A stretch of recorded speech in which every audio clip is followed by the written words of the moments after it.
Standing by.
There's always a certain buzz and air of expectation around the Putra Stadium when a major badminton event is staged here. Even more so when it's finals day and local hero Lee Chong-wei is involved. Yes, hello and a very warm welcome to Kuala Lumpur for finals day of the 2014 Maybank Malaysia Open. The second event in the 12 tournament MetLife BWF World Superseries. Not only the second event of the year, but also the first of the 5 premiers and even higher tier of tournament within the Super Series. First time Malaysia has had premier status. The others are all England, Indonesia, Denmark and China. And as you can see from the list there, for the first time Australia joins the Super Series. What wonderful news that we've got a new event in a new continent involved. Well, as I say, it is a finals day and we're starting with women's singles, and the Olympic gold medalist Li Shuirui is up against the Asian Games gold medalist Wang Shixian. Incidentally, this is the only final with the number 1, 2 and 2 seeds who have got through to finals day. Then women's doubles, and Matsutomo and Takahashi, beaten finalists last year.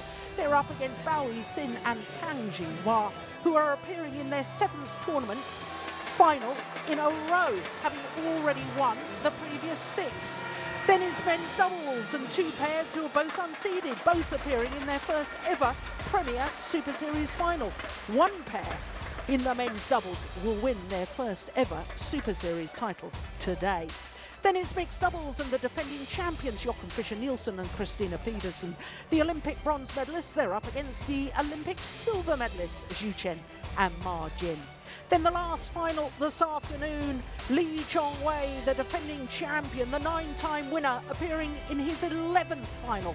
He's up against Tommy Sugiyato, who's trying to emulate his father, Icho, by winning this title. Of course, his father won it exactly 30 years ago. So it should be a tremendous finals day here at the Maybank Malaysia Open. I'm Jill Clark alongside Morton Frost, and I think we are just about ready for the players to come onto court for the first of our finals, an all-Chinese affair. Li Shuirui, the Olympic champion, against Wang Shixian, the Asian Games gold medalist. Well, as you can see from semi-final stage, 3 Chinese players, and the beaten finalist from 4 years ago, Bai Yongzhu, was the only non-Chinese player at semi-final stage. Li Shuirui, this one of the few tournaments that she has never won. Making her 3rd appearance here, the best she did was 2 years ago when she reached the quarter-final and lost in the quarter-final to the eventual champion, Wang Yihan. Didn't play last year, and nor did her opponent, Wang Shixian. Of course, Wang Shixian, there she is, has won this title previously. That was back in 2011.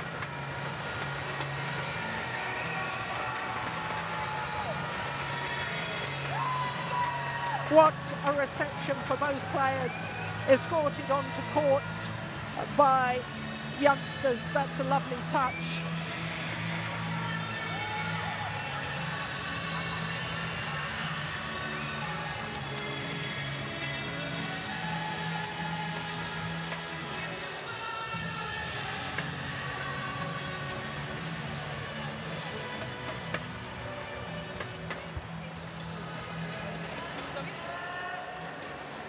So the umpire for our first match, Grace Chia of Singapore. My goodness me, Morton, what a reception for both players. Isn't it just electric here in the Putra Stadium? It is. The anticipation is great. It's going to be a fantastic day. Lots of good matches coming up. So now we're seeing the 2 girls warming up, and I'm sure they are just as excited as we are getting it all started. And it will be interesting to see if we will get a new champion, or if yes, this lady Li Shuirui. Well, I think there's going to be a bit of an importance on this that we'll come back to in a minute between these 2 players.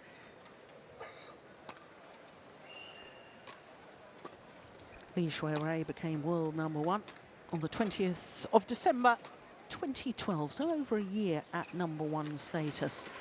And of course won the Olympic Games in London. She, of course, had her problems in the 2nd round against Yuriko Hiroshi. Needed an hour to come through that. No seeded players on her way through to today's final. That's quite extraordinary. Semi-final against the beaten finalist from last year, Yao Shui, in 2 straight games. So she's been in tremendous form, has the 22-year-old. She's going to turn 23 next Friday. Her opponents, well, down 2 places in the world ranking to #4, but the seeding done before this week's world ranking. And she has been world #1. 33 weeks she spent as world #1. Won this title back in 2011. And last year reached 6 finals from 14 tournaments played, winning 2 of them. Last Super Series title she won was the French Super Series. Now, of course, she is the Asian Games gold medalist, Wang Shixian. And the reason I say this, there could be an added sort of excitement in this match, because Wang Shixian for the Olympic Games was ranked #3 in the world. There you can see this is the 6th meeting between these 2 players. The last time they met was in the final of the China Open, and that was a sensational match. An hour and 8 minutes, and probably one of the best matches I've ever witnessed, because there was a little bit of tension, I think it's fair to say, between the 2 players. And I'm going to explain a little bit more once the umpire has introduced the players for this final. Ladies and gentlemen, on my right, Wang Shixian, China.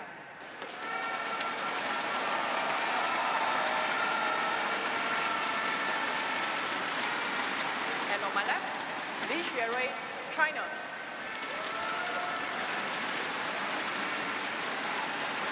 Wang Shixian to serve. The ball, play.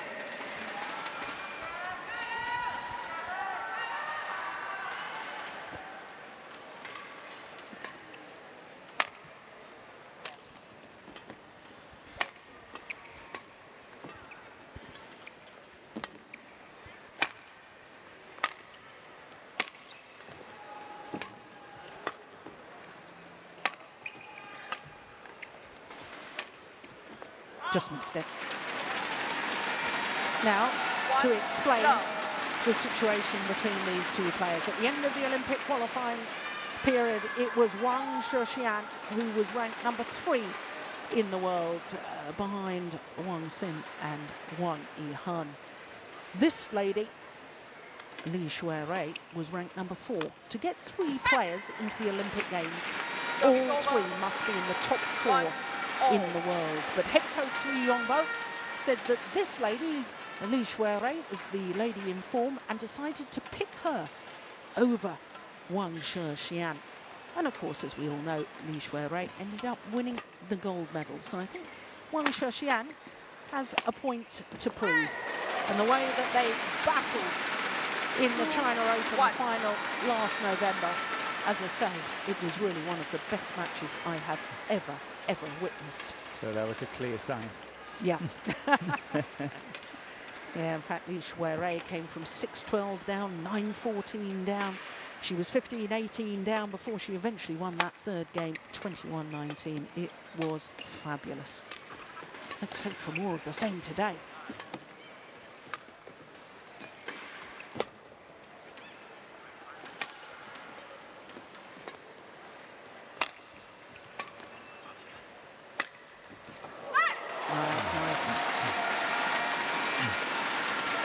Yeah, this is the way Wang has to keep playing the whole match. She's got to play very sharp shots and finish the rallies fairly quickly, because I think if we compare the two players, I think Li is possibly the physically stronger of the two.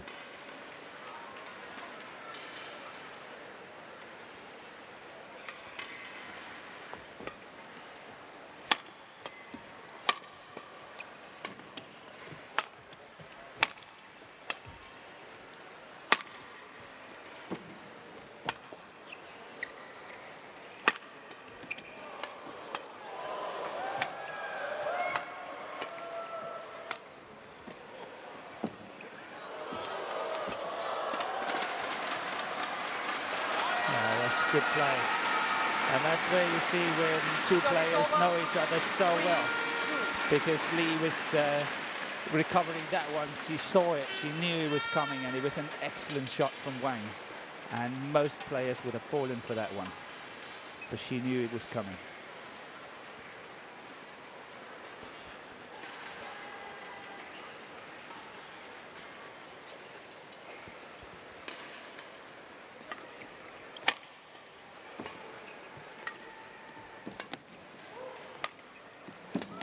Goodness.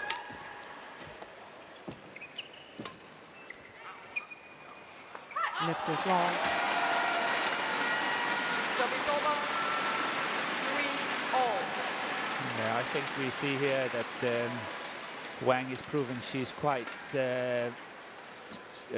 very, very strong at the nets, and she's setting up a lot of her rallies around the net, and she's superior to most of the players on the world scene when it comes to net play.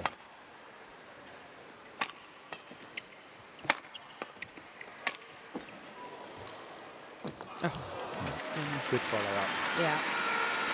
Service over. 4-3. Well, I have to be honest, Morten, I can understand why Li Yongbo selected Li Xuerui when you look at her run of results from the Uber Cup and then the German Open right the way through to, well, after she was selected for the Olympic Games and having won the Olympics, she had a winning streak of 35 wins in 36 matches. So yeah, it was a wise decision, but obviously if you're number 3 in the world, you're going to be fairly fed up about the selection. Yeah, but that's the rules of the game now and again, and I think that Lee Youngbo is he made a very wise decision.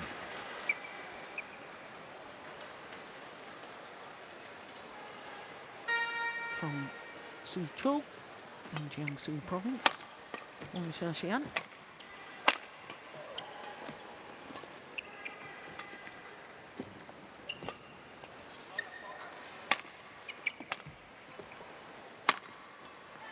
Good defence. That was remarkable control on the backhand defence from Wang Xiaxian. 4-5.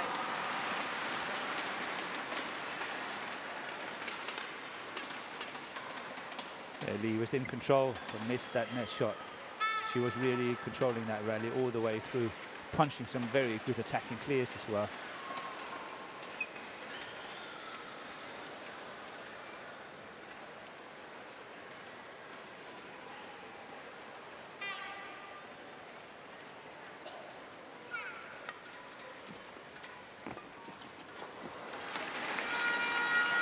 That's definitely a recovery shot by Wang, that one. When she's getting caught quite low on the backhand side in front of the net, that cross court is coming often. We saw it yesterday and the day before as well, and today it's 6-4 and we've already seen it twice.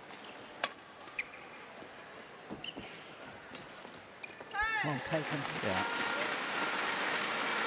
7-4. And that's what Lee should do, I think, because she knows that Wang wants to play the net and she's got to cover that net, and I think she did it exceptionally well there.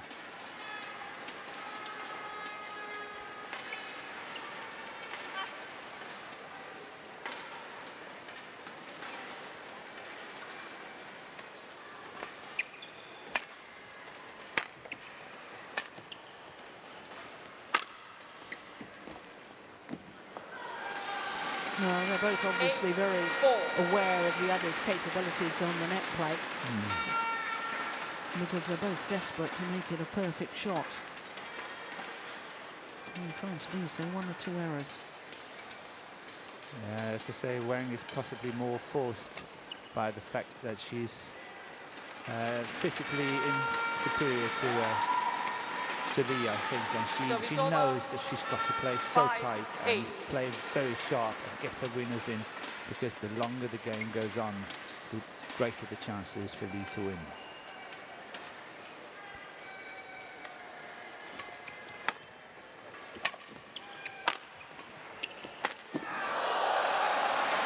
Bounced off the top of the tape. 6-8.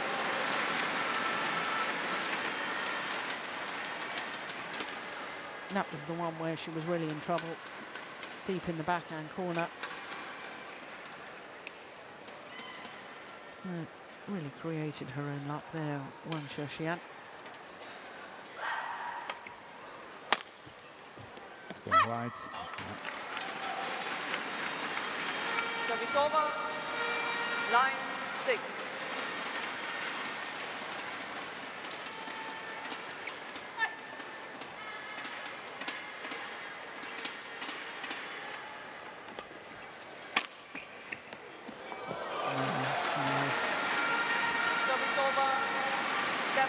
Yeah, but also a chance to take by Lee. I think, you know, she's slightly out of balance when she's attacking that one, and she knows that the defense will be fierce and forcefully. So I think it was a stupid chance to take. Play safe. She was out of balance.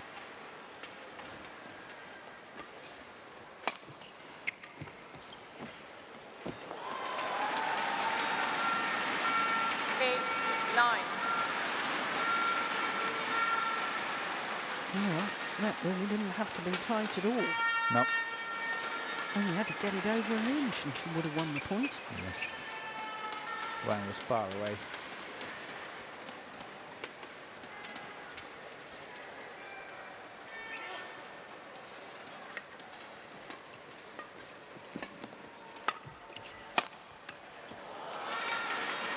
Service over. 10-8.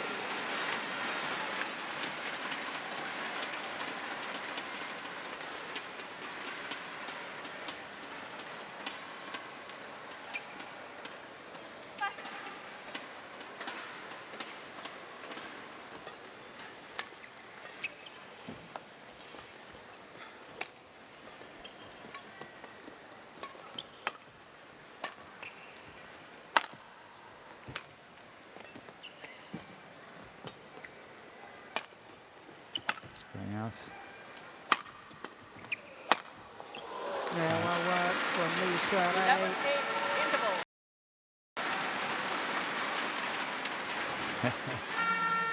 I think Wang is really testing the drift of the hole here as well with the last shot. She's testing how far it's actually going, because I think she's playing a little bit against the drift, and it makes it difficult for her to get it all the way to the baseline.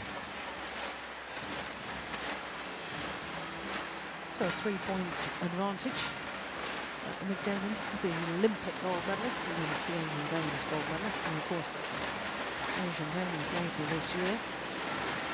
Will she even get selected to defend her title? That's one of the question marks, and perhaps added incentive to win this final here in Malaysia. But coming back to your fitness issue, Morten, and your belief that perhaps, as we discussed yesterday with Wang Shixian, she starts the match so quickly and plays at such a pace, but whether she's got the stamina to keep that going throughout the entirety of the match is in question. The other thing we should consider, of course, she played last week in Seoul. She reached the semi-final, so there was a fair amount of badminton last week, whereas Lee Shuarei, this is her first tournament of the year. Yeah. Yeah, I don't think it will damage Wang too much that she played in Korea last week. I think she has proved that beyond no doubt in this tournament already. But when you look at Wang, when she's playing, she's taking long breaks and rests in between the rallies and so on. And she's a very explosive player. And I think for explosive players, it is difficult to really train and practice endurance. She's using a lot of energy.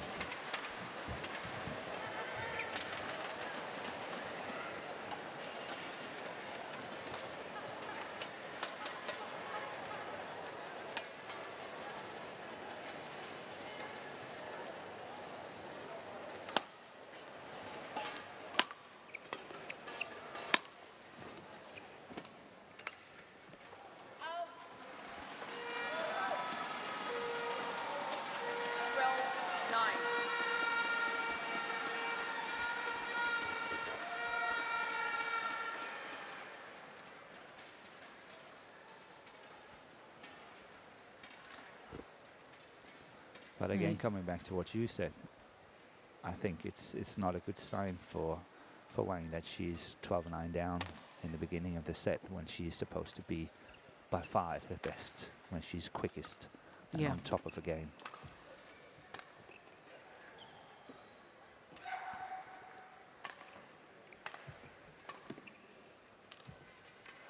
See, that's what I would play. If I would leave, I would play like that all the time. I would only attack when it's absolutely necessary, and then just keep the rally going and going and going, and you will get these mistakes from Wang.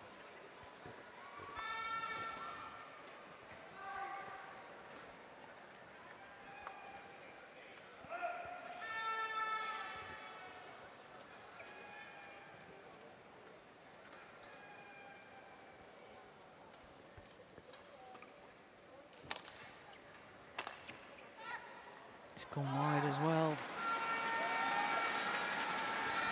14-9. Oh, she had such a battle in the first round, did Wang Shixian. Saved 2 match points before beating Sayaka Takahashi. That's out as well. Yeah, way out.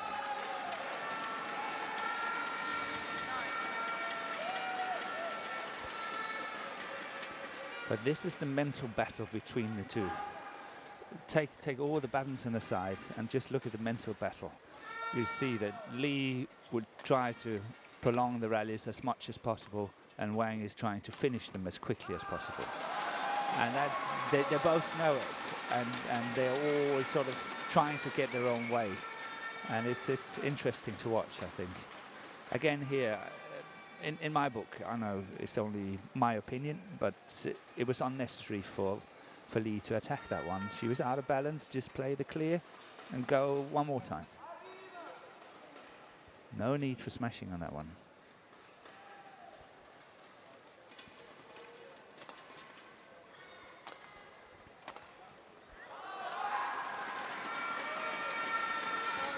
Yeah, I'm definitely seeing signs of desperation from Wang Shixian, the former champion. Me too. She's so keen to play the winners.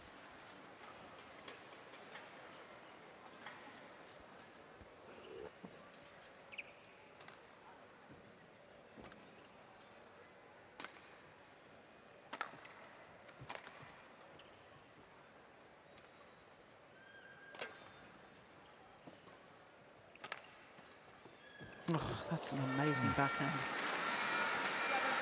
Yes, good control.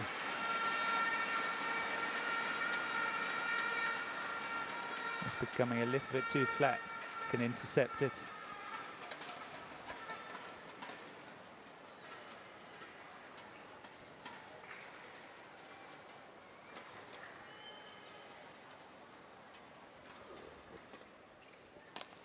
That's going out.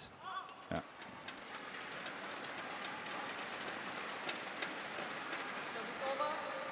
Well, no coaches involved, nobody to ask whether I should challenge or not. Now, we also saw in the interval that there was no coaching. Yeah, quite right too. Yes. Two players from the same nation. Coaches can't be seen to be biased and kind of leave the players to their own devices, work it out themselves. Which is a very good thing now and again, in my book. I think it's a very good thing all the time, but at the end of the day, it's the players got to make that split decision. exactly. And the test of individual sport should be the test of the individual, not how good the coaches have been. In my opinion, coaches should be there in preparation, to help in preparation, help prepare them. But once the match starts, it should be down to the player. But you see, we're just the old generation, Morton. Sport has moved on from our day. Yeah, can you believe it? Oh, that's nice. Good play. Just played away, yes.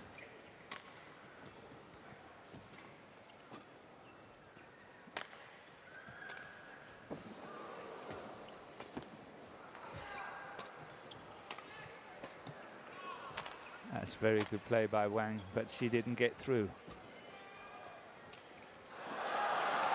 Well, that was a tired-looking backhand from the Olympic champion. It was, I must admit.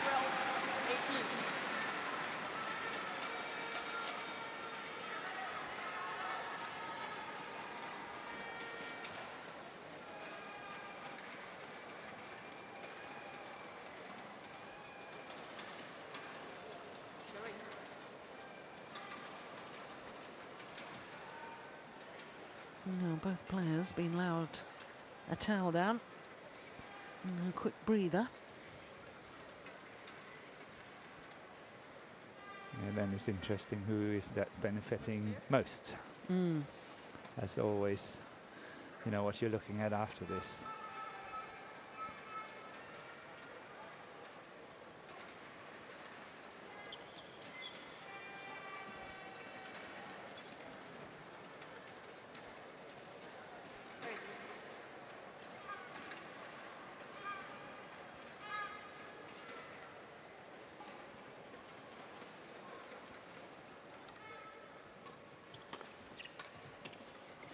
Oh, that's nice. Yes.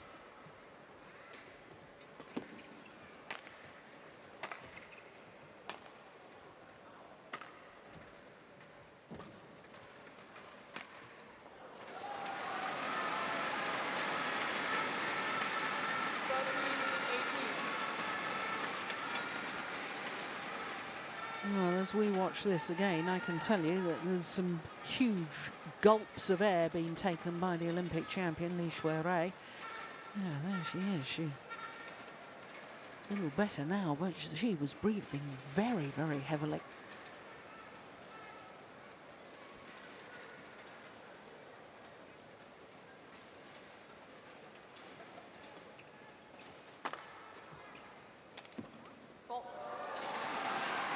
This is a good little run by the former champion, Wang Shixian.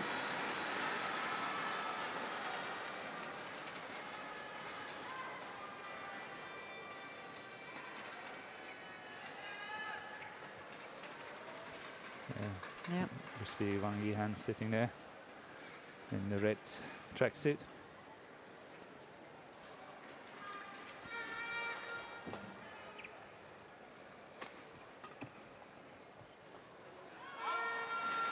Just long. And I should think Li Shuai might be relieved by that. Yeah, that was a crucial point.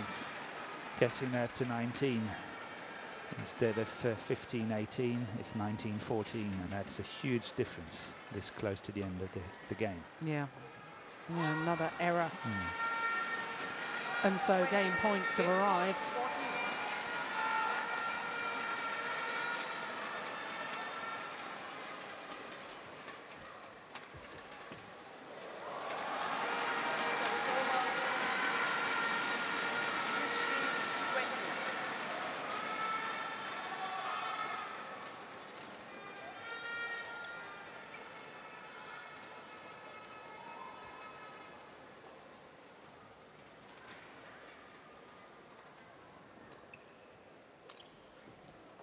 That's a good shot.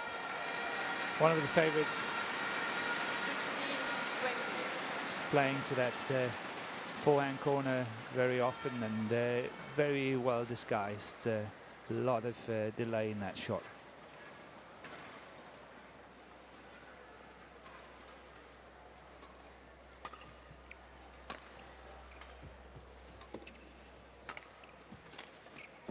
Oh, that's a super angle. A little over 24 minutes and the opening game to the Olympic champion and #1 seed Li Shuai.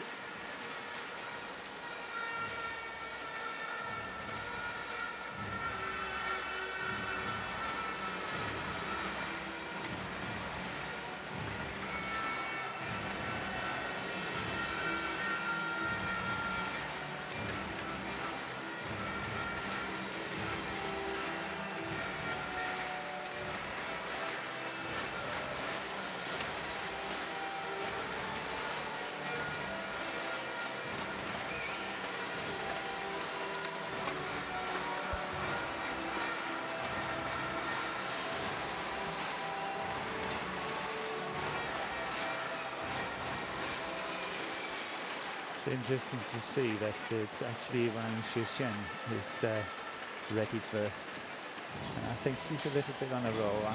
And I feel, I can't help saying it, but I'm a little bit disappointed in Li Shuai. We've had one long rally, and she's been suffering ever since. Yeah, I agree.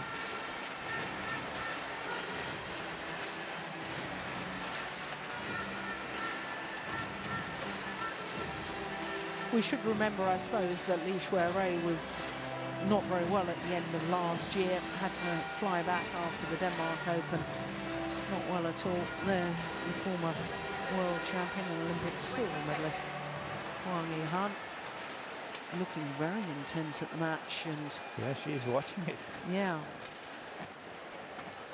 I remember her putting up her own personal video camera just behind my commentary position at the Singapore Open, watching her teammates and filming her teammates. Yeah. Here we go, second game. Dedication.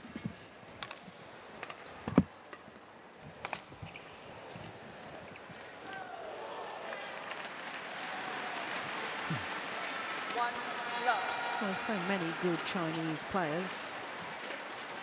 It is very good to know that some of them are taking personal responsibility for looking at their own performance and how to play against others. And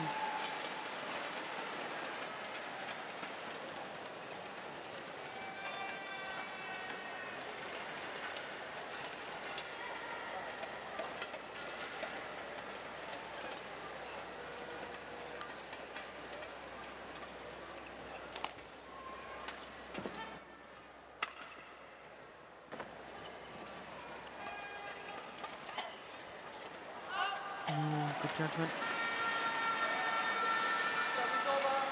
I also thought that Li Shuai, when she was interviewed after the World Championships, and there was a lovely article in one of the Malaysian newspapers earlier this week, and Li Shuai was saying this is a very exciting time for singles.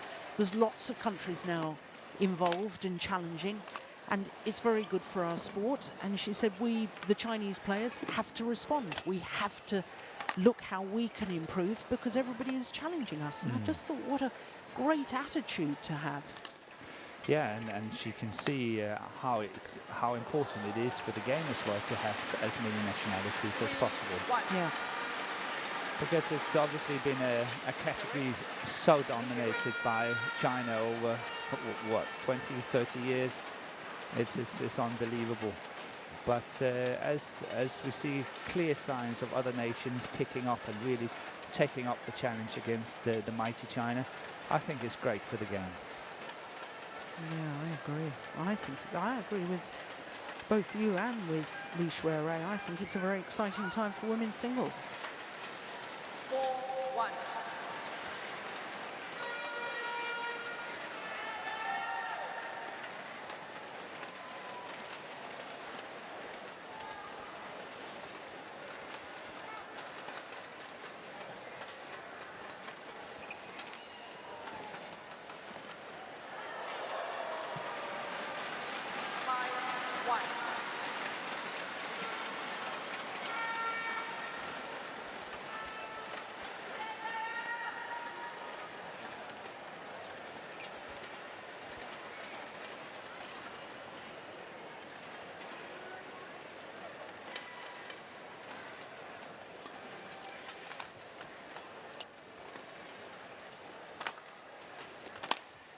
Just missed it. It's definitely one of her favorites. She's played that smash from the forehand side down the line on a number of occasions and done a lot of great damage to the defense of Wang. So she just missed it by a whisker.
Oh, that was going out. It was.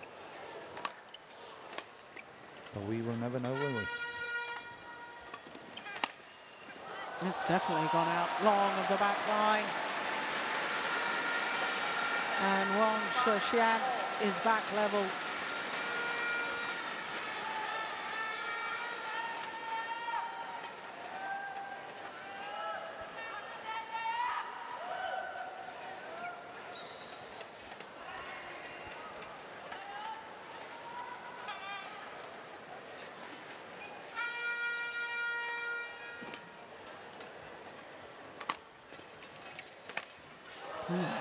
Goodness. Well, going for a very acute angle. It didn't really seem on balance. A very risky shot to play and a little bit of a desperate shot to play. Yeah. So, 5 straight points for Wang Shixian into the lead.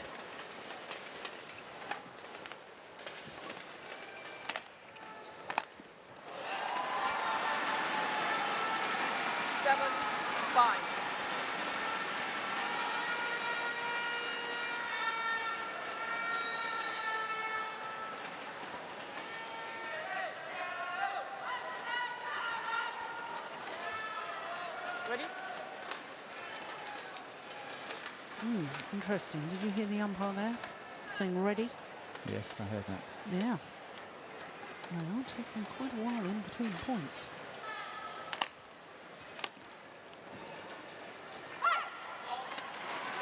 I think that's 7 straight points. 8-5.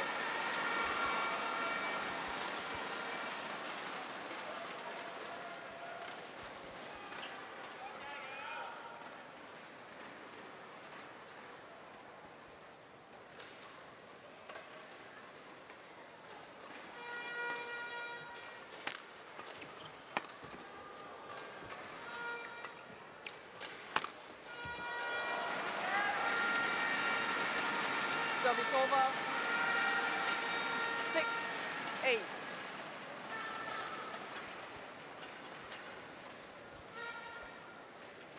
Yeah, it really wasn't deep enough. The lift to the back.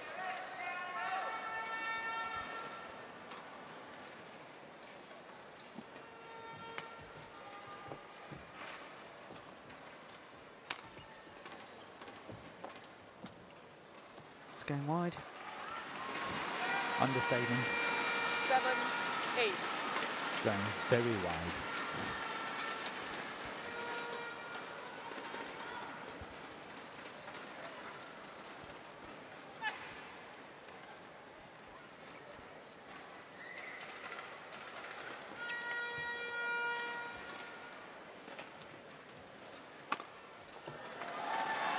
Service over. 9-7.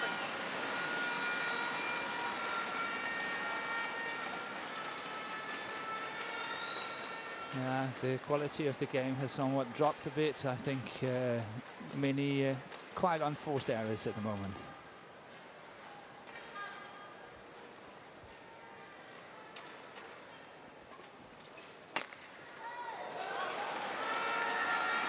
Oh, I thought she might have a challenge there. I think it's out. Service over. I think it was a good call by the 9. linesman.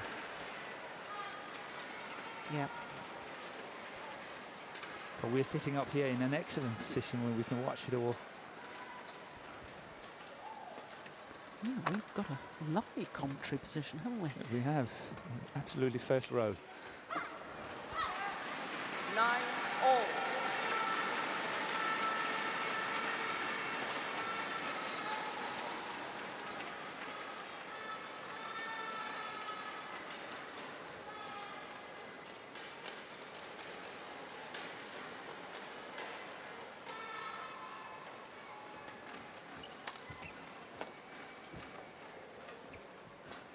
Oh my goodness, another wild one. Service over. 10-9. This time from the racket of Li Shuirei.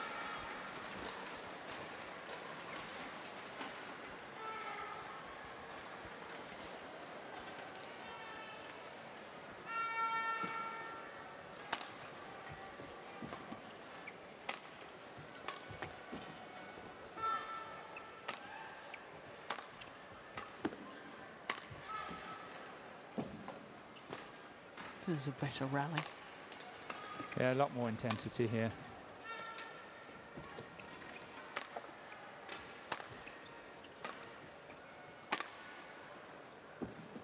Oh, brilliant. Ready to pounce on the tight spinning net shot. Yeah, she really went for it there. Good anticipation. That's not very often you see that in ladies singles, you have to admit that. Yeah, super play from Wang Shixian. Gets her reward, gets the advantage at the mid-game interval. 2-point advantage to be precise. 36 minutes. Match in progress. 20 Yeah, seconds. and once again, it's Wang 20 Shixian seconds. back on court before her opponents. Yeah, she's signaling, I'm ready. I'm not damaged.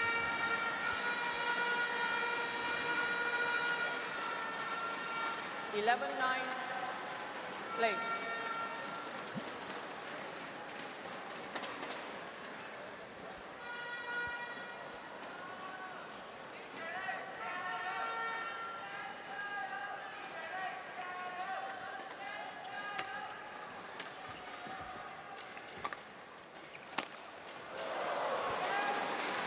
Service over. 10-11.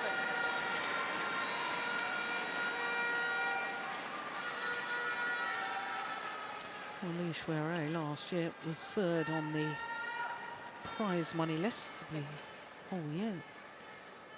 More prize money for Li Shuirui than any other women's singles player. Zhishen, get ready. Behind, of course, Li Chongwei, who topped the list, and Xiao Yunlei, who was second on the list, doubles and mixed doubles player.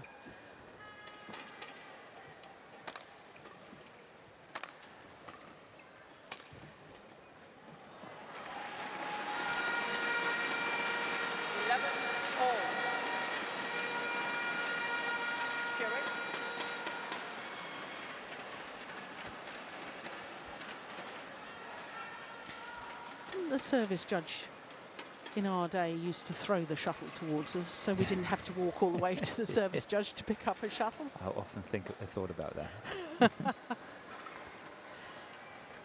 11-all. Now it's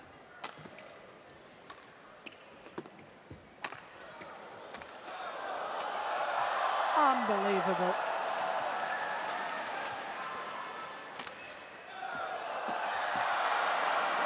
Good rally. And no wonder she celebrates. and a great follow-up. Good smash down the line again. What we see, great recovery there from Wang. But this down the line and then the follow-up. It is definitely a favorite shot, that smash down the line from Lee. And all 3 points since the mid-game interval. Going to Li Shuirui, make that all 4 points. 13-11.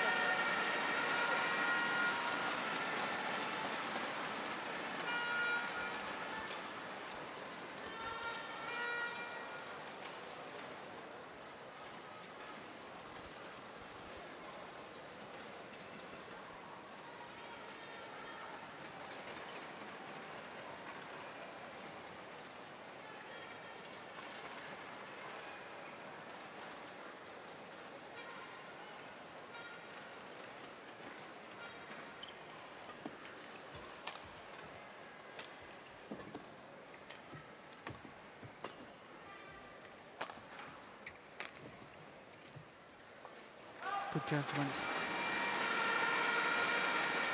14-11. Well, so much for our theory that in coming back onto court first, Wang Xiaoxian was sending a clear message to her opponent. All 5 points we've had since that mid-game interval have gone to the Olympic champion.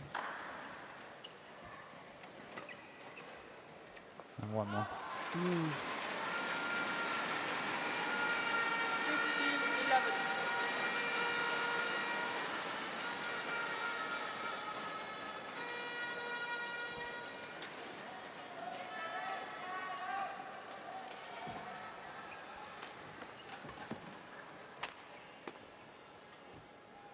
Oh, it's a lovely drop shot.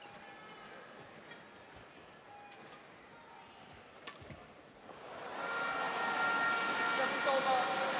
12-15.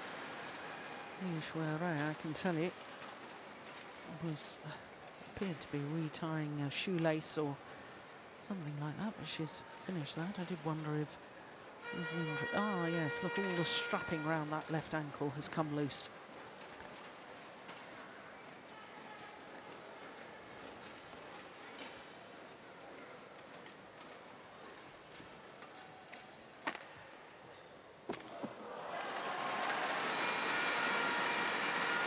Well, Morton, if you've noticed, it's her favourite, that smash down the line and follow in. Yeah. Yep, we saw it once again.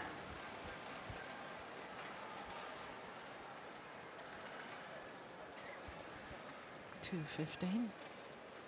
About 132 miles an hour.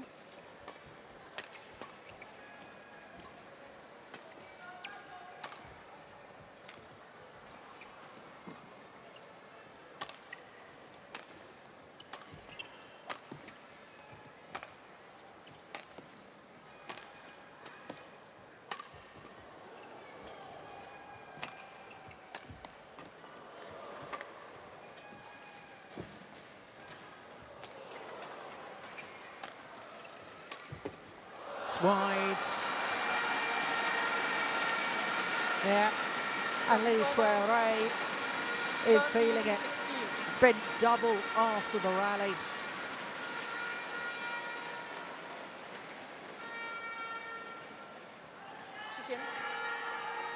No question it was wide, but look at her reaction. Yeah, allowed to towel down. What do you reckon to that, Morton?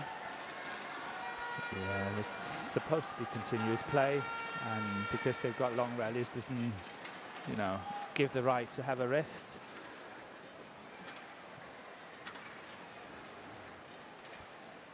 I think it's okay if both players are happy to have a rest. But as soon as one player has asked, if the umpire indicates that, yes, they can go and towel down and take on board some liquid, then the other one would be stupid not to, because, of course, you know, you might as well have some liquid. I mean, it stops the dehydration and it's a very sensible move. But if you want to continue on and your opponent has gone off, then it's very difficult, isn't it? But then you have to send a message to the umpire that you're not happy with the decision and put some pressure on it. What, by just staying on court, ready Just to staying, yeah. ready to serve? Yes. Yeah.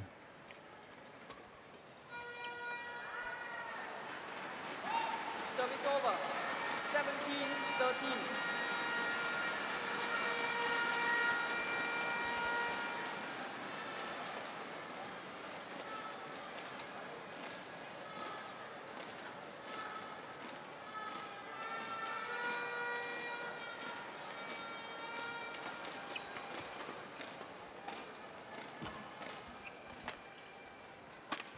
There it is again. 18-13.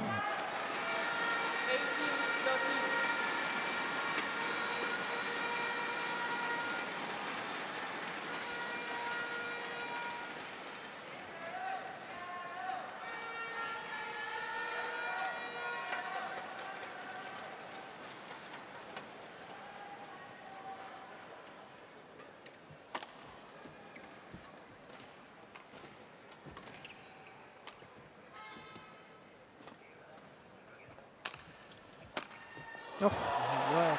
Yeah, good shot. Very nice attack on that one. 14-18. It's difficult to get your body completely behind the shuttle like that and be able to attack it. It's excellent execution. Yeah, body weight coming forward again afterwards as well. It's lovely. Yeah, ready to follow in.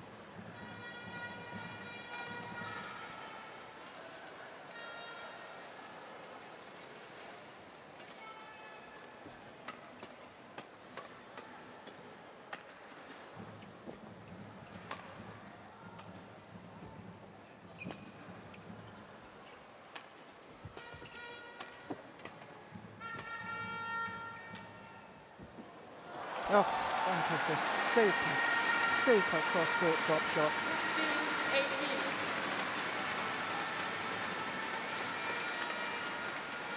15-18. No, this isn't over yet.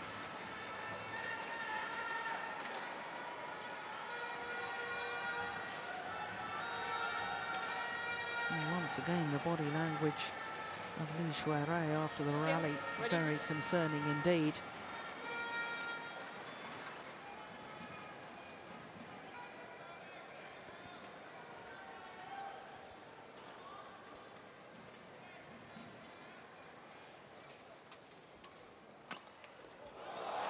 Yeah, that was, what on earth was she trying to do on the return of serve? 16. It was a nothing shot.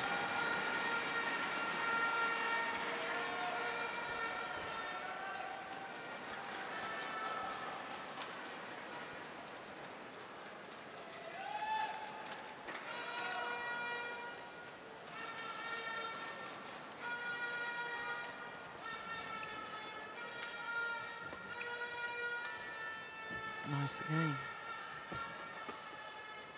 It's gone long. And that could prove very costly, that error. 19-16. Seems to know it.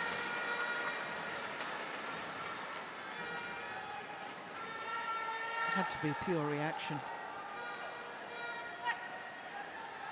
2 points away from the title.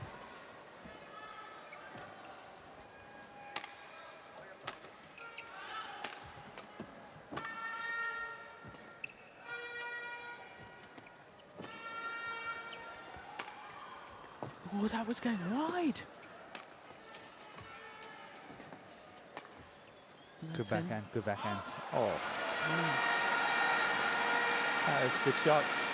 Really bad luck. Service over,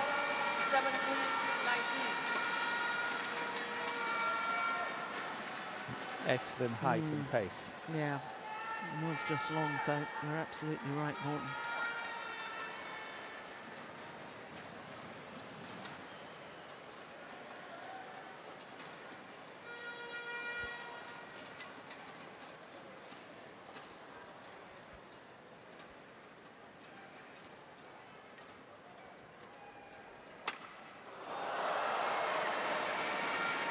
Service over, 20. Match point, 17. Match point opportunities for Li Shuai. Opportunity to win this title for the first time, and an opportunity to secure her second consecutive title in tournaments played, because of course she won the Super Series finals at the end of last year.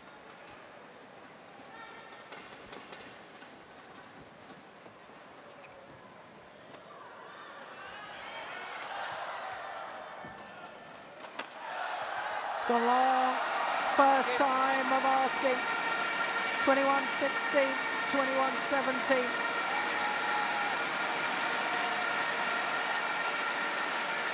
And for Li Shuai, Match one. a fifth Premier Super Series title. She won 2 last year, Indonesia and China. She'd won 2 in 2012, all England and China. And she started her 2014 campaign, her first tournament of the year. And the world #1 confirms her status.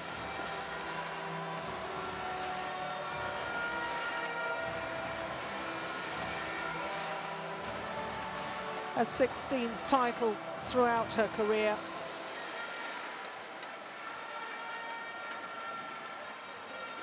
Her 9th Super Series, incredibly. 5 of those Super Series titles are Premier status.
So the players are asked to come forward for the start of the prize presentation.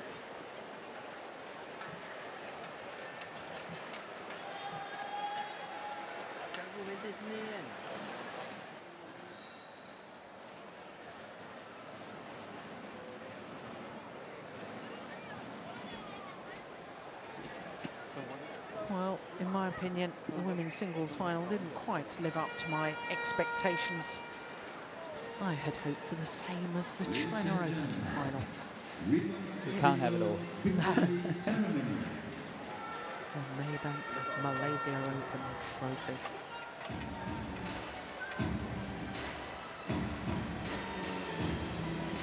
Our presentation party awaits the arrival of both finalists.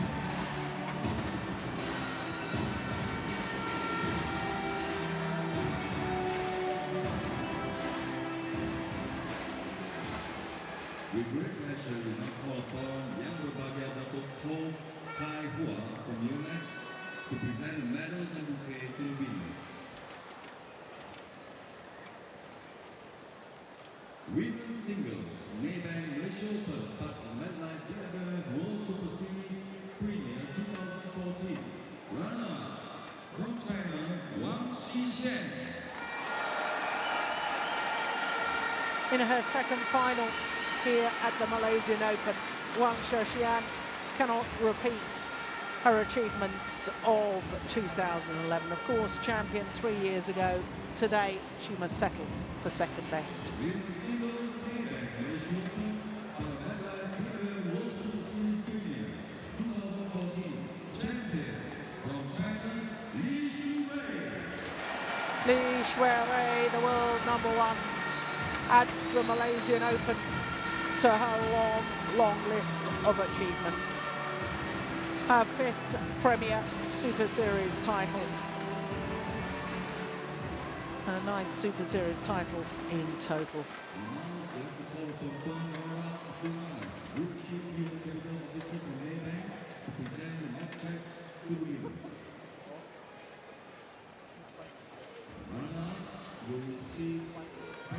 So the prize money to go with the status, $500,000 US prize fund for this Premier tournament.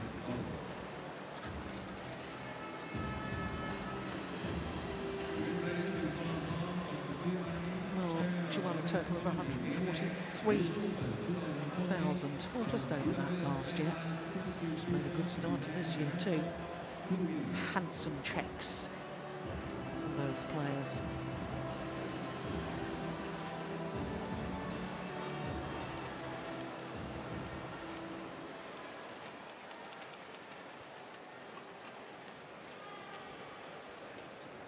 So the VIPs in our presentation party, pose for the photographers.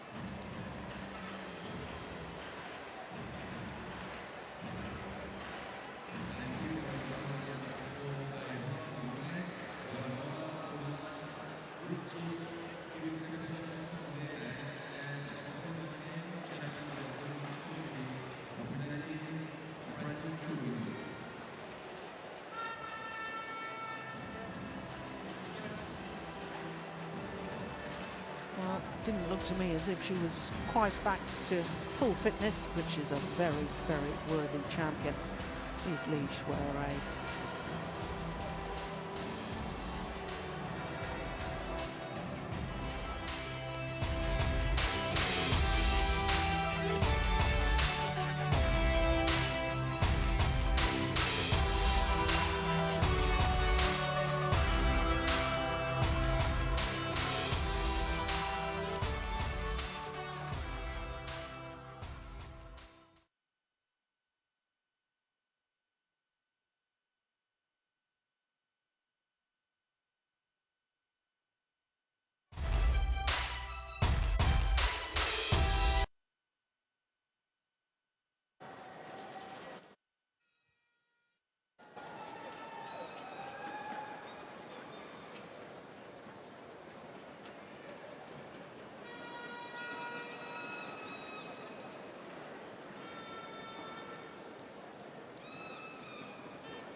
So it was the Olympic gold medalist that prevailed over the Asian Games gold medalist in our first final this afternoon.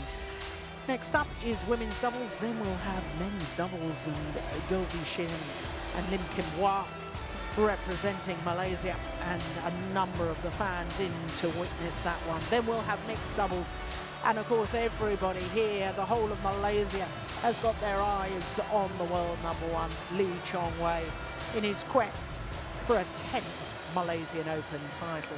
Tommy Sugiharto, son of Ittrup, who won this title back in 1984, is the man who stands in his way.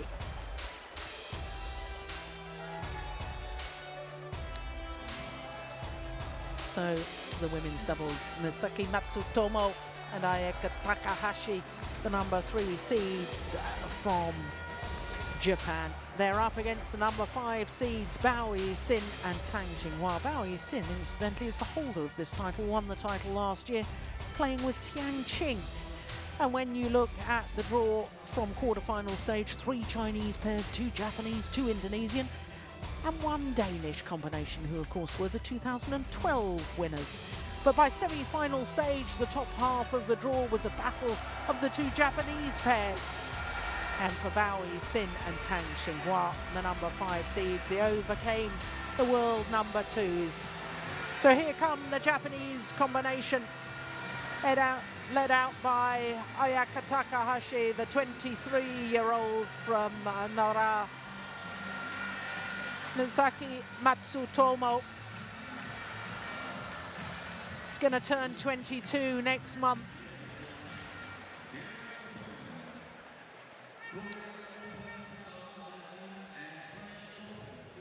Take their place in the centre of the court for the formal introductions. And here come a pair who throughout 2013 remained undefeated. They played 5 tournaments last year. They won all 5. They played last week in Korea at the first of the Super Series events for 2014. They won in Korea. That was their 6th consecutive title in 6 tournaments played. This today is their 7th final in 7 tournaments played. I should point out they have played an 8th tournament. That was the Hong Kong Open of 2012. First ever tournament together. They only got to the semi-final. What a start to a combination. Bao Yi-sin and Tang Xinghua. Well, they've been swapping partners around. They've been trying various things. And also, I think the Chinese team have been using some of the more senior players to teach the younger ones about the pressure of these big tournaments and when to pile on the pressure in the match, when to just keep calm. And they've used experienced players to bring on both Bao Yi-sin and Tang Xinghua. And they have now formed this partnership that quite simply is sensational. Well, Tang Xinghua turned 22 11 days ago from Nanjing in Jiangsu province. There, her partner, 21 years of age, from Yiyang in Hunan province in the south of China. They really are an extraordinary pair. Their world ranking up 4 places after winning the Korea Super Series to number 11.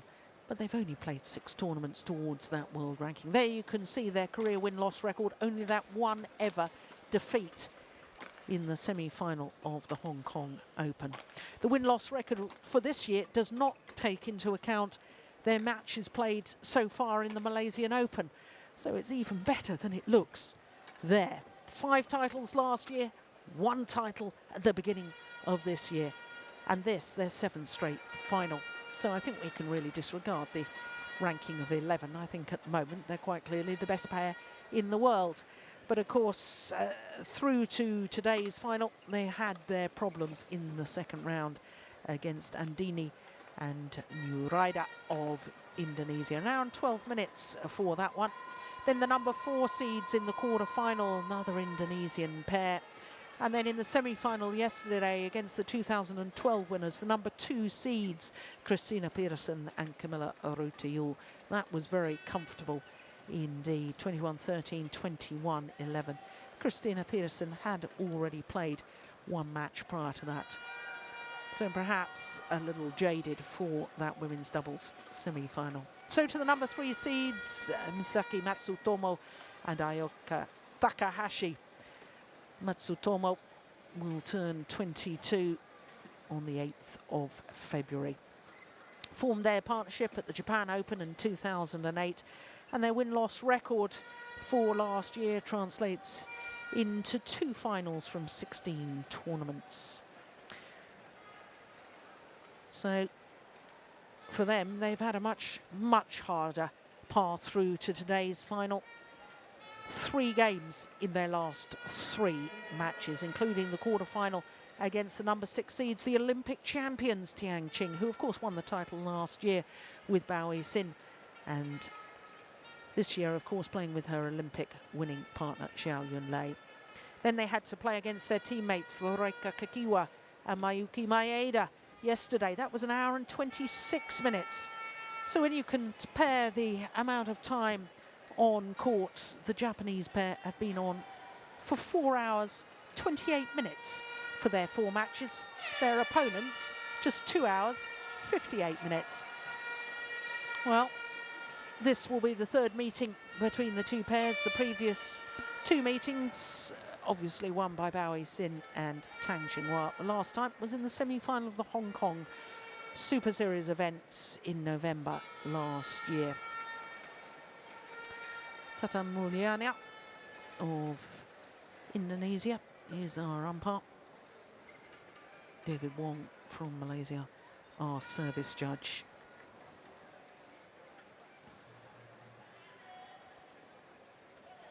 Chinese coaches Liu Yong and Tian Bingyi on the right as we look at them. Both former world champions, one in mixed doubles, one in men's doubles. Ladies and gentlemen, on my right, Tang Xinhua and Bao Yixin, China.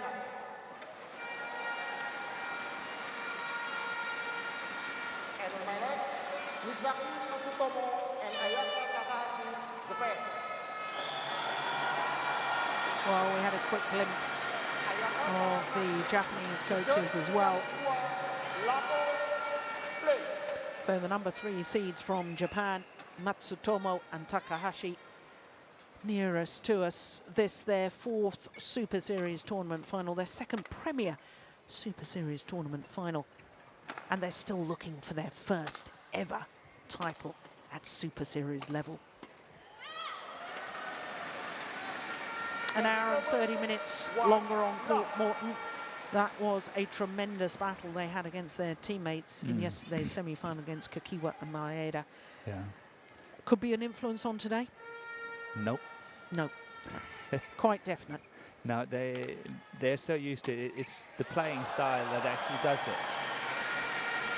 The Japanese pair is a very, very steady pair. They can play for hours and hours and hours, and that's their style. They are not that strong in their attack, but they're very strong in their defense and are used to playing long matches to win and really outmaneuver their opponents and outlast them in many ways. So the tactic for the Japanese in this match will definitely be to stay on court for as long as possible and out-tire the Chinese pair.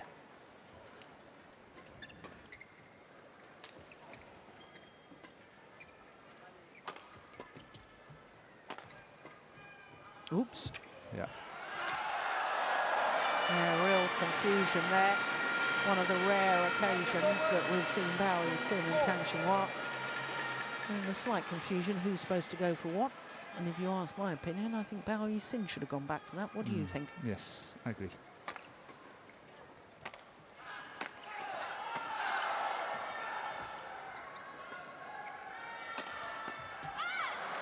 I know we haven't been watching a lot of ladies doubles on our courts in the last few days, but obviously we've been watching it on the side on the other courts, and I actually think we are in for a very good match. I think the Japanese has played a very good tournament, and I think they're standing a fair chance of putting some pressure on the Chinese combination here.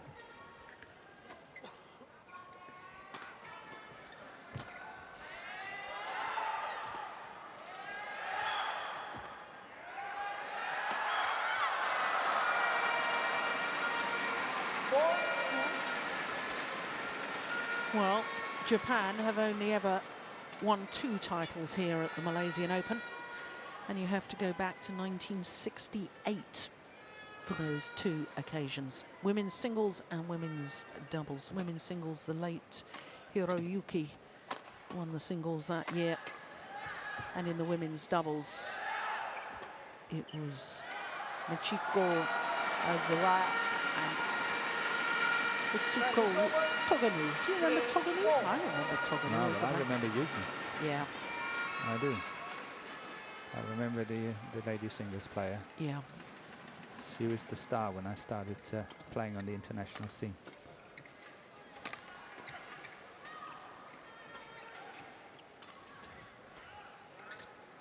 Ooh, it's well in. Yeah.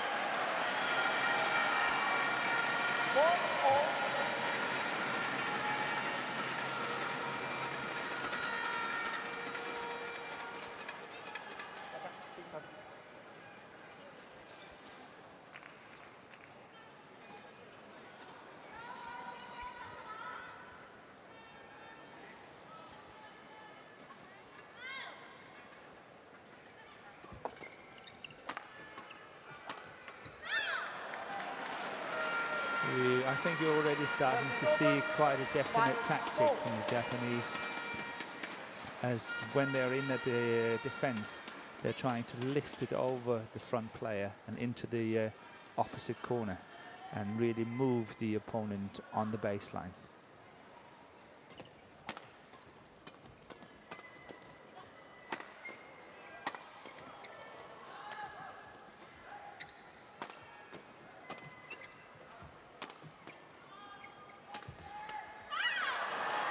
Yeah, much softer smash there from Tang Xinhua.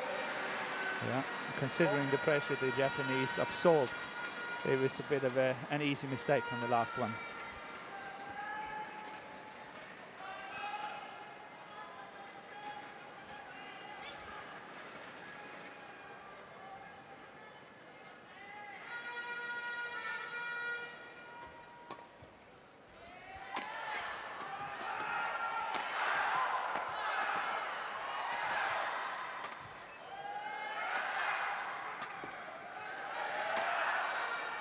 Oh, that's delightful.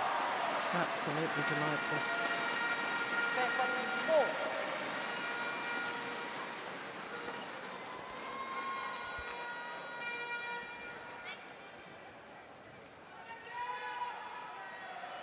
We were talking the other day about the 2 Chinese players, both former world junior champions in women's doubles, and then played against each other in the final of the World Junior Championships in Guadalajara in Mexico. And I was there. And you were there. I was there, yeah. And you will remember Misaki Matsutomo then losing in the final of the women's singles to Arachana Kintanon. And here she is now specialising in doubles. Doubles, yes.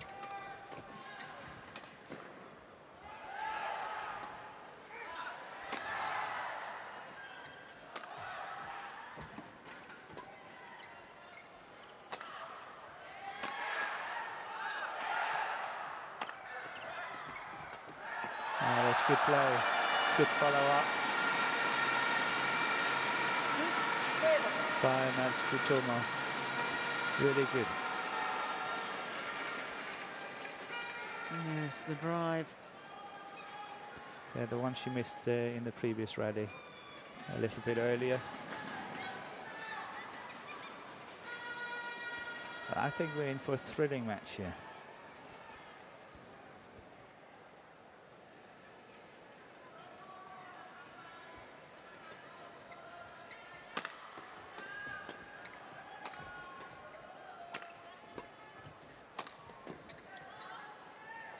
Good judgment. The Japanese is playing the far side of the court and obviously find it a little bit tricky to control. And here we see Jubong Park, the mastermind behind the Japanese recovery, I would say. Yeah, very much so.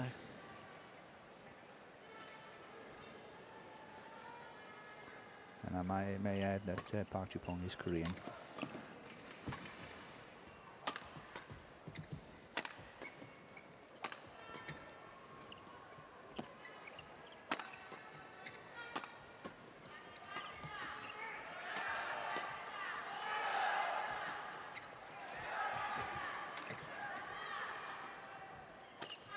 Oh, superb. Yep. Tang Xinhua once again finding an acute angle. Did it on the defence before, that time on the attack. She already played that a few times. She's got to watch out for it.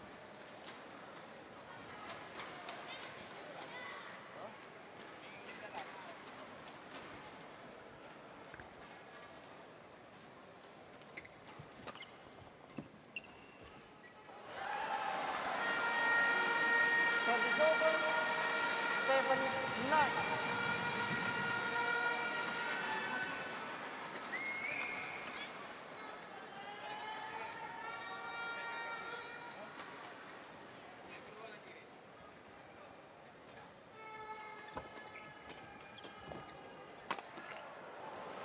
Good pressure. Service And should over, that have come over, obviously it's the follow-in that will be decisive. There, she's got to follow in. 220. 137 miles an hour.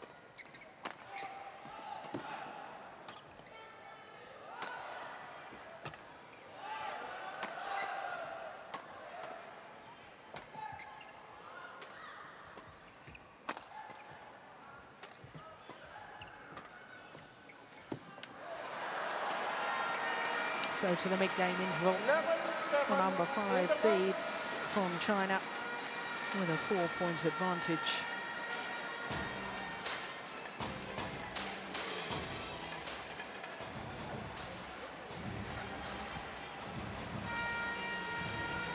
Yeah, hesitation between the two Japanese players now.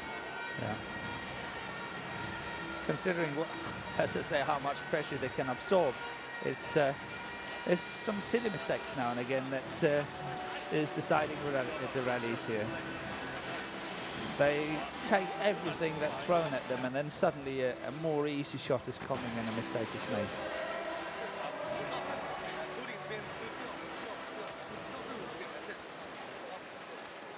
Liu Yong just giving the final word to the Chinese pair. Former winner of the men's doubles here back in 2002. Cheng Chi-Chu. Best remembered for his mixed doubles partnership though with Ge Fei.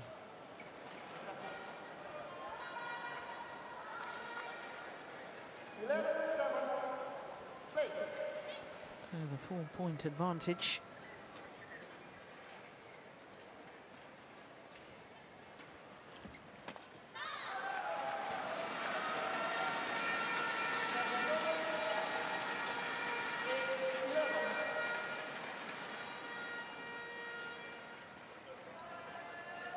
Does it bother you, Morton, that given your theory about how the Japanese pair could win the very, very informed Chinese pair? Oh, service fault call, struck above the waist, Yeah. says the service judge. Does it bother you that they haven't been able to extend the rallies that much so far? Yes, it does. It certainly does.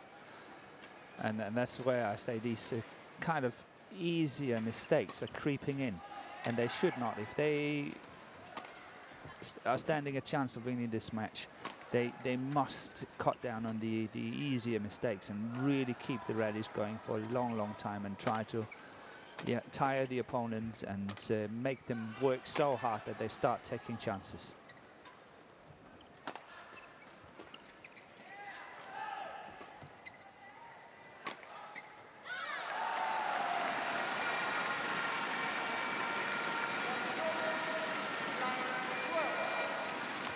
I understand the theory, and I agree with you that that's the only way that the Japanese pair can beat this Chinese combination. But I do have a slight nag in the back of my mind because, you know, there was a stage 10 years ago where women's doubles, everybody talked about it being boring. And I felt over the last few years that we've moved away from that, that we've got the top Chinese pairs that look to attack the whole time, and I felt that the game has moved on. So in the right direction. Exactly. Yes. So then hearing you say that the It's way a concern. it's a concern to me. I don't disagree with the tactics you're talking about. I No. think that is the only way they'll win. Yeah. But it concerns me if that is the way that can win, when I've loved women's doubles over the last few years because it has been so more attacking and so more aggressive. Yeah, but I would say I would like to apply that kind of tactics in this match, because even though, as you say, the Chinese combination has been outstanding, won so many tournaments over the last 12 months and all that, I still see that this pair is not completely finished yet. It's not matured yet. Yeah. There's still lots and lots of things that they can improve on, and one of the things is their attack. Even though that they are very good, they can still improve on their attack, because they still make mistakes in their attack that for a pair of this standard they should not. And that's why I say, you know, if the Japanese can keep it going, these mistakes are creeping in. Yeah. Give it 3 years more. They will be a very, very scary pair to play, in my book. How about 2.5 years? Yeah. And Rio Yeah. 2016. That's true, that's true.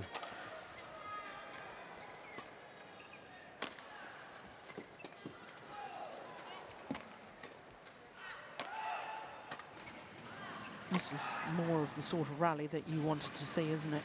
It is.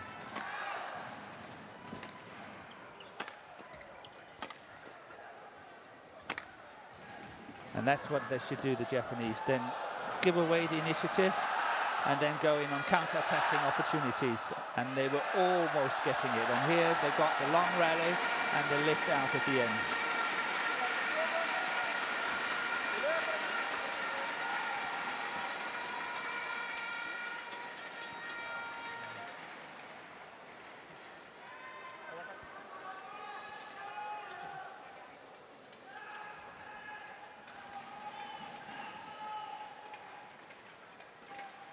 Okay, ready?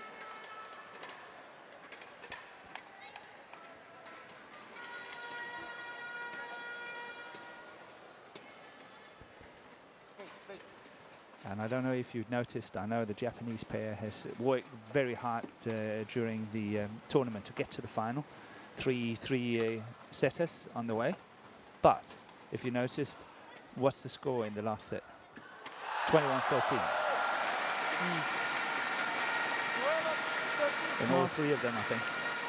Last two, 21-12, the second round. So, yeah, fairly Yeah. comfortable. Yeah. Yeah. So when they get into the rhythm, they really work their opponents hard. They have the stamina to sustain at the end of the games.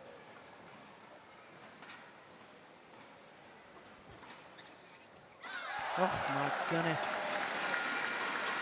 Completely missed the shuttle. Oh, Japanese pair back level. 4 points adrift at the mid-game interval.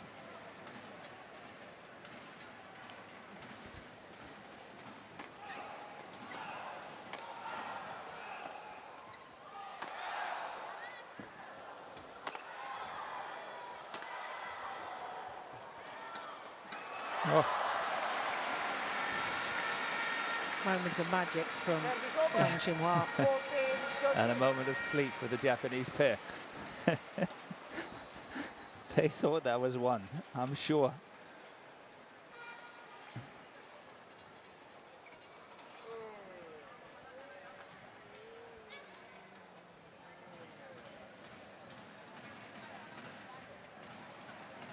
Okay, ready?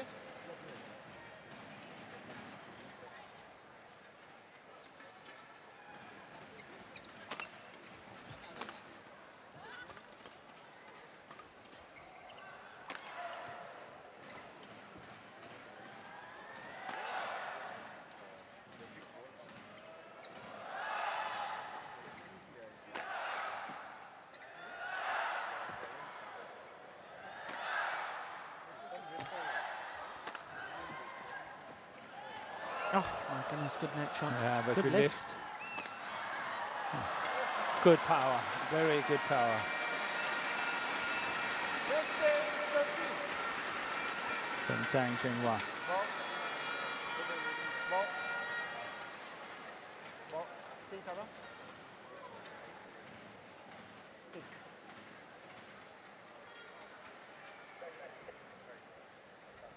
You wouldn't be surprised if. Oh, it's not quite her fastest. Oh yes, it is. Yeah, the first one was 220, wasn't it? Yeah, 221.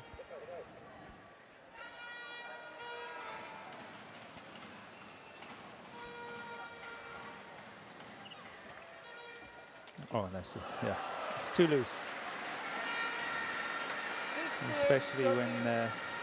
when you have Yi Sin at the front there. She's very good at the net.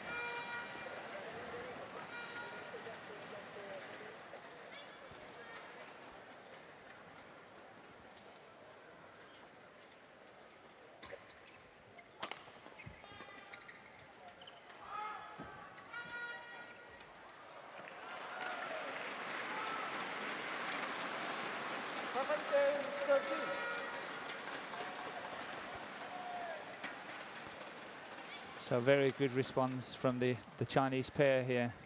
4 in a row. And again, 17-13, quite a comfortable lead.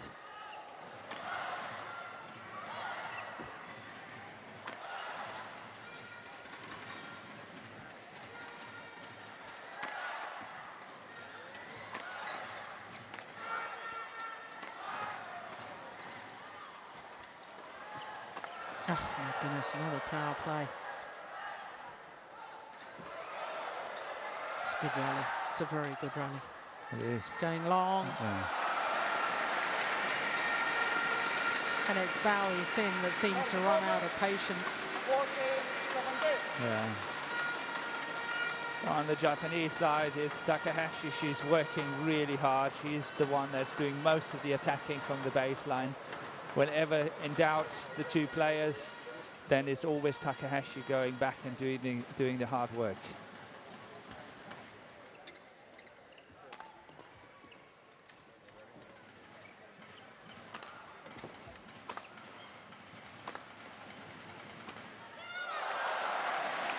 Now, more and more errors creeping into the game 17. of the Chinese pair.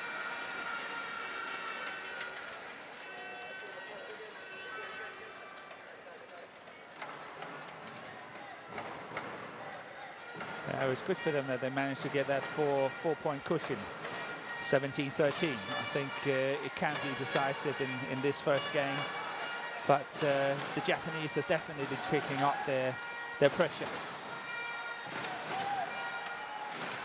Had a remarkable year last year, did Bao Yi Sin. 9 finals, 8 titles with 4 different partners.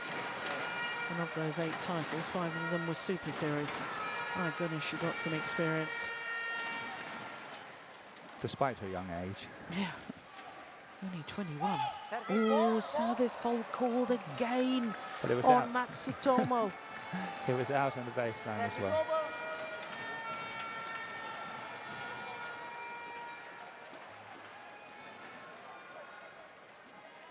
Well, it's become a habit with players having to go and ask the umpire what the problem is. The service judge gives a clear hand signal. We all know, spectators know what the fault was called for.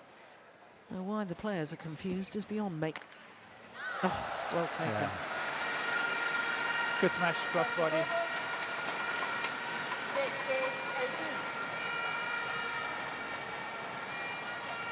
16-18. Tang Chenghua is looking a little bit the weaker one of the two in the Japanese combination. In the Chinese combination at the moment.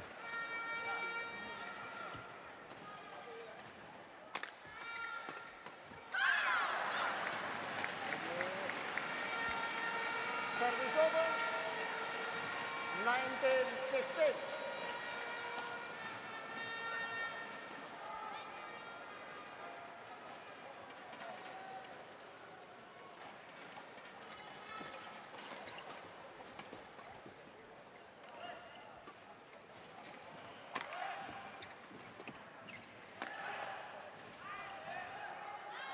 It's long. Service over. 17-19.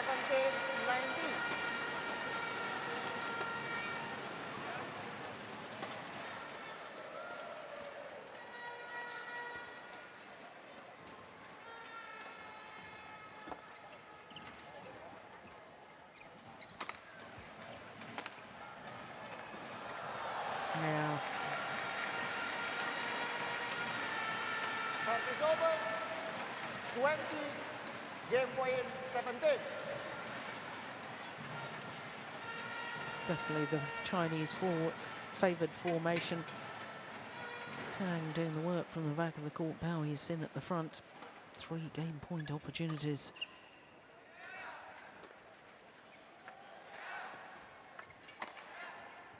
It's out.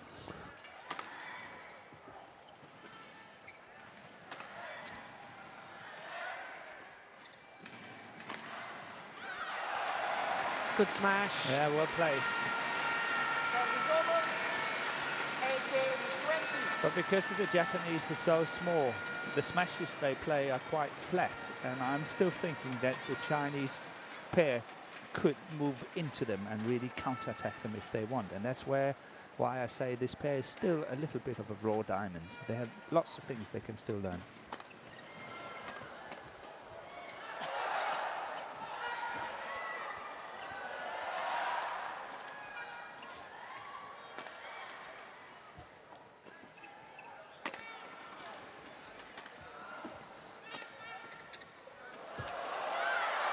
Yeah. Moving the Chinese from side to side. Making them work at the back of the court. Whipping it across court there, and Tang Xinhua not fast enough to react. So 2 game points saved. Just another one remains for the Chinese pair. Now the Chinese want the shuttle change. Japanese say no. Umpire says it's fine. All in the mental game. Pure psychology.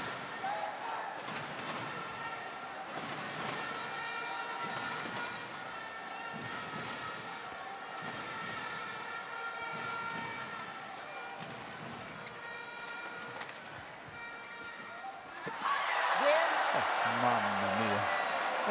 No wonder she drops her racket on the ground and looks so disappointed with herself. 21-19. She played it so well and missed it. Got herself into position. A lovely little block. Ready for the next shot reply, but then finds the net. 21-19, the opening game to the Chinese combination of Bao Yixin and Tang Xinhua. 28 minutes for that opening game.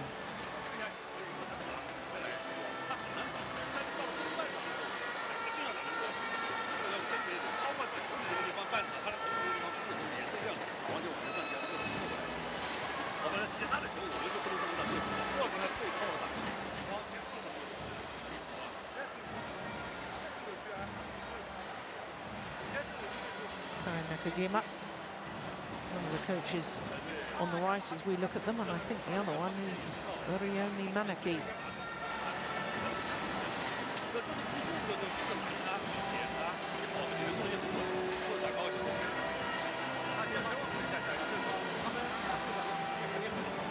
There's lots and lots of talk from both Liu Yong and Tian Lingyi.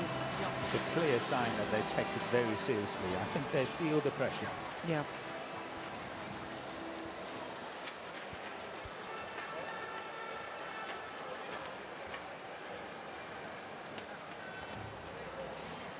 Seconds. 20 seconds. Yeah, they're still discussing.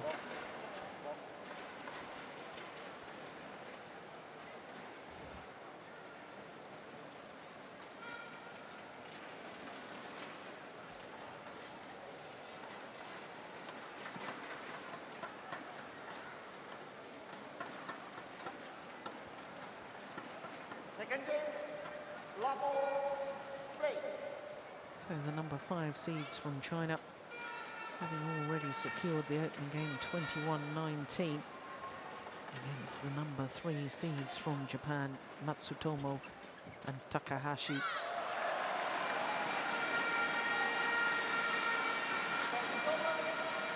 One love.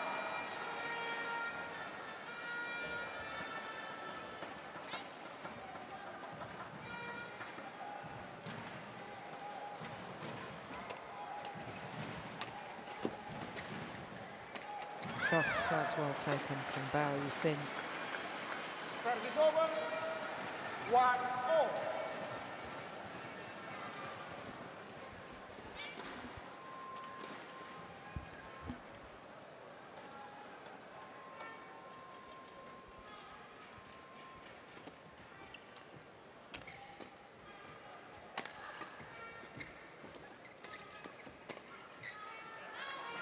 That's long.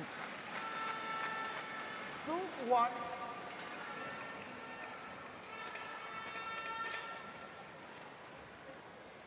Well, over the last year or so, Morton, we've been at times a little bit puzzled by the number of changes to Chinese pairs, both men's doubles and women's doubles. But when you see how a pair has now come together, I mean, Bao Sin won titles last year with not only her partner of today, but also Cheng Shu, former world #1, with Zhong Xianxin, Tiang Qing, Olympic champion.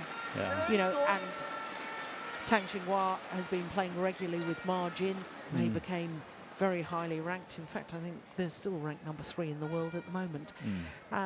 You know, and getting all that experience that their older, more experienced partners have passed on to them is a huge part of their development. We were talking a couple of days ago about the development of singles players and playing lower tier of tournaments and so on.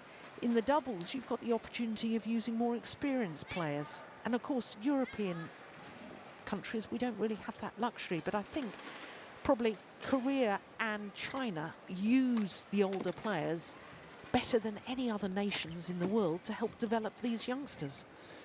Yep, you're right. They are in a different system. You know, we often talk about it in Denmark for you know, for argument's sake, and say, okay, Carsten Mogensen and Matthias Bull could play with different partners, but you take kind of the livelihood away from the two people, because they, the players, they play the tournaments, they win the prize money. Yeah. And it's viewed in a different way in these countries. So obviously they have the luxury of being able to do that and pass on the experience to the next generation. Yeah. So, but I think it's all about finding the absolute right combinations for the next Olympics. They always spend the first 1 or 2 years after an Olympic to finalize the next combinations for the next one. Yeah, very true.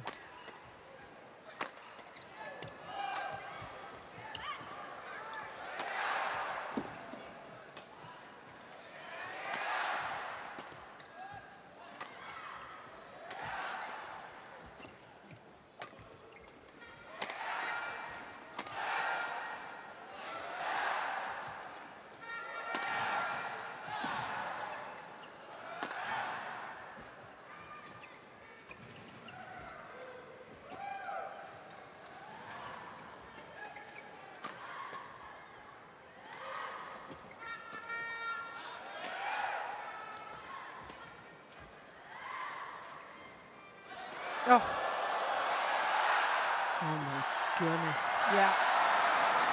What a rally. A little change of pace. Not a moment too soon. Look how short that lift was. Yeah, it was close of a little bit of misunderstanding between the two Japanese. And it's because Takahashi normally is the hard hitter from the back, but she was the one moving away from it and asking her partner to do the hard work here.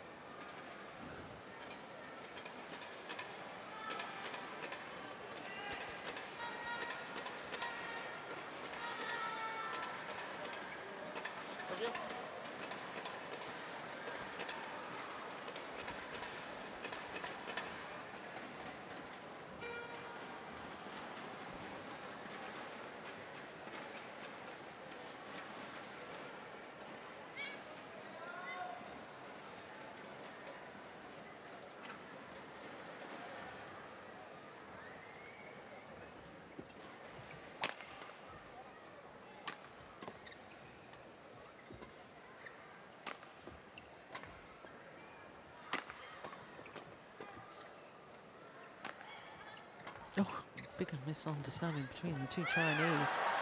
After the cross-court clear from Bao Yi-sin, there was nobody covering the straight. Tang Xinghua just stays at the front of the court. Who's covering? Yeah, if the Japanese pair had spotted that and been able to play the straight drop, would have been an outright winner. It's all so easy from up here, isn't it, Morton? Monday coaches.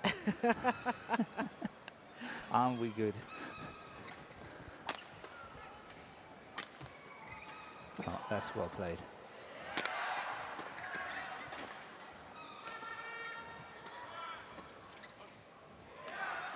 It's going out. Yeah. 4-6.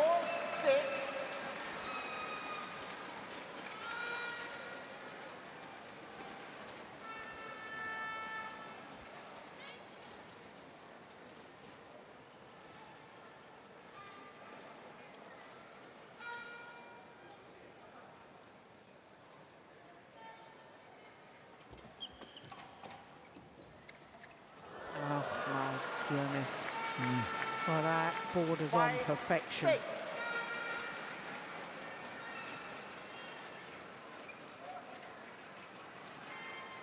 Crawled over the net from Bao Yi-sin. Yeah, well played.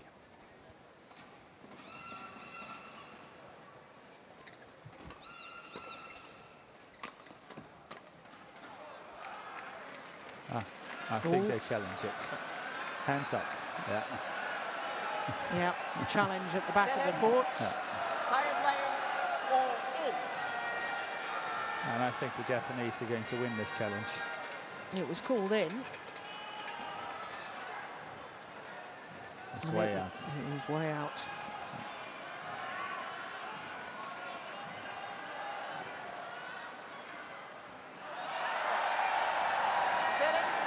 Yeah. And that's why we have the review system. Correction. Out. Good challenge remaining. Service over. 7-5.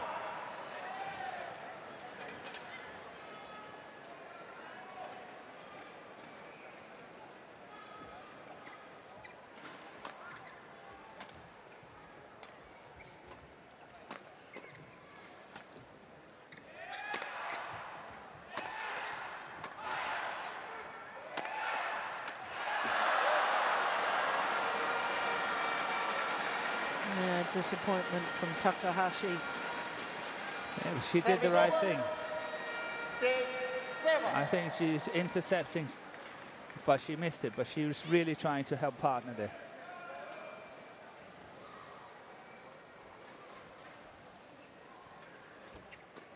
Out. Oh no, I would have called it in too, Morton. 7-0. Yeah. It's this split second. To me, it looks like he was going out, but I think you're right, he stayed in. So back level.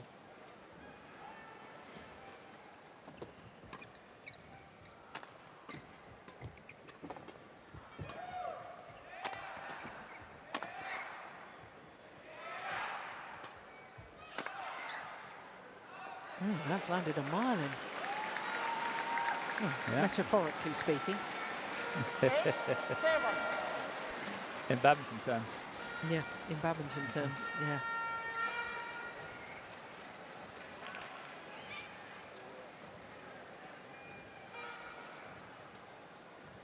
Three straight points to go into the lead.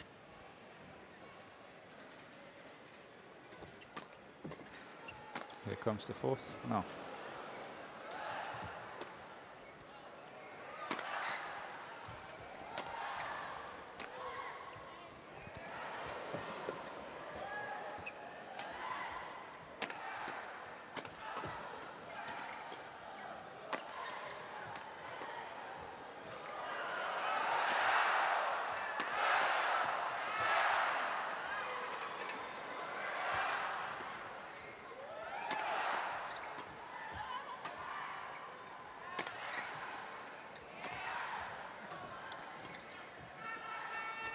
I've stopped counting, but if you started counting how many shots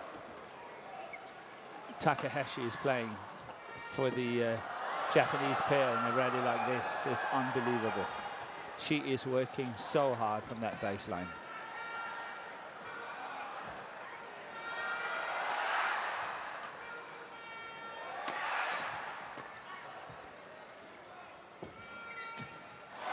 Yeah, and they get their rewards.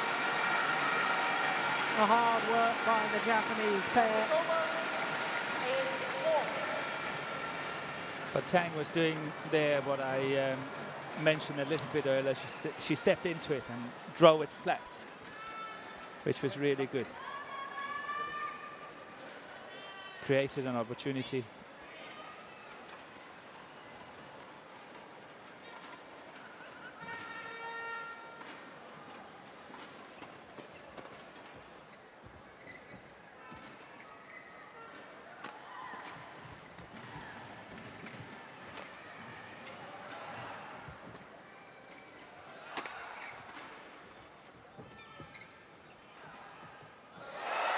Oh yes, left stranded. The mind was willing, but the body refused. Tan Xinhua. She got caught. Yeah. Okay, ready? That certainly pleased the Japanese pair. Big smiles after that rally from them. It's been 2 good rallies for the Japanese, long ones as well.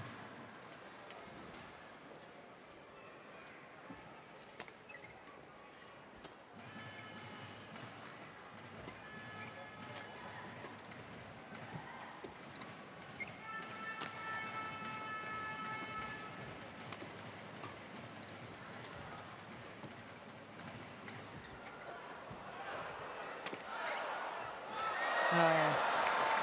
Nice defensive push from Bao Yixin Service over. into the mid-court area. 9-all. That one there. Yeah, excellent shot, but also very well read. Yeah, she does have great awareness, doesn't she? Yeah, She's very anticipation was creative good. and yeah.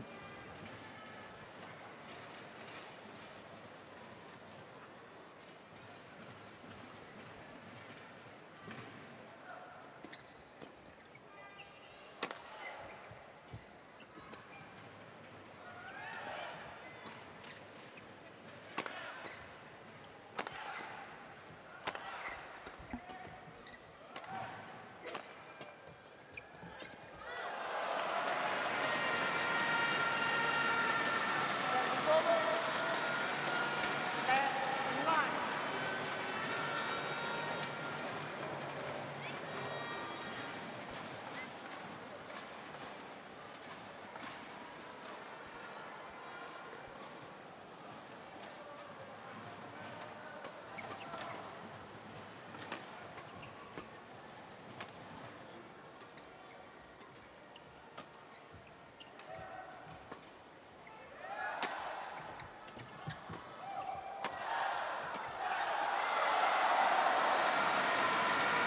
Good aggressive play from the number 3 seeds, and they have the advantage at the mid-game interval of game number 2 in contrast to the opening game. Just goes back to my theory, the Japanese pair is a pair, they work their way into the opponents and they really stick to it and they hang on and eventually they get good chances if they create this third game.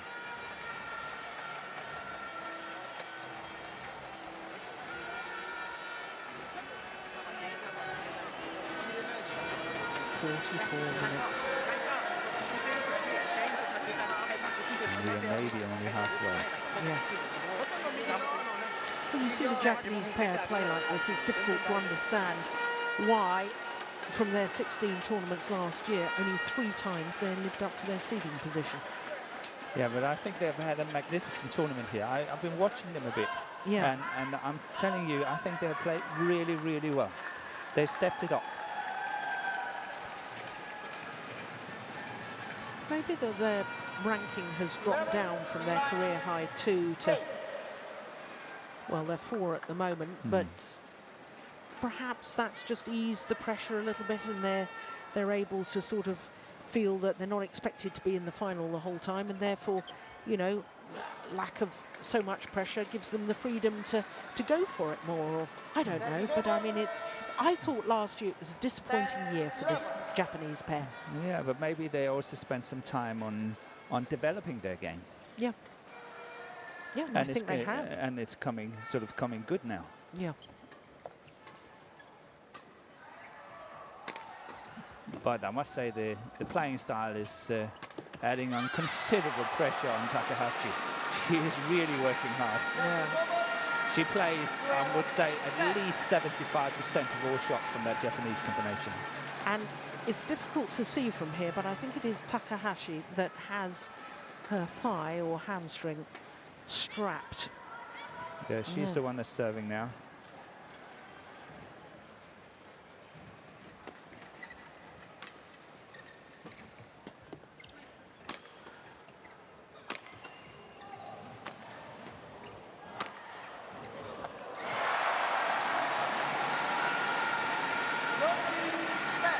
I'm just sensing that the tide may be turning. I won't stick my neck out this time. It's all yours. Oh no, you put me under pressure now.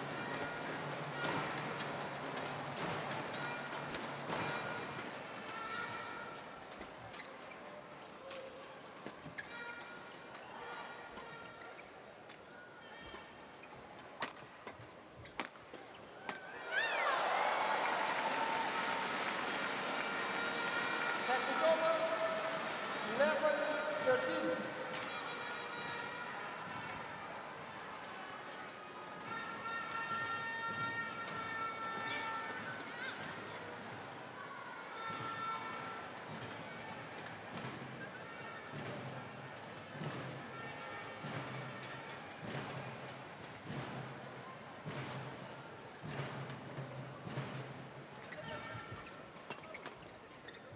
Yeah, it's clever.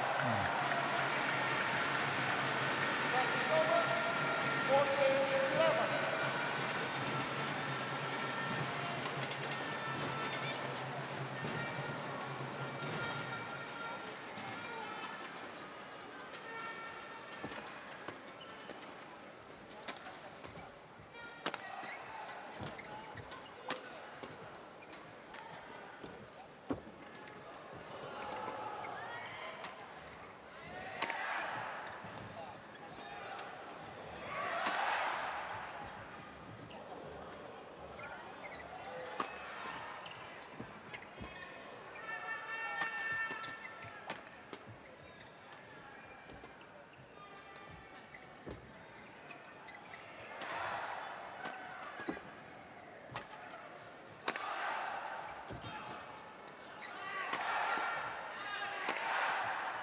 Going wide. Oh no, it landed in. It came back in. I thought the same as Takahashi. Yeah, as I did a little bit earlier. Yeah. We haven't really noticed whether there's a sideways drift earlier in the tour. I'm thinking exactly the same. Yeah.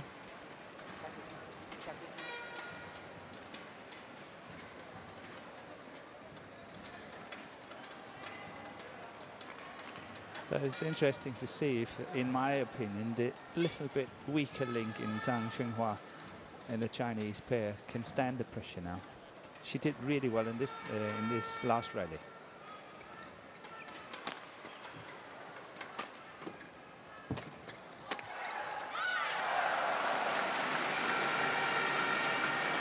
Service over, 15-12.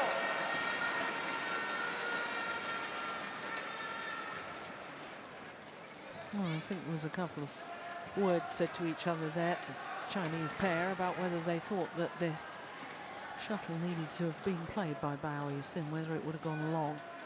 Certainly the second one was landing in.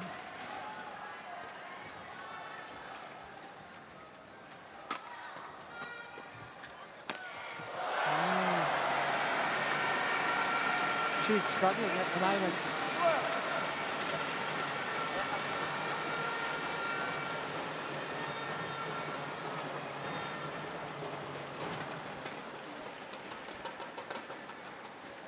It's a good lead for the Japanese pair, 16-12 up.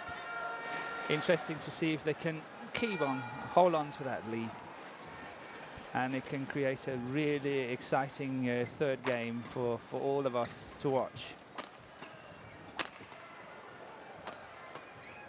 Good pressure. Yeah.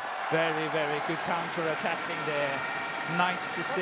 That's what I say. Sometimes you have to give away the initiative to take it back again. Yeah, and for so long they're just so content to lift the defensive shot, and then suddenly, as you say, step into the smash and drive it back just as quickly as it's come at you. That's gone well wide. Definitely a small sign of panic. So the number 3 seeds just 3 points away from sending this to a third and deciding game.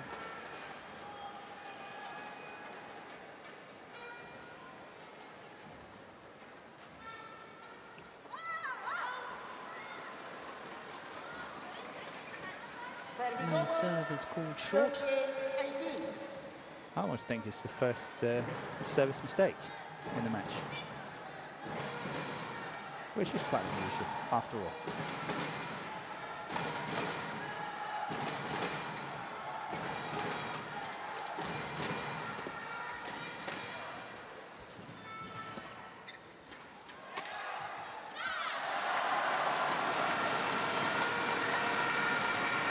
Little shake of the head after the rally from Tang Xinhua. The error from her racket once more. And now just 2 points needed to secure this second game.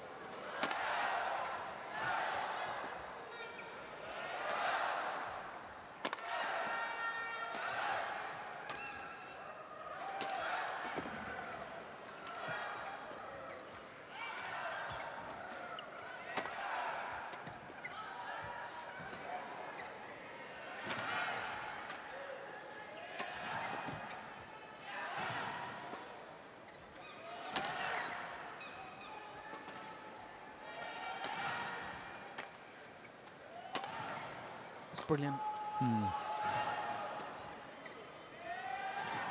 It's gone wide. So the Japanese they're getting a little bit back of their own medicine here.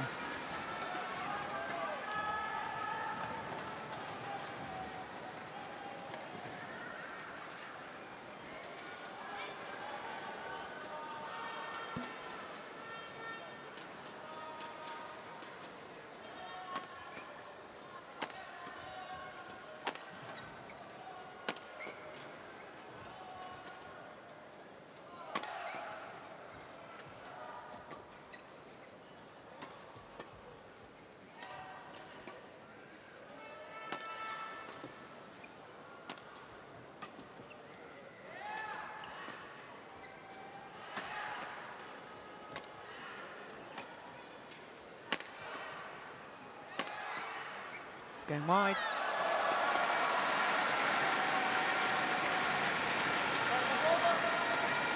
One point away from a deciding game.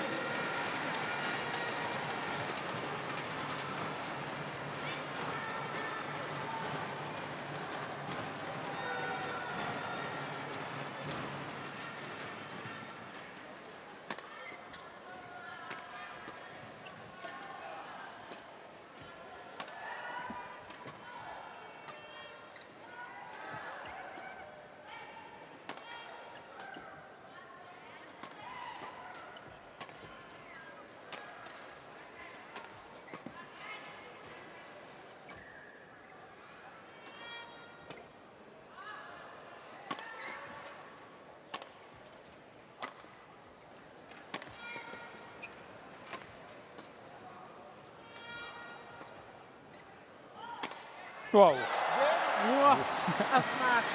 What a finish. Unbelievable. Magnificent smash from Ayaka Takahashi.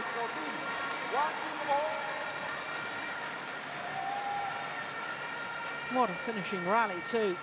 First the drop shot, and then this angle from Takahashi. Absolutely superb. We're just 4 minutes shy of the hour mark, and it is one game apiece because the number 3 seeds from Japan have taken the second game 21-14.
Well, Tang Xinhua's only just turned 22, but she's definitely playing the senior role as far as the encouragement is concerned within the Chinese partnership.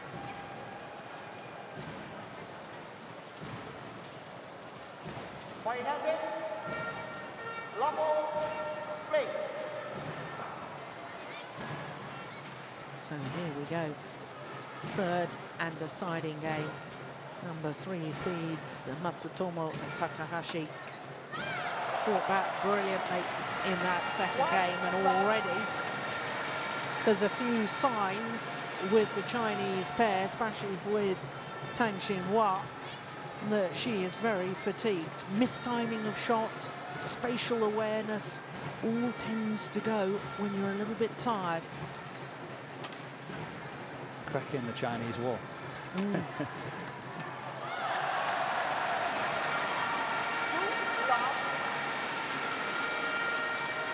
Is their remarkable run about to come to an end? 6 titles in 6 tournaments played.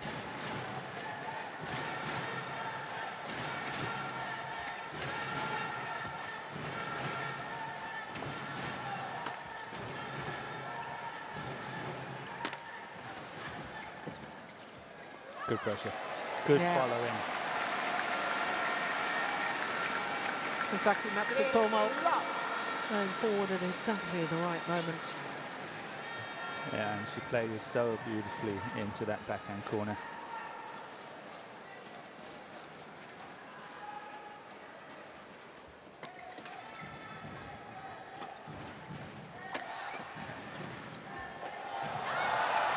What a start by the Japanese pair to this deciding game. 4 straight points.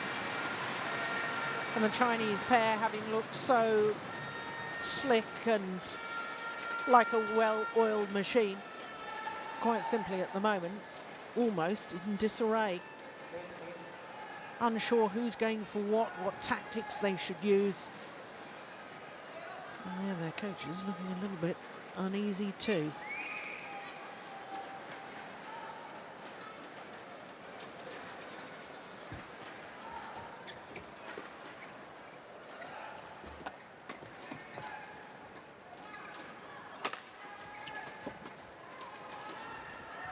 Lovely. Yeah. Quick. Oh, it's going long, wasn't it? Standing far back on the court and she's hitting that shot.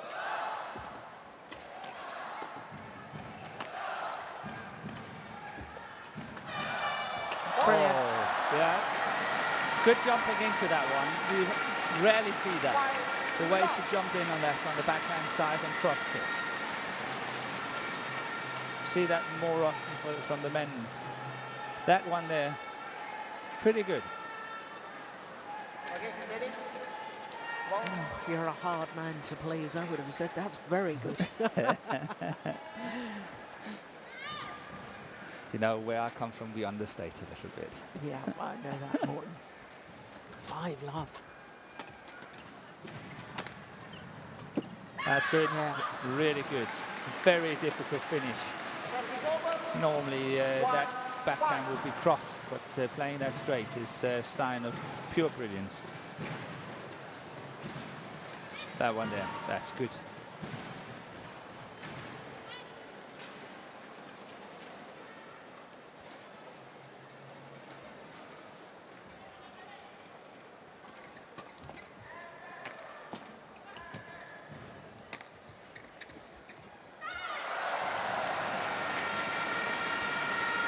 Service over. Set 1. 6-7.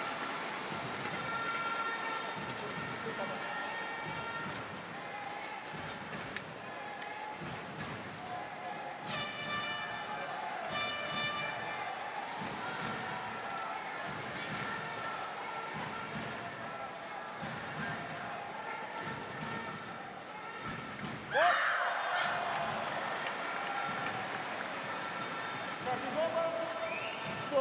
2-6. That was unlucky for the Japanese. Touched on the way out. And it's crucial time for Chinese now. Tang Junhua have to serve solidly. They have to get back into this match. Get their resources together, work hard, compose, play. 3-6. It's now or never. Japanese are getting too healthy leads. It'll be too difficult to get back.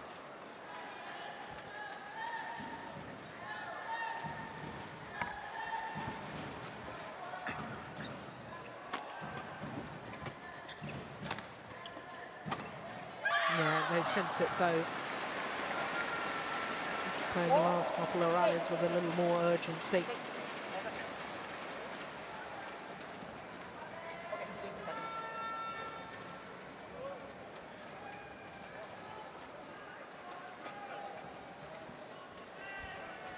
Yeah, good precision on the attacking smash from Bao Yi-sin.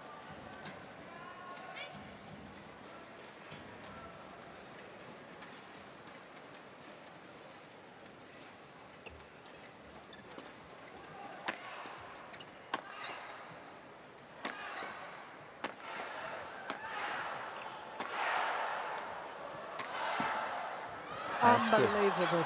That's good. 5-6. Stepping into it again, that's what we talked about earlier. Really driving it back.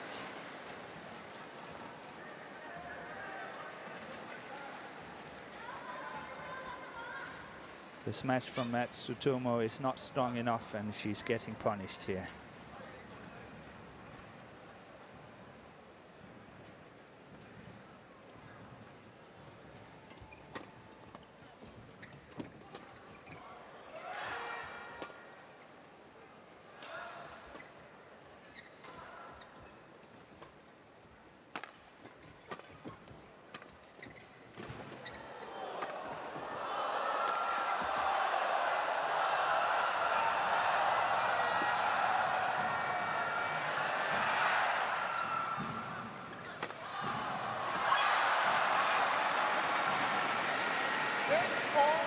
Well, I did think a little earlier in the rally, although it was a magnificent power smash to end it, I did think Morton, why on earth isn't the Chinese pair trying to vary their attacking play? It was all very much at the same pace, wasn't it? Yeah. But then managed to get through eventually. And 4 in a row here, catching up to 6-all. It was needed.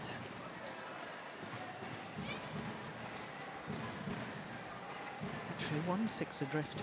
1-6 adrift.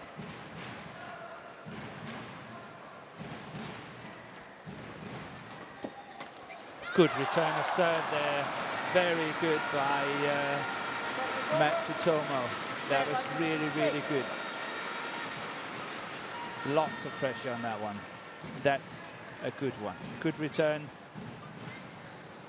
Because that's one of the things I'm sort of looking a little bit at when I look at this ladies doubles, is that they are very passive when they are on their return of serve. They're quite happy to just play it nice and then see what happens later on in the rally. I would like to see a little bit more urgency in the returns, adding on more pressure.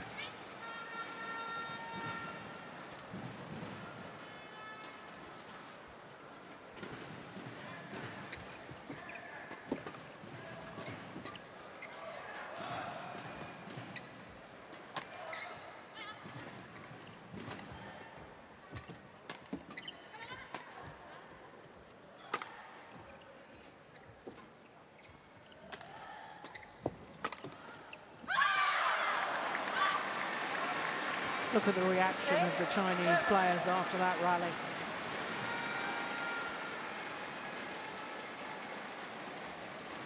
And adding on to the points I made just before about the service return, as we know, it's only been one service mistake, and I think that's part of it, unless they are exceptional good servers, all four of them. Yeah.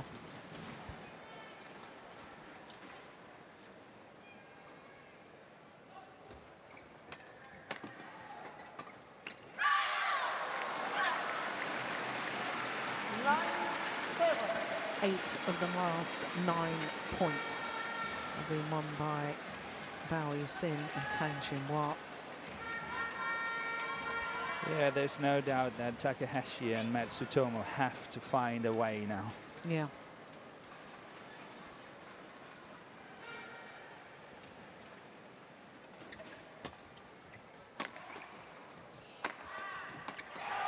Yeah, like that. Service over. 8-9.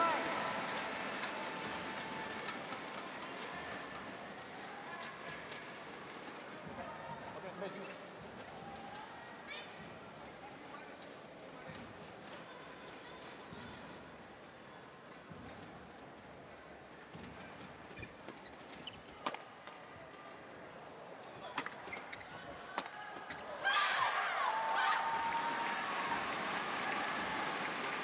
Service over. 10-8.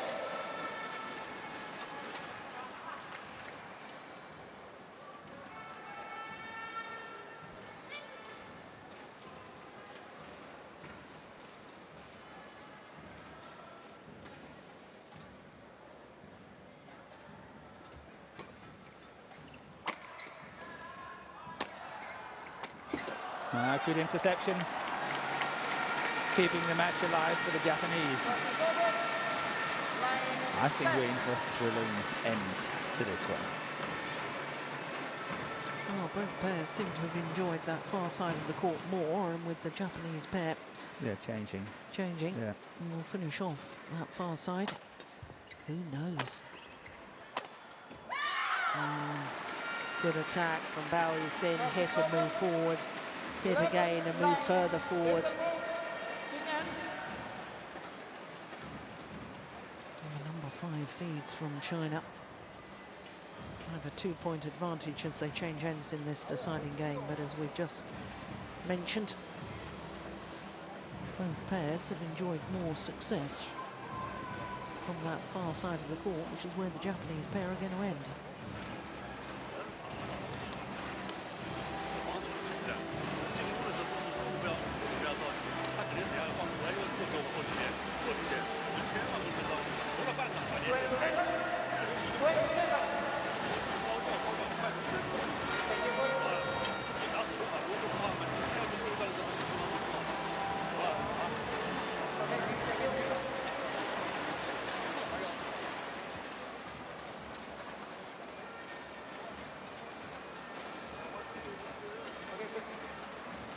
Still lots of very positive gestures, nodding of heads and agreement from the Japanese players towards their coaches. Nakajima Final word to these players. He's a coach with a lot of passion. Tianxing in the front there. Chen Jin, former world men's singles champion, now one of the women's singles coaches, all enjoying this contest.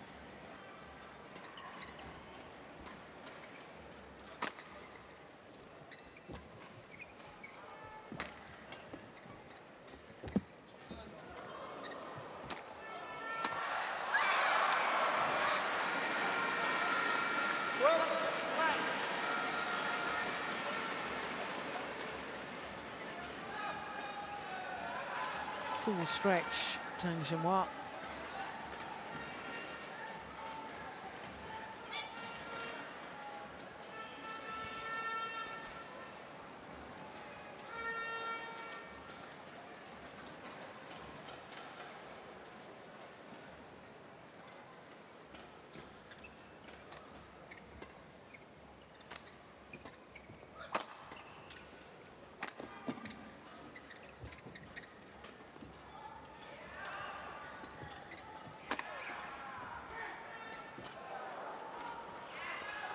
It's gone long.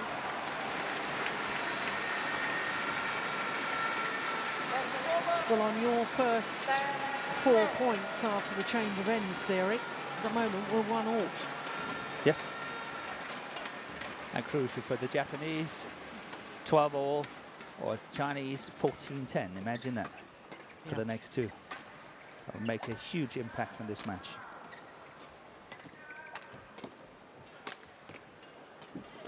Good pressure by the Chinese. They're really adding it up.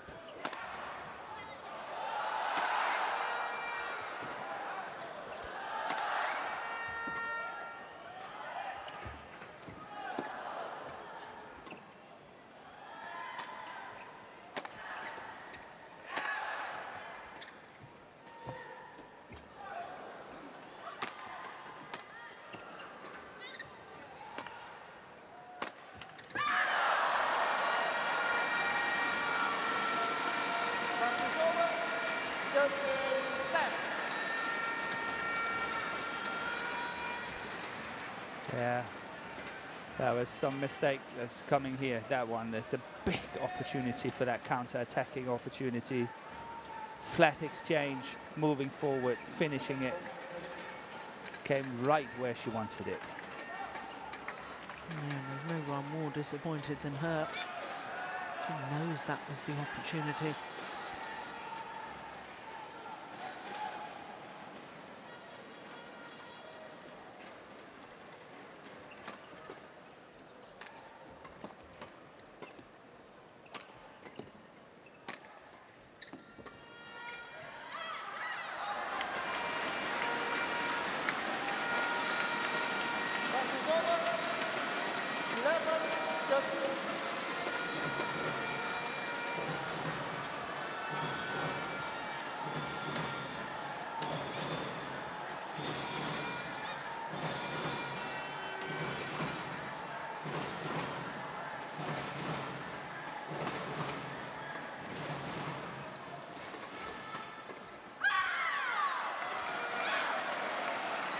Good pressure from Bao Yixin moving forward.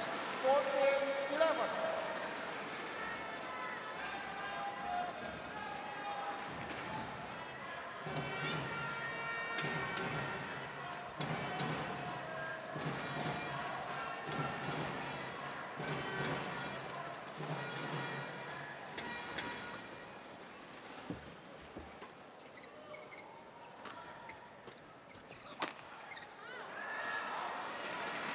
Ooh. No, the line judge was slightly hesitant. Why not challenge it? No, exactly. I don't think Chinese pair have made one challenge, have they? No.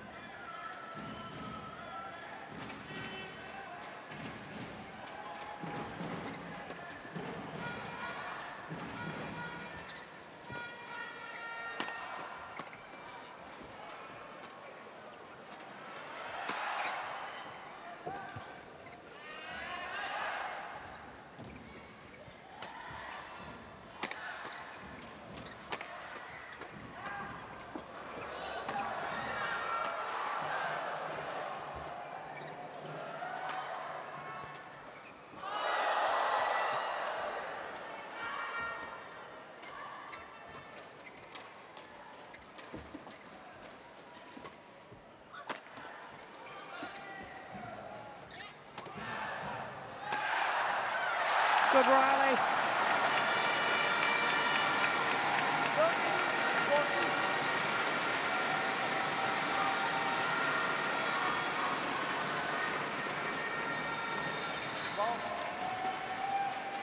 It's interesting to see what damage a rally like that can do mentally to people. When you win it, such a long rally, and you work so hard and you win it, it gives you extra energy. When you lose it, it does the absolute opposite. Interesting to watch now. Yeah. There's not only the physicality, now just 1 point the deficit.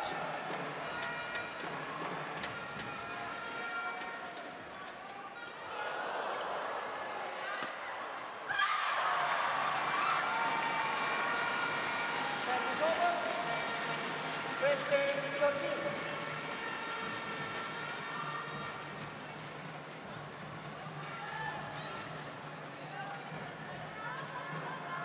How deep they are in their defensive stance, both the Japanese players.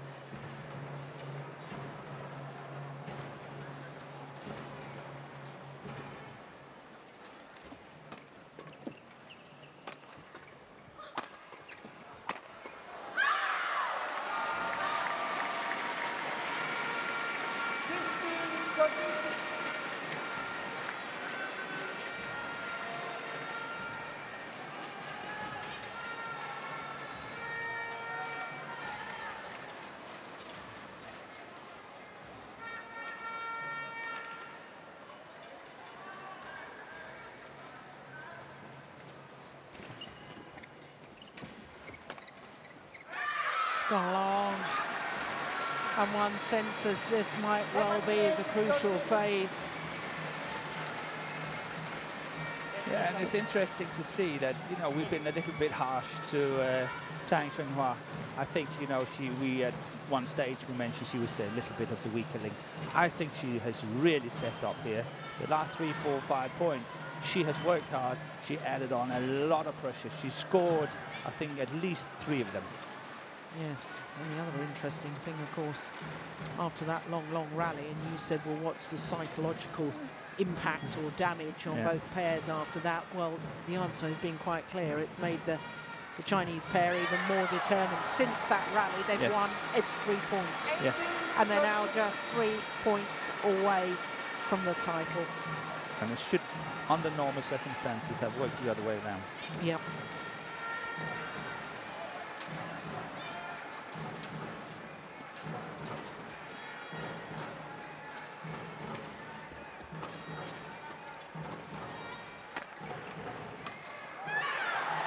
Just 2 points needed. 19-13. Well, the court will be mopped, and the Japanese pair, who had heartache last year, losing in the final to Bao Sin and Tiang Qing, well, they looked at one stage as if they could go one better. Now it looks like a mountain to climb.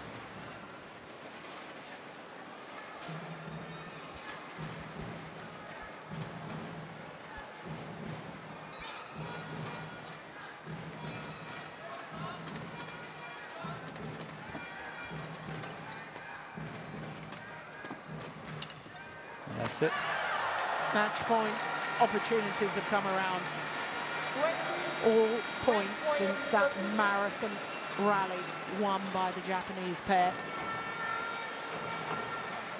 All 6 points since then have been won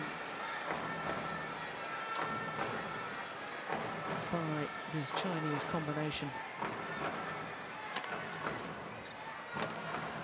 7 match points.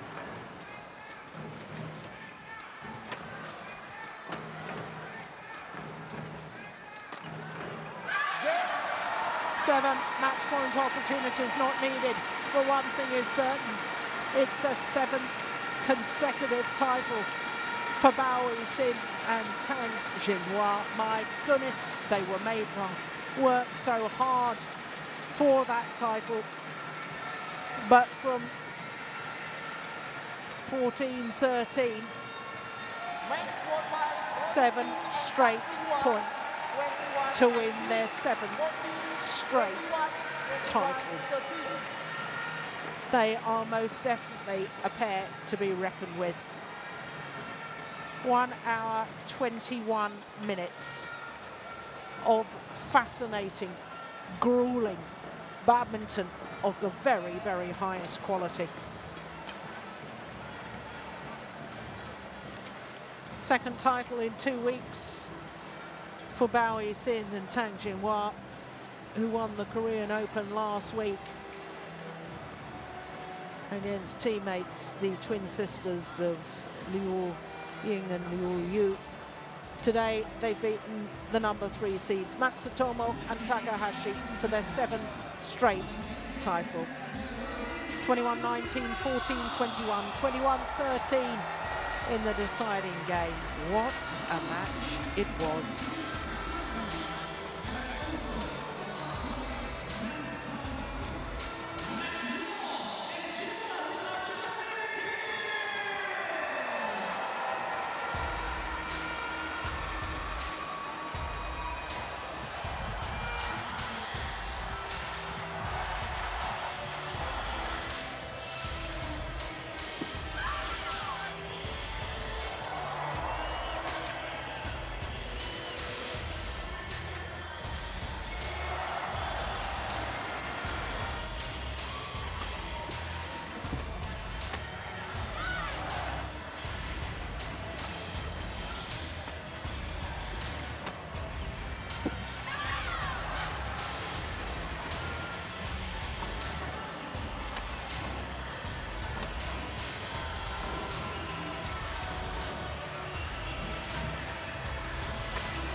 So the presentation party are invited to step forward to present both pairs who produced such a battle and such a wonderful final. But for the Japanese combination of Misaki Matsutomo and Ayaka Takahashi, for a fourth time, they are disappointed in a Super Series tournament final. Still waiting for their first ever Super Series. But for Bao Yixin and Tan Xinhua, 7 titles in 7 tournaments played. They've only played in a total of 8. For the last 7 tournaments they've entered, they have won. And this, their 5th Super Series title.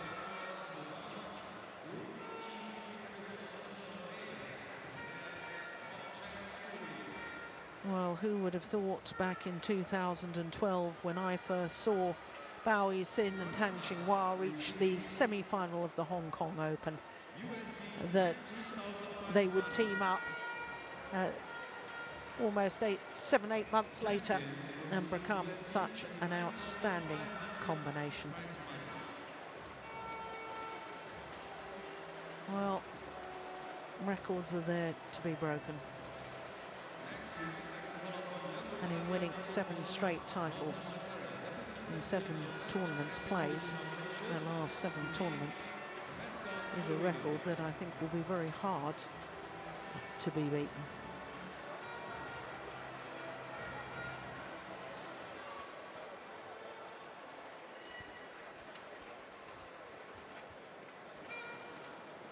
Tan Xinhua,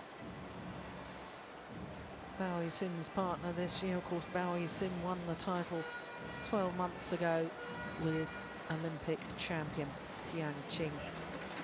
Both very versatile players indeed.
Two finals played.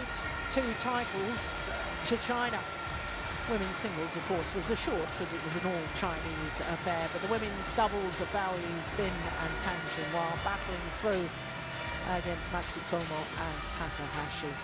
Will China make it 3 in a row and possibly 4 in a row? We know they can't win all 5 titles because the last final this afternoon is Lee Chong-wei of Malaysia against Tommy Sugiyato. Well, if China are to win 3 in a row, they're going to have to battle not just their opponents, but also all the fans here in Putra Stadium, because we've got Malaysians involved. We've got Go Vishen and Lim Kim Hwa up against Chai Biao and Hong Wei. Well, by the end of the first day, first round, 4 of the seeds had gone. The number 2 seeds, the number 7 seeds, Kuan Tan from Malaysia, they went. The number 3 seeds, Kim and Kim from Korea. By quarterfinals, there was only 2 seeds left. And then by semi-finals, 4 different nations represented. That's a very healthy state of affairs. The final today, 2 unseeded combinations. The Chinese emerge into the Putra Stadium main arena first. The very tall Hong Wei leads them out. Chai Biao, who has in fact won this Malaysian Open title previously, 3 years ago playing with Guo Zhendong, beat a couple of Danes in the final, Mads Conrad and Jonas Rasmussen. So Chai Biao, a former champion, but listen to the reception for Lim Kim Hwa and Go Vishen.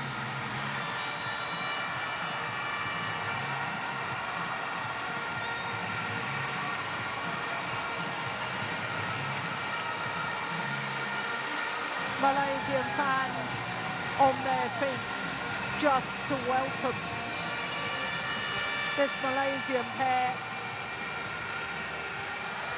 who have just reformed their partnership, having split twice previously, so this their 3rd spell together. And they're through to their first ever Super Series tournament final, and it happens to be a premiere, their home event. And I think what's interesting, only 2 previous titles for Lim Kim Hwa and Go Vishen. 2010 won the Malaysian International Challenge. Last year they won the Malaysian Grand Prix Gold. Their only titles that they've won have been on home soil. They obviously love playing in front of their home fans. To some athletes, they feel pressure in front of their home crowd, but not this Malaysian pair. They have excelled on home soil. Oh my goodness, there we go. Wonderful exuberance in the crowd, and I can tell you that there will be a huge cheer for every single point that the Malaysians win in this battle. As long as they're in the contest. As long as they're in the contest, yes. Morten Frost pointing out over the last couple of days the crowd can be harsh as well. But here, first of all, the Chinese pair, they're not seeded. Chai Biao, 23 years of age, from Fujian province. He's not short. He's 188 centimetres, that's 6'2". And as I say, former winner of this event. Now, I'm not quite sure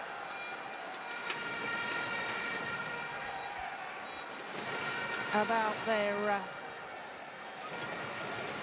win-loss record. All I know is that last year they reached 5 finals from 7 tournaments, and certainly the only real problems they had were in the quarterfinal against Marcus Kido and Gideon Marcus Fernaldi of Indonesia. Indo and Hawakawa, the number 6 seeds in the semi-final yesterday. So for the Chinese pair, well, they too only 2 titles. That was the beginning of last year, the German Grand Prix and the Swiss Grand Prix. So to the Malaysians, Lim Kim Hwa, the left-hander, 24 years of age from Penang.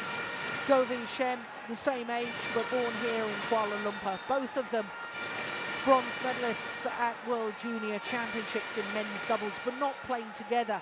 The left-handed Lim Kim Hwa won a gold at the World Junior Championships in the mixed doubles, beat a certain Chris Adcock and Gabby White as they were then. They're now Mr. and Mrs. Adcock. Their win-loss records for last year: 9 tournaments, just 1 final. That Malaysian Grand Prix Gold event, which they won, beating Koo Kian Kiat and Tan Boon Hyong in the final. Look at that first round. That was against the number 2 seeds, the World Championship and Olympic silver medalist Boa Mogensen from Denmark. Needed 3 games to come through there. And then in the second round, they were 8-15 down in the second game against Jonjit and Puang Puapet of Thailand. They saved 5 game points in that second game before closing it out 25-23. Slightly easier in their quarterfinal, semi-final yesterday. That was another thriller. If you were with us, you will have enjoyed that. They won on their 4th match point opportunity, having been 20-17 up. 3 match points went begging before they finally closed it out 22-20 in an hour and 12 minutes. So there are match officials for this men's doubles final. And as far as the fans are concerned, this is now the Malaysian men's doubles team. I was reading in the newspapers this morning that a decision has finally been made, and that Koo Kian Kiat and Tan Boon Hyong, twice winners of this title back in 2007 and 2010, that they are going to be split. And if they decide that they want to carry on together, then they're not going to be part of the national federation. They'll have to do so as independent players. But let's focus on the news of the moment, this pair and this final.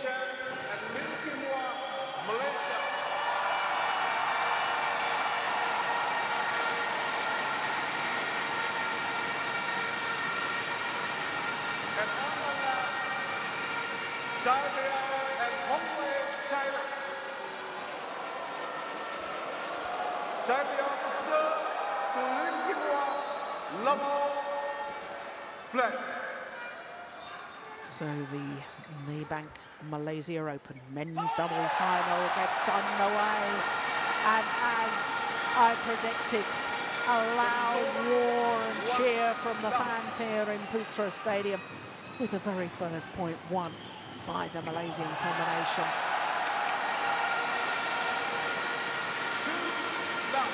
First meeting between these two pairs.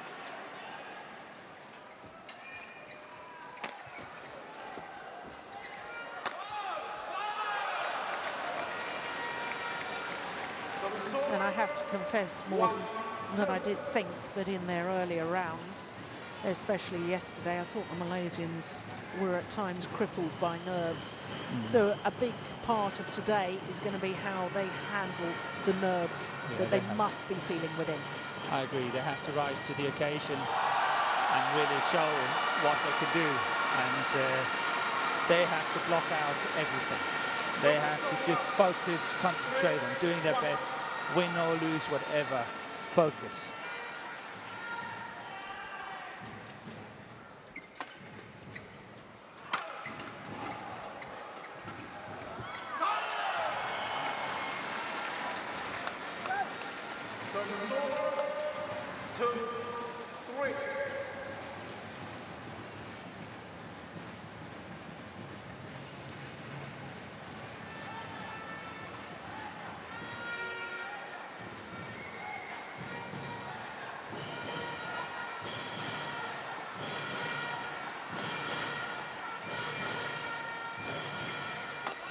Oh, that is nice. Yeah, he's very good angle. Yeah, he's a very tall athlete, is Hong Wei.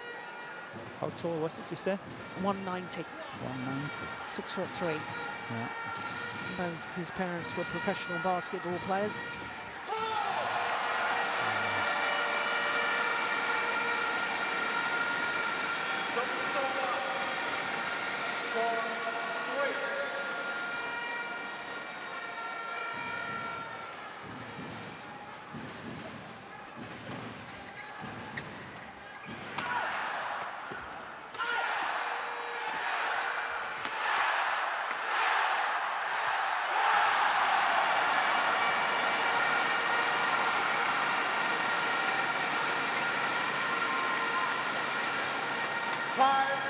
3. So the former champion making the error on his defence.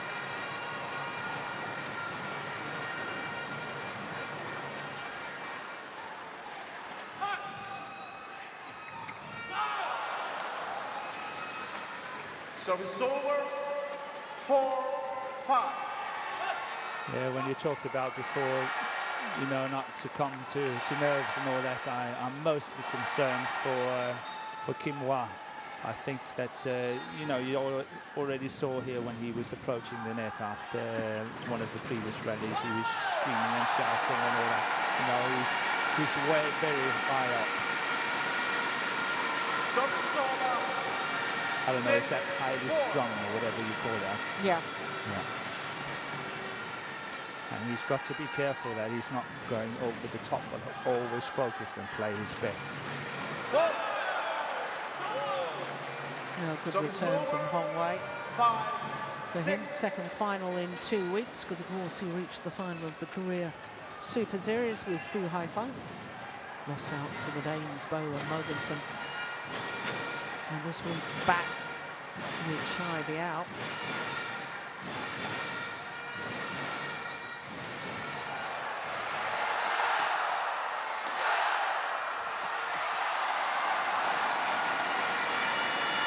Well, Go Vu Shen knew the shuttle was going to go wide, and Lim Kim Hwa was shadowing him, and I thought for a moment he was going to try and play it. It was. Yeah. But that's why this over-keenness. Watch out, you know. Yeah. Yeah. Trust your partner, play the game. Service over. And we have seen some mistakes already from Lim Kim Hwa.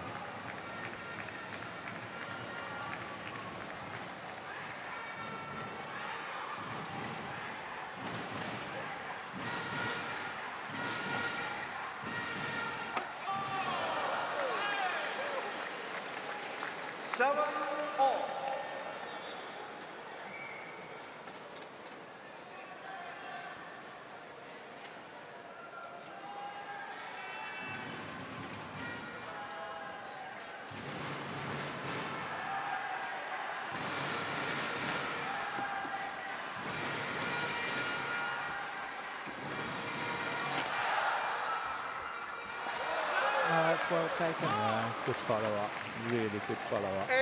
Quick. 7.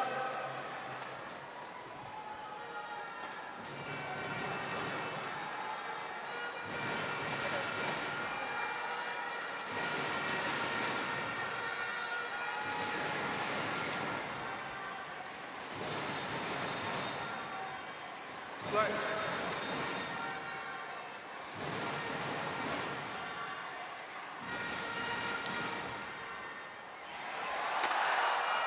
What a smash.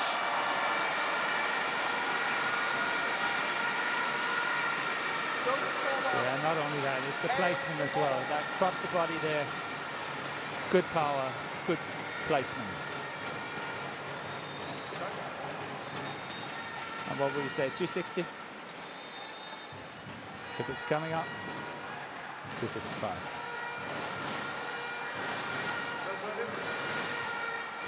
And just to put that into perspective, 255 is 158 miles an hour.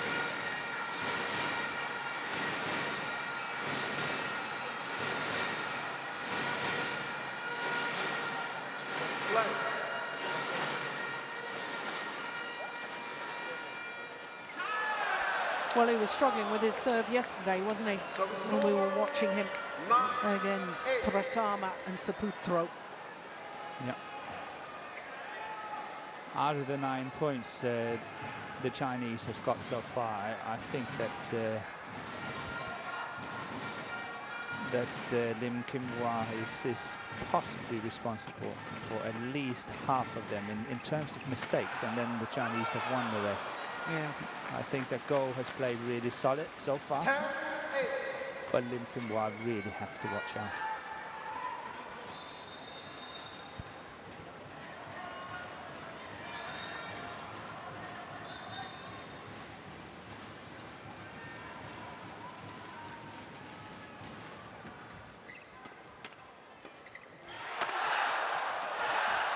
that's excellent.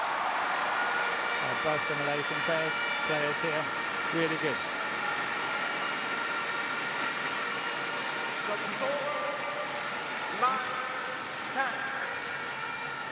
Yes, and for both the Chinese players, they are such tall athletes. Look, getting down to these angled shots, making them twist and turn, I think is a very good idea.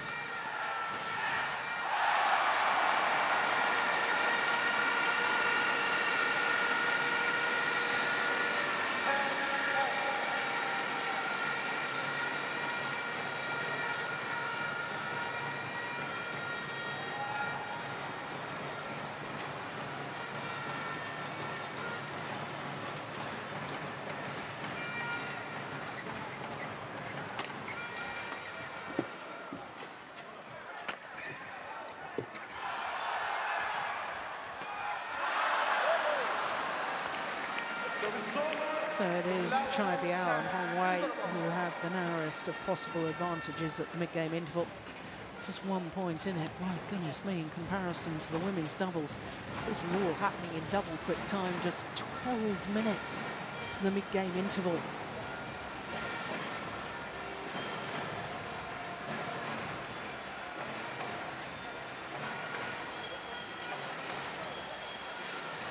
Zhang Jun and Tian Bingyi, the two Chinese coaches.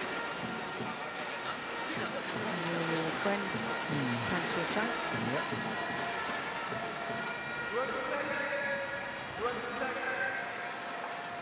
A crafty little player himself. Good doubles player.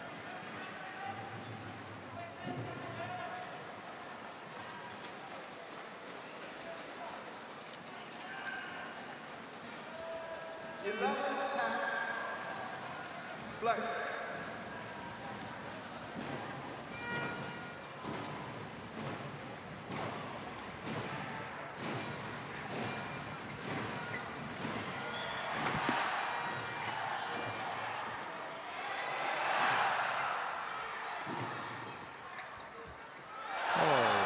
Really played.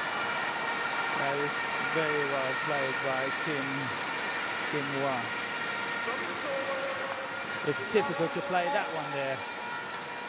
Play it back to the net as what he's doing there. That is a difficult shot. Well played.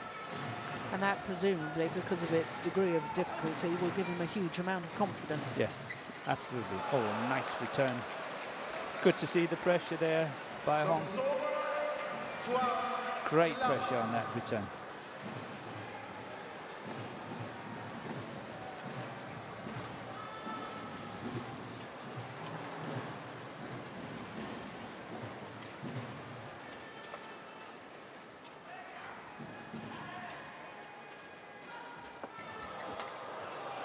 Good serve.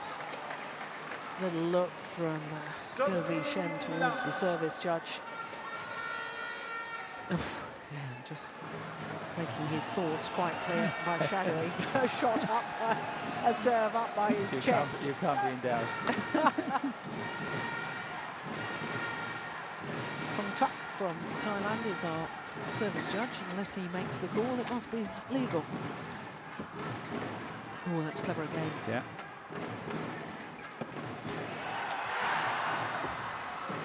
It's all very fast and furious, my goodness me.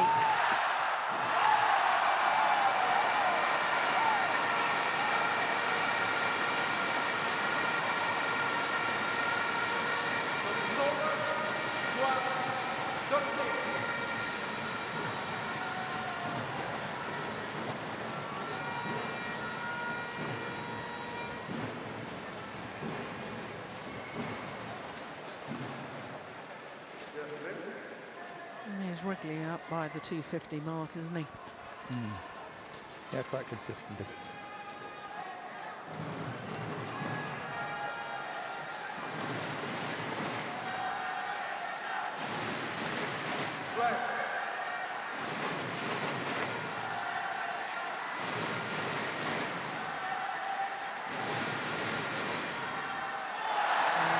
It's good serve.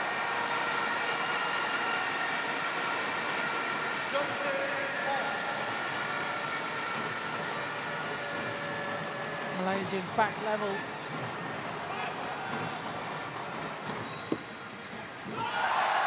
And now into the lead.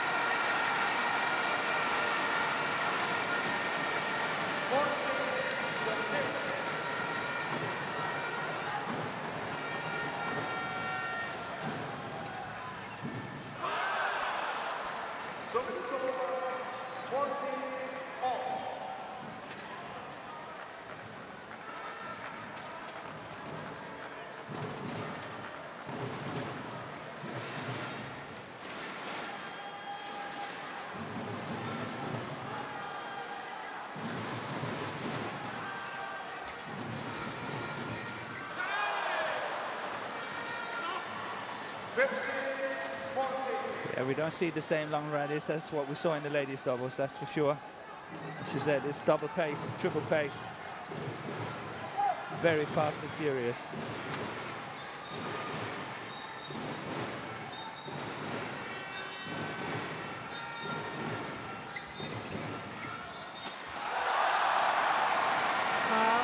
A little bit of moment of madness from Chai Biao. What on earth was he trying to do against the left-hander? Play a little trick shot towards his forehand side. Yeah, didn't get away with that one, that's for sure.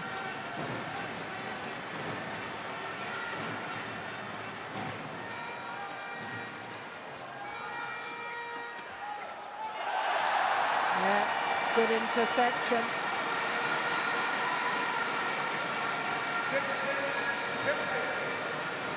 Yeah, Lim Kim-hwa is really playing well at the moment.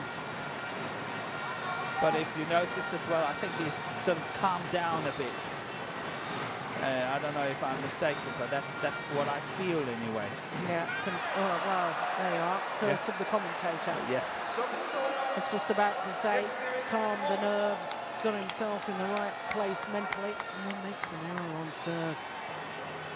Yeah, but he's got a funny action on that serve. It's bound for more mistakes than most. Good serving. Very good serving by Chai. Yeah, just skims over the net. It was a perfect serve. It is. So now the Chinese pair back into the lead. And the umpire saying don't wander around the court, get ready to play. They're already getting cautious now. We saw it yesterday as well. I actually think they got a warning on it. Yeah, they did, a yellow card. Yeah.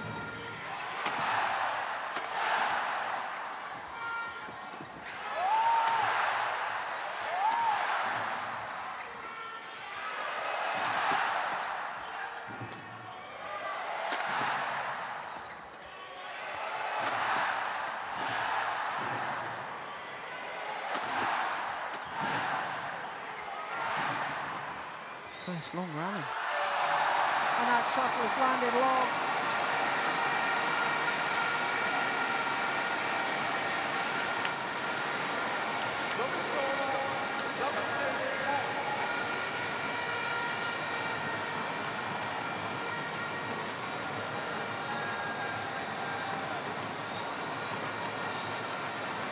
What do you think he was trying to say?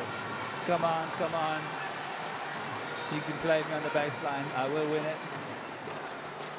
Quite possibly, I think you're right. Because how many shots did he hit from the back of the Yeah, they tried to place him there.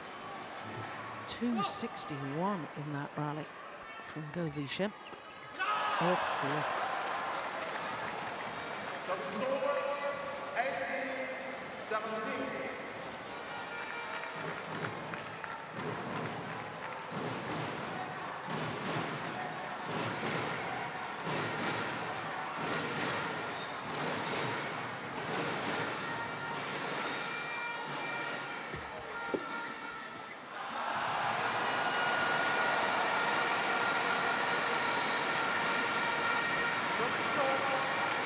Well, it's all going to come down to who's got the nerve over these crucial final points.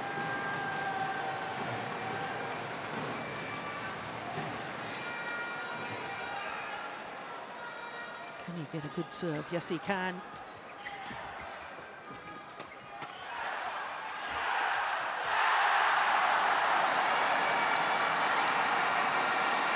boys in front of us are leaping in the air, punching the air in celebration. Yeah. Malaysian pair still need another 2 points though.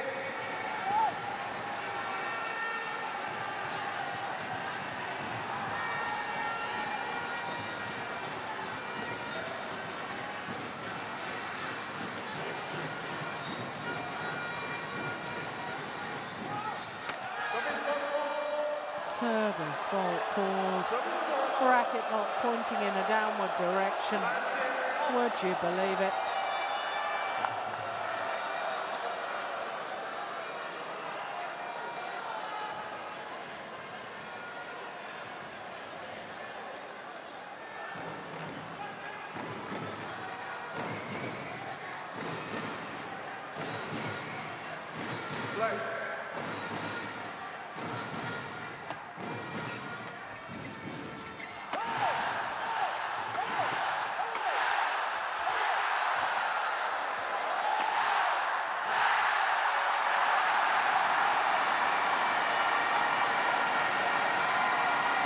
Well worked rally.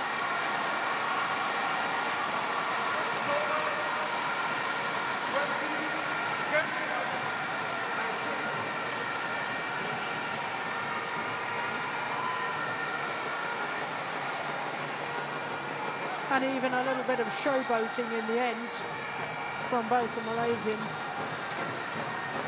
They need to refocus. The job's not done yet. They need one more point to secure this opening game, and even Chen Hong getting involved, telling the crowd to get louder. They don't mind it. And now the Malaysians orchestrating the fans.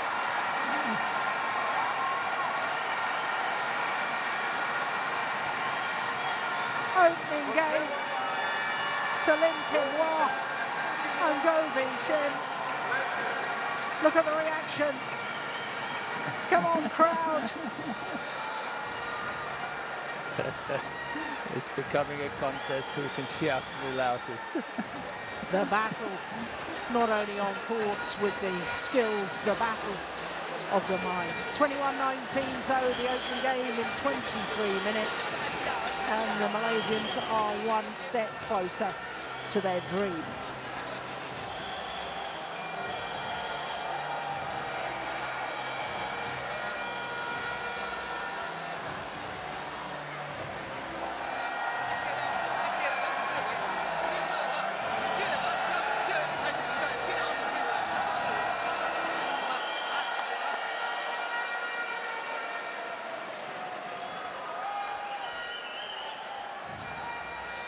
Well, the fans ready for a party.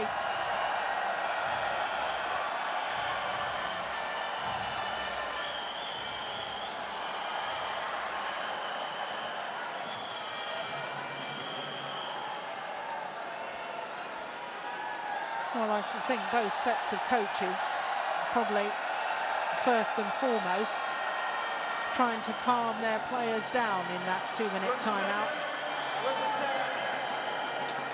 I suppose in a cauldron like this Putra arena, as a coach, Morton, the first thing you want to do is to just get the players a little bit calmer and probably only give them one tactical thing to think about. Absolutely.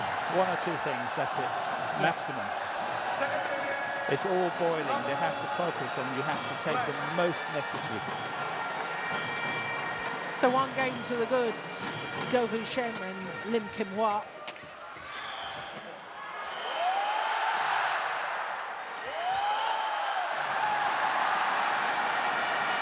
Well, last week in the final in Seoul, Hong Wei really did struggle, and I wonder if he's got a few nerves as well.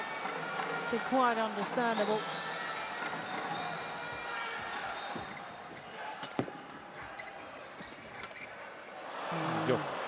Good reaction. Very good reaction.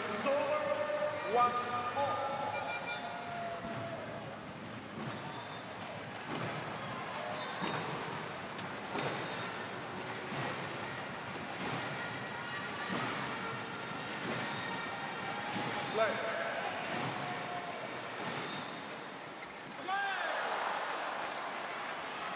Two, one. It's good serving by Hong Wei. Turned 24 18 days ago.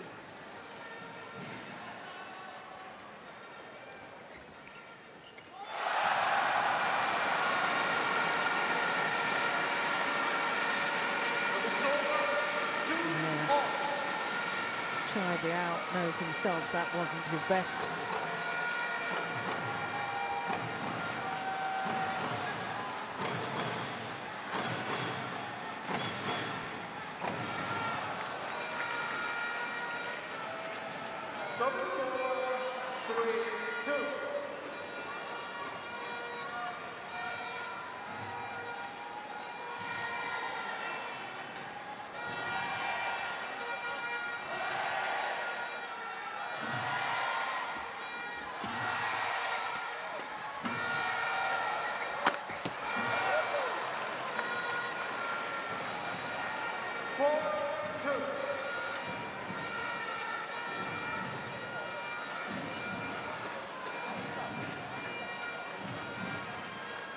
I just sense the Malaysians need to be awfully careful here, Morton.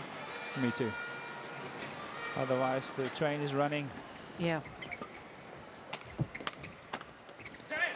And I have to say that showboating at the end of the game, first of all, pretending that they were going to hit the shuttle when it was landing so far out, and then the gestures at the end of that opening game, whilst it's great for the crowd and for the fans, it bothered me a little bit about their concentration. Yeah, yeah, I couldn't agree with you more.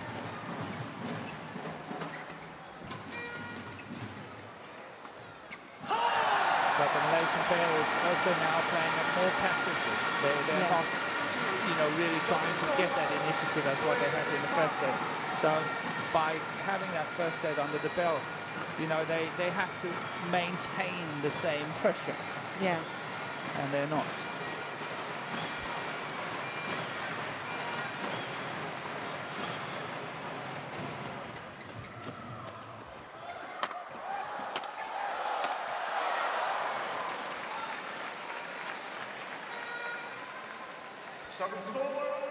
And I don't think it's not only us who is sensing this, I think everyone is sensing it. The players, the crowds, everyone is sensing it.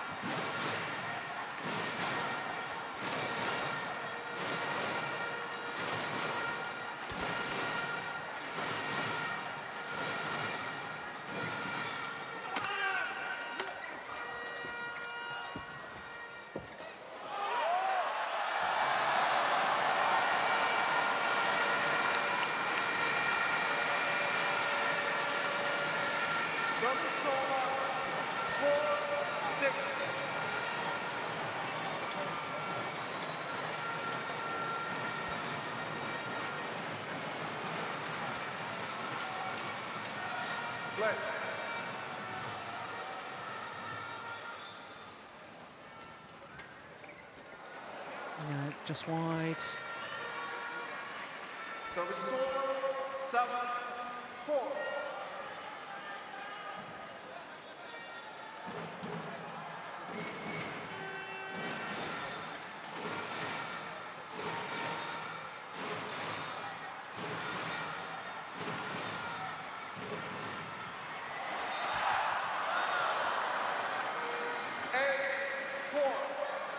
They've just gone off the boil, haven't they? Yeah.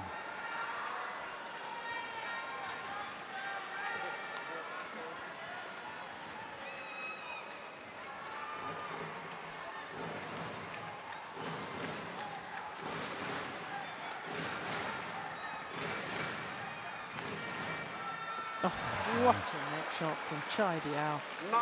Goodness me, that is fabulous. It is.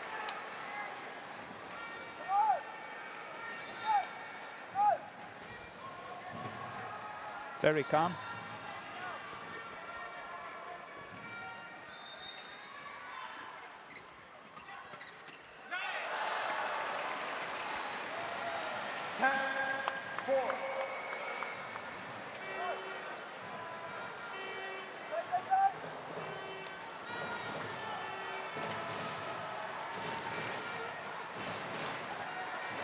8 of the last 10 points, the Chinese pair.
Well, this is the discipline in badminton that I think things can change quicker than any other discipline.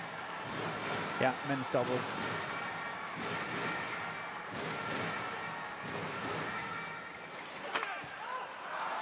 Yeah, a bit more showboating from Go Vi Shen. Yeah. It's almost like they played before and had some controversy before. Yeah. But obviously I don't know that. No, and as pairs, they've never played each other before. Well, we'll go to the mid-game interval with the Chinese pair having a 4-point advantage.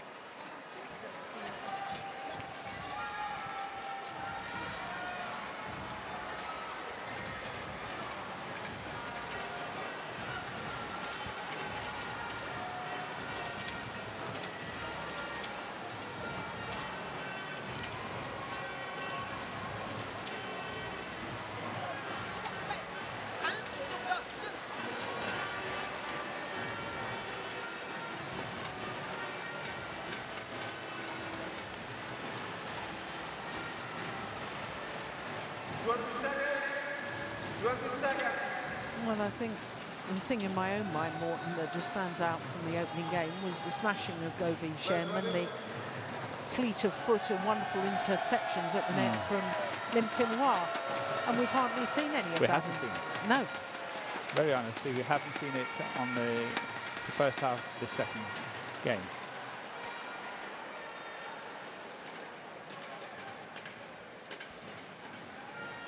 Go.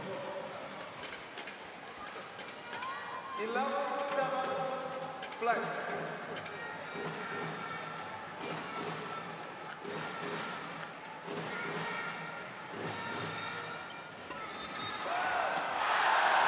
Yeah, now that's very reminiscent of game number 1.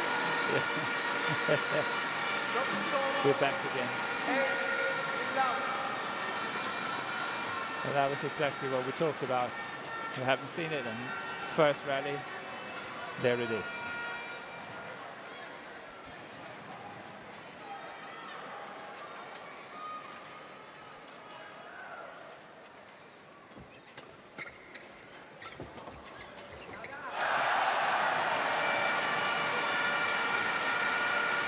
And all of a sudden, there's even more spring in the step after the rally. Yeah. Runs and picks up the shuttle, eager to get on with it. Chai Yao is complaining about the serve from Lim Kim Hwa. He thinks it's a double action. And your opinion? It's close. I think he's got a point. But that's also what makes the serve a little bit more erratic, is that little movement before he actually strikes the shot.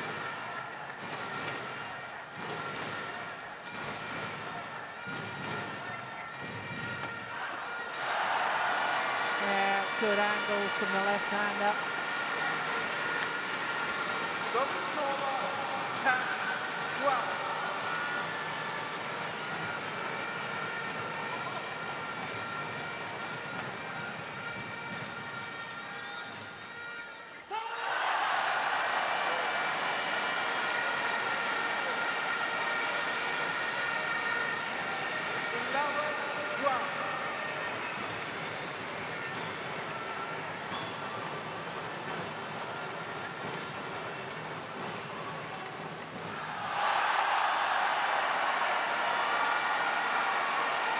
6 points adrift they were at one stage.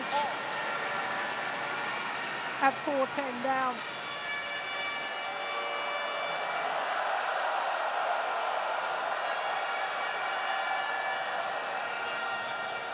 Now, the umpire just saying to the Malaysians, just calm down.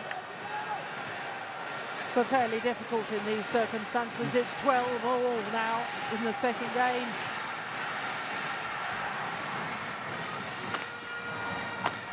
Oh, that's good. That's steep. Yeah. 17, Big time. 12. Change number.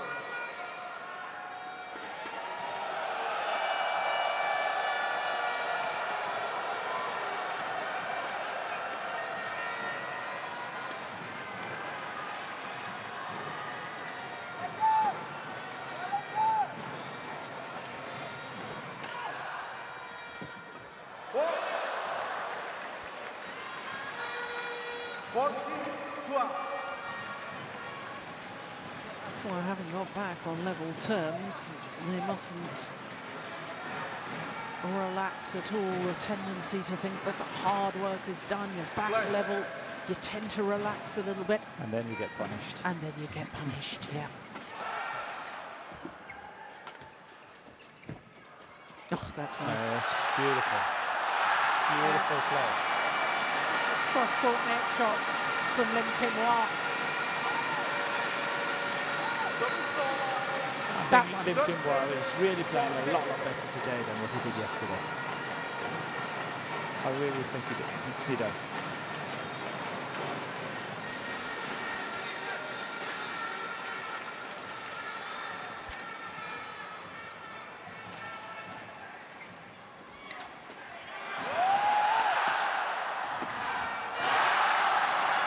Once again, rushes to the net to pick up the shuttle, the left-hander.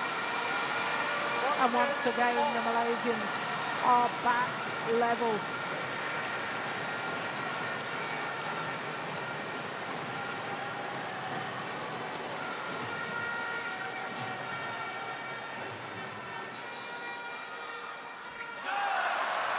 Oh, dear me.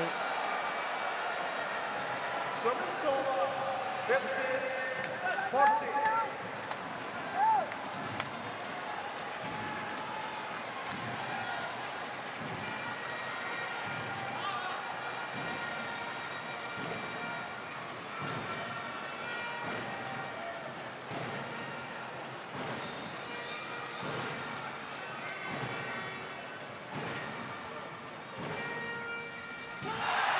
Well, I was just about to say a good serve, but it was an even better return. Service over. 15, all. Well, do they have the character, do they have the nerve, the Malaysians, to see this through and close it out? Play.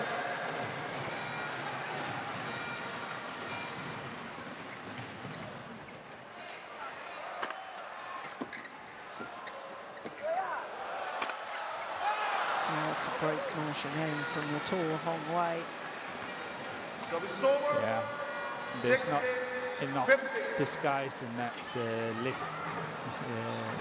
Hong can go straight to it, and then obviously applies a lot of pressure.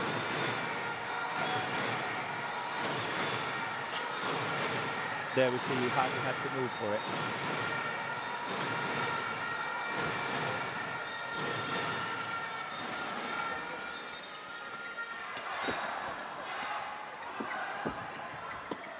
All's well in. Yeah. But I think that was the option that Gould had. I don't think he could have played 17, any decent shot on that one. He was really caught.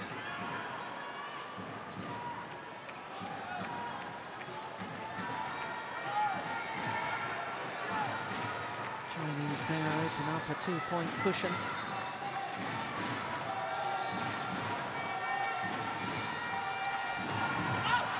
But not for long.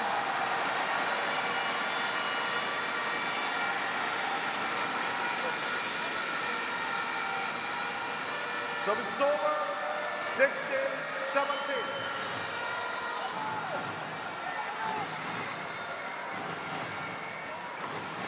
And it was interesting to see that Lim Kim Hwa was asking to get a chance to towel down, but was refused.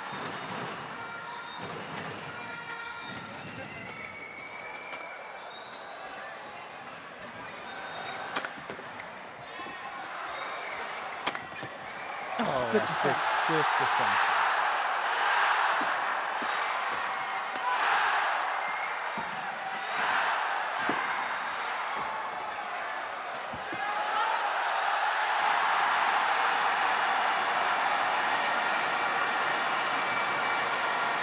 Well, it's all very fast and furious. 17 all. Very good rally. That's a good lift. That's what I'm saying, you know, sometimes you've got to do that, to break the rhythm and then go on the counter-attacking. 17 all. Oh no, not again.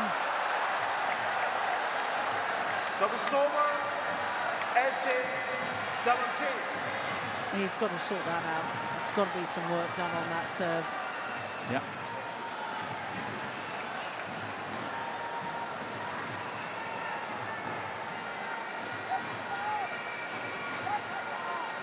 I guarantee you, when he's standing at home practicing, he can do it every single time.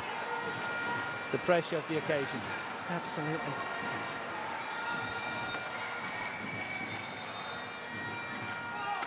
Oh! It was a fault called anyway. Struck above the waist. Yeah, but I'm telling you, that was very well by goal. He never felt for it. Yeah. You see it so often that they go on these attacks on the short serve and then obviously get caught on the flick services, but he was ready for this one. Yeah, brilliant. Now, the opportunity that the fans want. 18 all. Good serve. 1 point closer.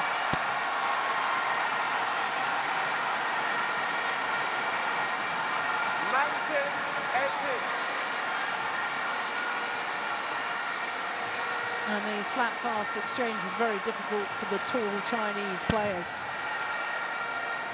2 tantalising points needed for their first Super Series title.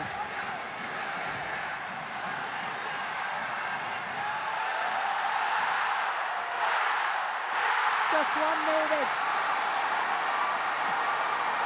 Inciting the crowd.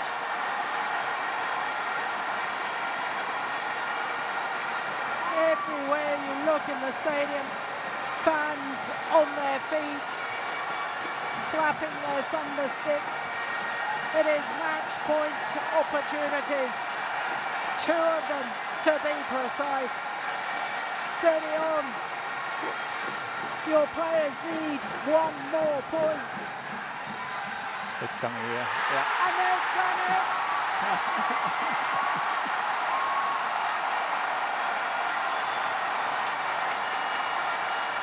Their first ever Super Series tournament final. And their first ever Super Series title.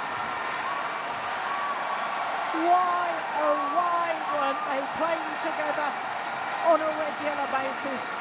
All the problems and issues have been put aside. All the hard work has paid dividends because Malaysia have new stars in the men's doubles.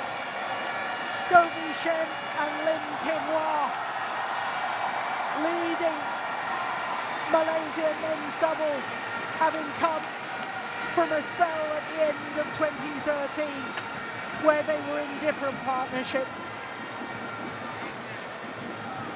What a story.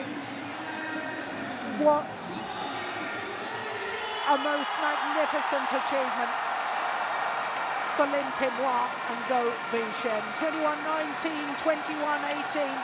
And when you consider that they were 4-10 down in the second game, what a magnificent comeback. Despite the nerves, despite the errors on serve, they held their nerve at the crucial moment. And Norton, this should not be underestimated. This is a colossal achievement. It is, and it means a lot to Malaysian badminton. It means such an awful lot. It's very, very important for Malaysian badminton that they are able to create new stars the whole time. And after all the talk and all the drama and all the hype and build-up and expectations put on the two-time former champions Kupian Kiat and Tan Boon Pyong, who were beaten in the very first round here at this year's Malaysia Open. They lost to the Chinese pair that have now been beaten in the final by Lim and Go. And therefore perhaps BAM, Badminton Association of Malaysia's decision, if it's reported correctly that Ku and Tan are to dissolve their partnership, well, I hope to goodness they don't split up this pair. What a final today.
Well, I'm sure the celebrations will go on for a long time yet. But the fans here in the stadium, I think, have been put in exactly the right sort of mood for the fifth match of the day. Of course, we've got a fourth match coming up after the prize presentation for the men's doubles. But my goodness me. But surely I can tell you that this pair is not going to be split up, that's for sure. If the other pair split up, they are going to partner younger players and bring them up. Yeah. Well, the prize presentation about to get underway.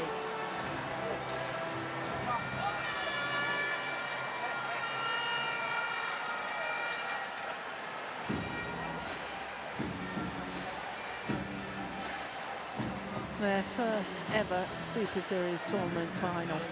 For their opponents, it was their second. They'd been beaten in the final of the Japan Open last year. And so for a second time, Hong Wei and Chai Biao are disappointed in a Super Series tournament final. But you cannot have the joy of victory. You cannot have a great final without opponents. And the Chinese pair played their part in the excitement today. Hong Wei and Chai Biao. Chai Biao, who won the title 3 years ago with Guo Zhendong.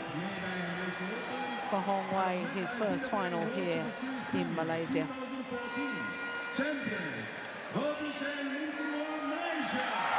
But the champions, Goh Wei Shem and Lim Kim Hwa of Malaysia.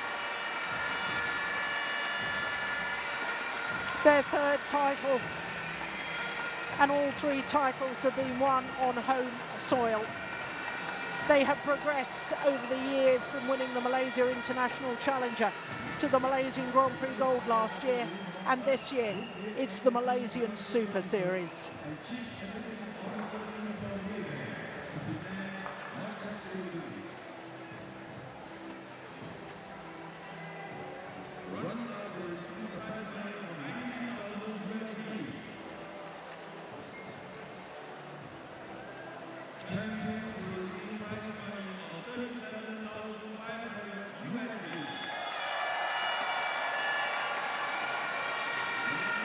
Well, the fans will be celebrating, I can tell you, long into the night.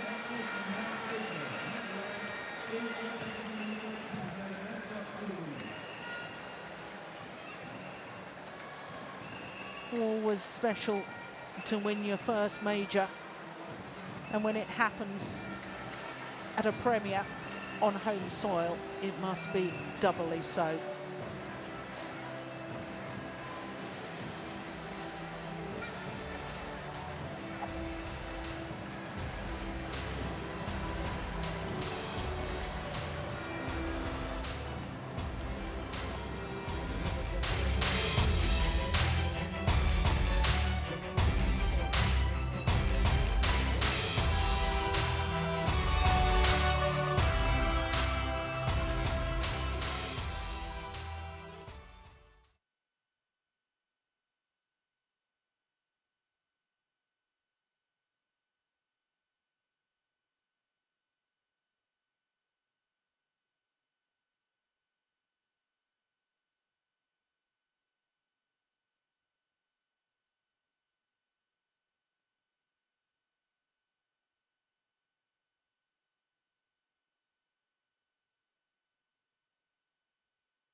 Well, Malaysia already something to celebrate, and there'll be more celebrations when Lee Chong Wei steps onto court. That's our last final of the afternoon.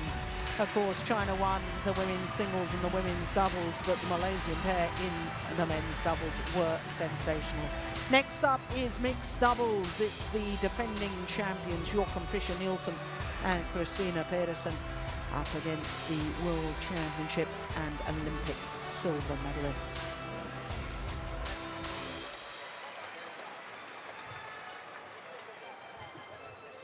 So the mixed doubles final, the Olympic silver and bronze medalists fight it out for the Malaysian Open final.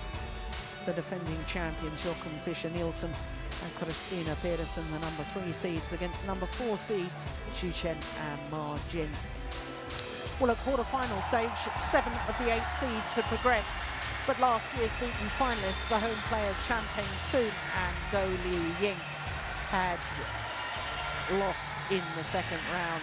By semi-final stage, all 4 pairs who are ranked in the top 4 in the world, who also happen to be the 4 pairs that contested the Olympic semi-finals in London 2012. They were all still there at semi-final stage. So the defending champions from Denmark, Joachim Fischer-Nielsen, the left-hander, and Christina Pedersen,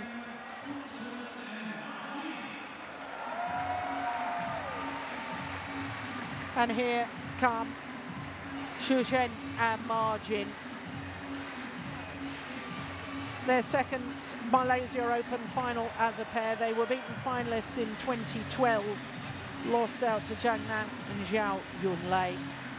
For Ma Jin, this is her fourth final here at the Malaysia Open, because of course she won the mixed doubles in 2011 with her Han Bin. Has also been beaten finalist in the women's doubles in 2010.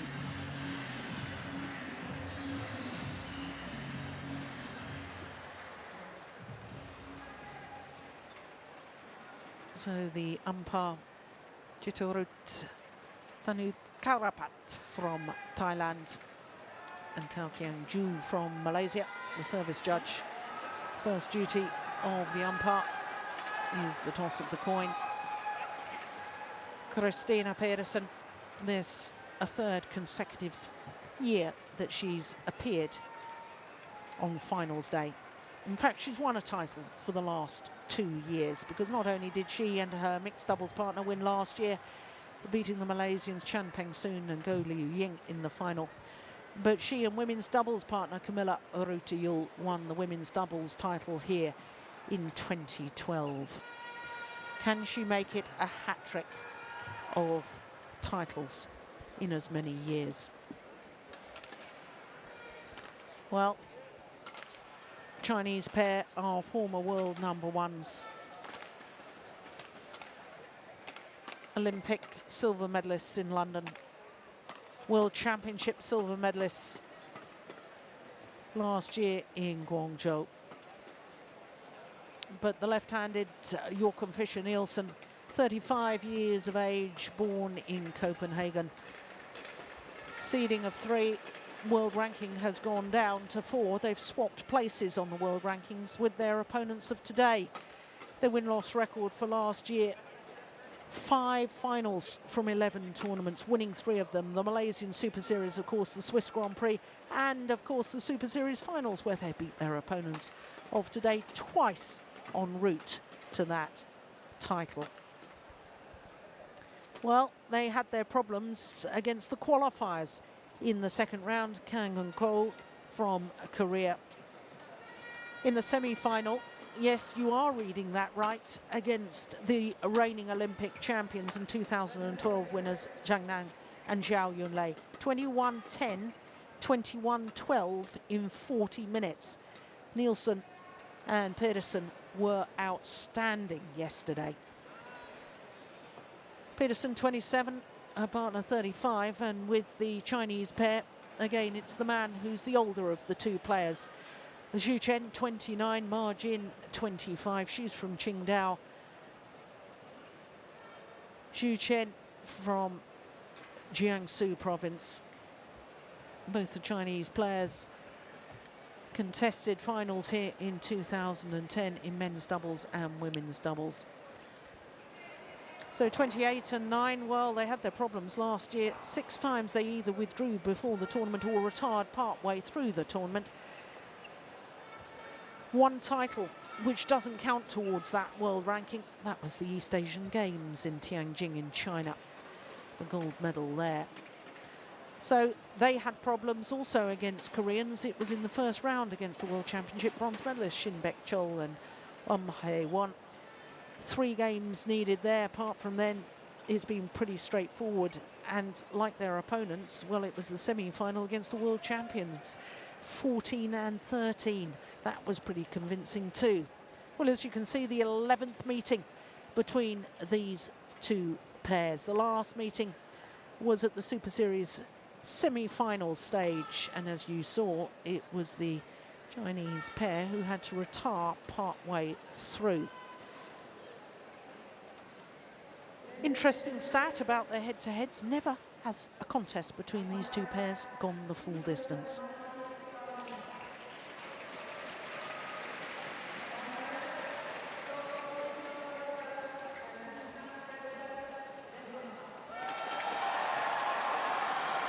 Well, there's plenty of support for the defending champions from Denmark.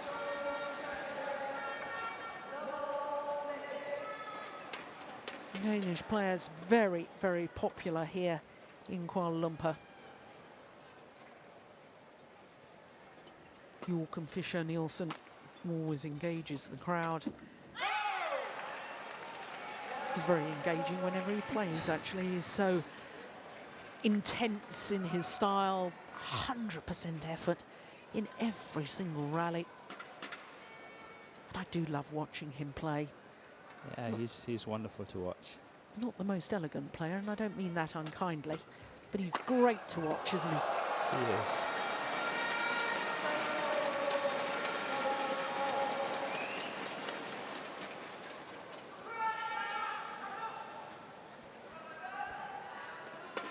It's quite funny. First time I was coaching Joachim, he was playing men's doubles and they were defending and lifting and defending and lifting all the time, but they were always losing it. And when I came in at the interval, I said, you know, honestly, your defense is crap. He's never forgotten that. That's many years ago, though.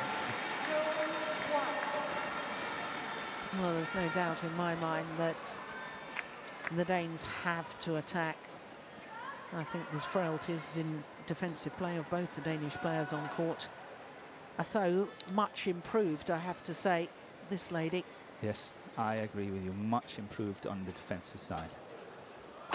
And I think that's possibly making a huge difference. And one of the reasons why they're doing so well lately.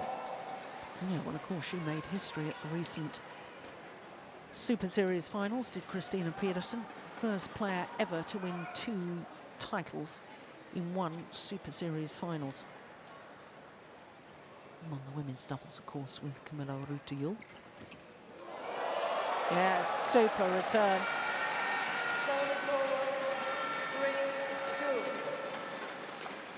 Again, a little sign of Su Chen having difficulties moving. Yeah, He didn't react at all. No, and I was very concerned with him earlier in the tournament. I know you thought one of the dives was a little bit of showboating, but there was a couple of times when I thought that he couldn't change direction or get down low, and I can't work out whether it's a back problem or whether it's a leg problem, but whatever it is, he doesn't look 100% fit to me. Maybe it's just age catching up with him. Yeah, 29, he's old. Badminton terms.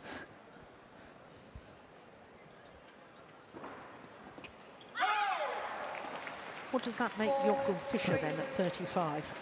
I don't even want to tell you that. I'll tell it to him straight. We're very good friends, actually.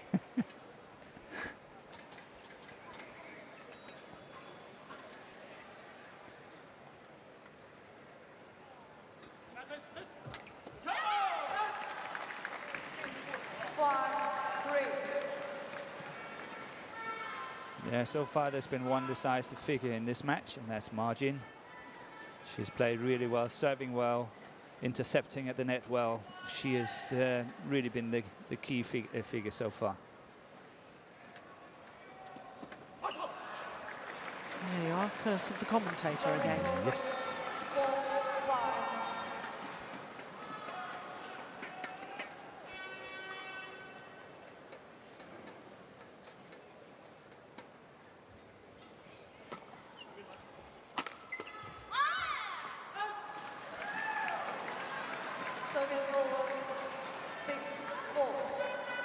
Do you think there may be a danger for the defending champions that, having played so well yesterday against the Olympic champions, maybe a little reaction to that, or?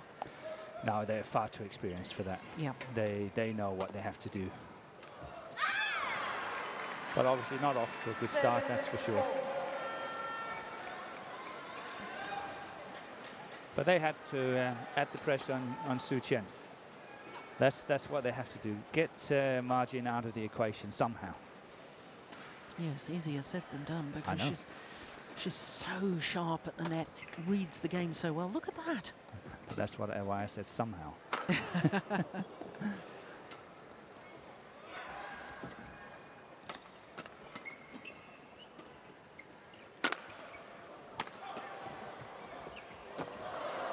Going wide. It Oh, is. it's taken it. And he's hit it into the net.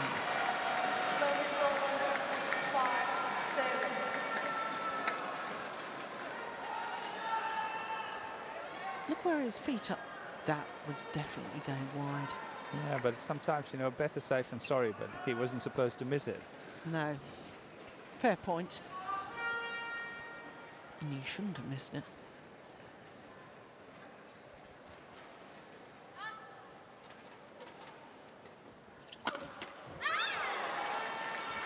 Service ball,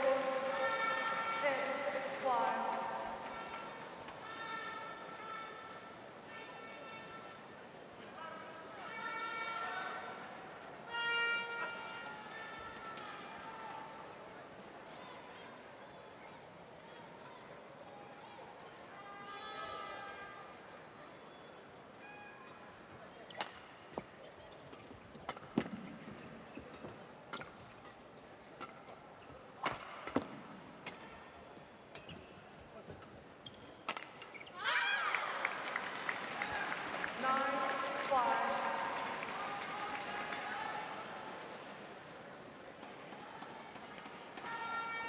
Oh, former world #1 in the women's doubles as well. Margin. And so she won't be particularly upset of having to play from the back of the court. She's more than capable of doing so. Well, we don't see it often. No. That is definitely a change Yeah. in the way of the game plan here, in contrast to what we've seen earlier. Missed it. Yeah. And Service ball, 6-9. this Chinese combination, I've talked about them losing in the World Championship final, the Olympic final. And they don't, in general, have a particularly good record in finals. 22 previous finals, only won 8 of them.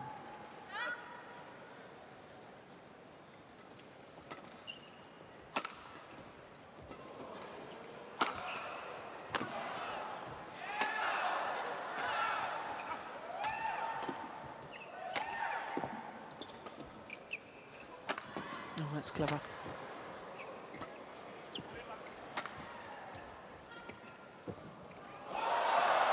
Super net shot, a little bit lucky perhaps from Christina Pedersen.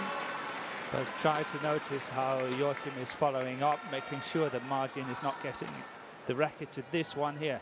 Look at that. He's waiting for it. Yeah.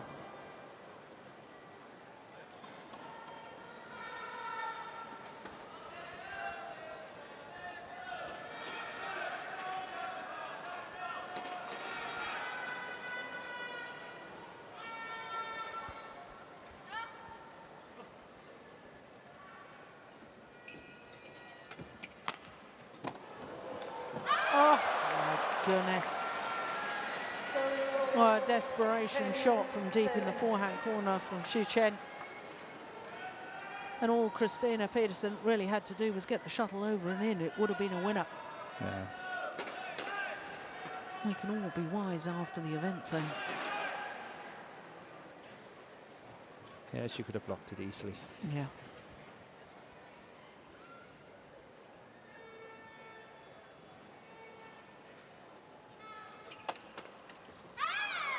Well, to the mid-game interval. The #4 seeds with a 4-point advantage. Just 10 minutes of play.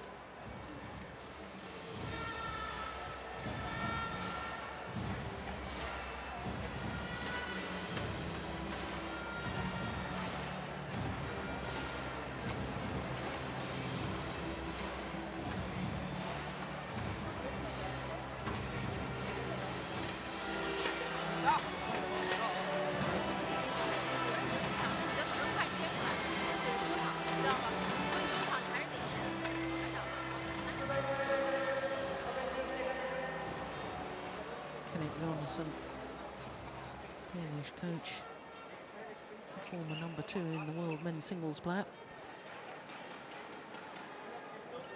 No, unfortunately, I don't think we could hear anything he was advising. But your thoughts, Morten, on what the Danish pair should be doing? They have to get more into the attack. It's, as you usually say, easier said than done. but they've got to get the initiative somehow and try to take Margin a little bit more out of the equation somehow. That's important, but I think what we see is that Margin is taking a lot more responsibility at the back today as what we normally see. So there should be options of blocking a bit more, finding the mid-court areas and all that. There should be plenty of opportunity there to get that initiative.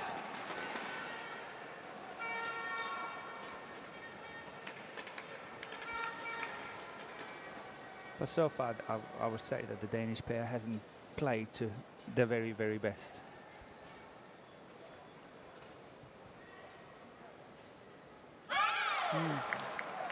Well, it certainly wasn't his best.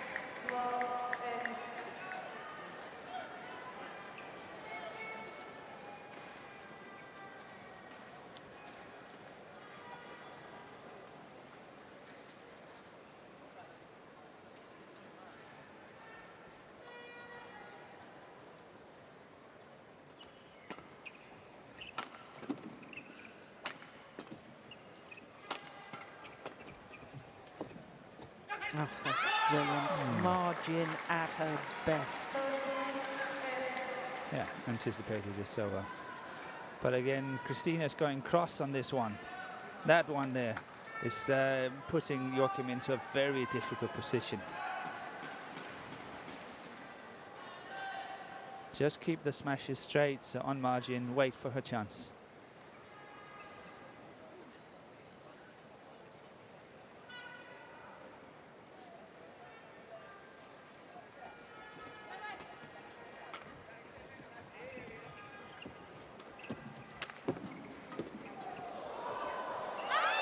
Yeah, clever.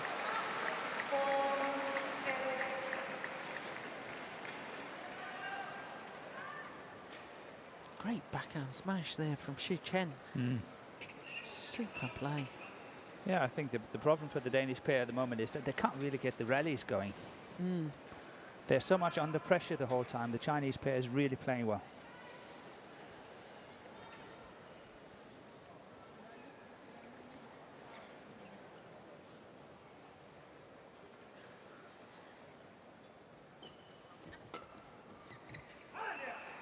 No, it's gone long. And what Joachim said there, that's the way to play. And I think he's right. He managed to pass Margin and still keep it to a mid-court area shot and adding some pressure on to Xu Chen. Had to stretch for it and he made the mistake.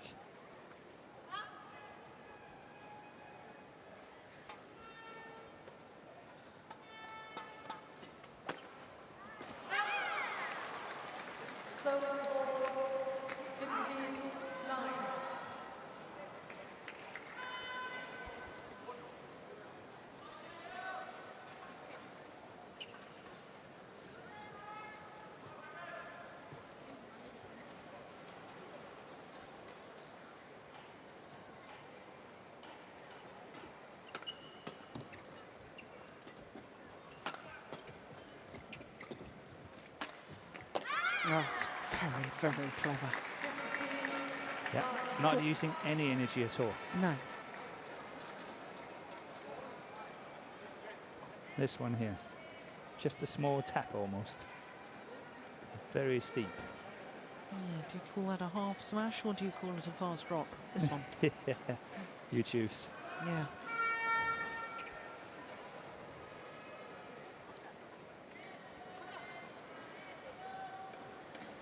But a decisive lead, in my book, to the Chinese pair. 17-9. And I don't think when you're this far down, it's even worth a challenge. No. And it's out. And it's out anyway.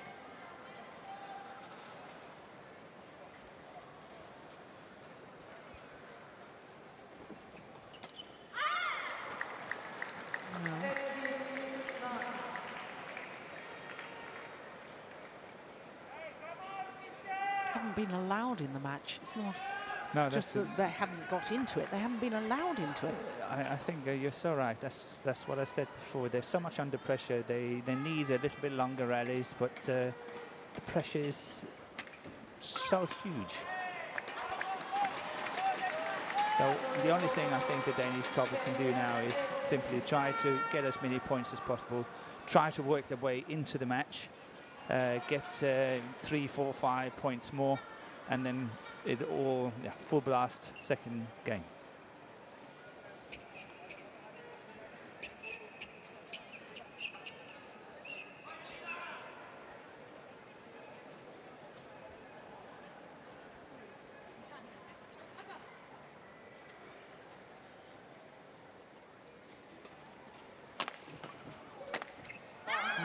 Good smash. Broke the strings of his racket, I suspect. Yeah.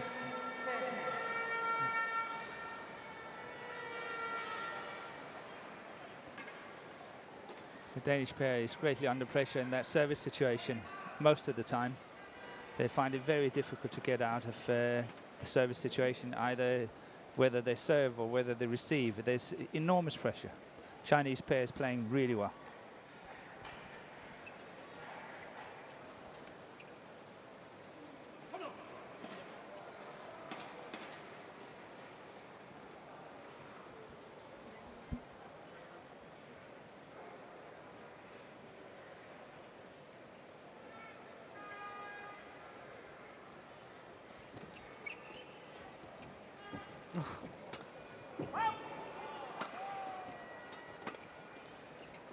No, that is just absolutely marvellous.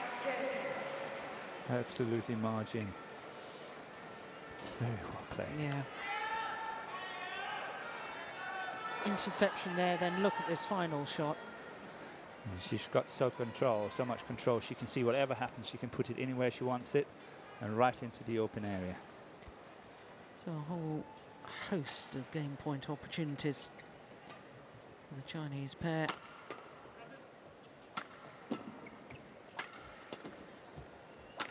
Quite happy to keep Peterson at the back of the court.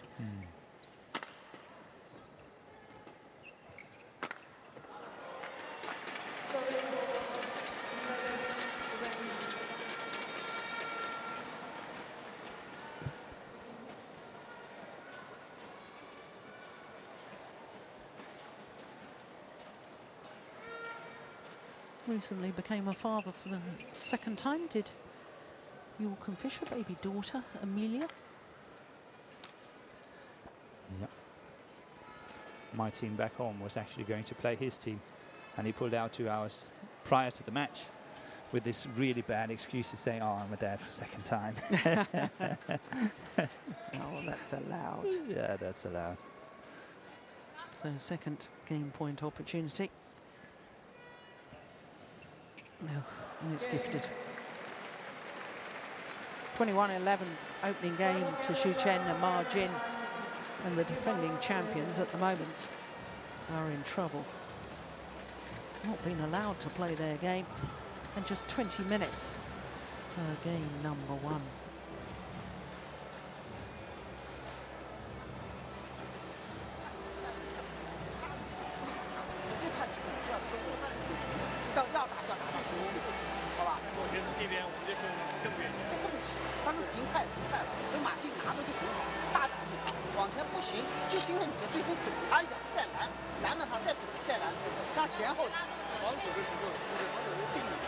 It's interesting to understand what the Chinese coaches are saying. I still think they have lots of respect for the Danish pair, and obviously wants to prepare as well as possible for the second set.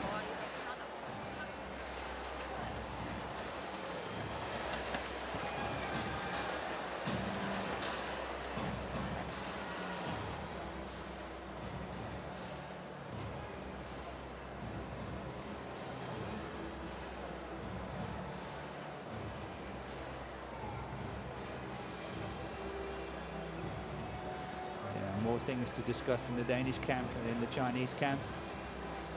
Very obvious. Have to try to make some changes, the Danish pair, in order to dent this Chinese pair who's playing so well today. And they did as well yesterday against the Indonesian pair.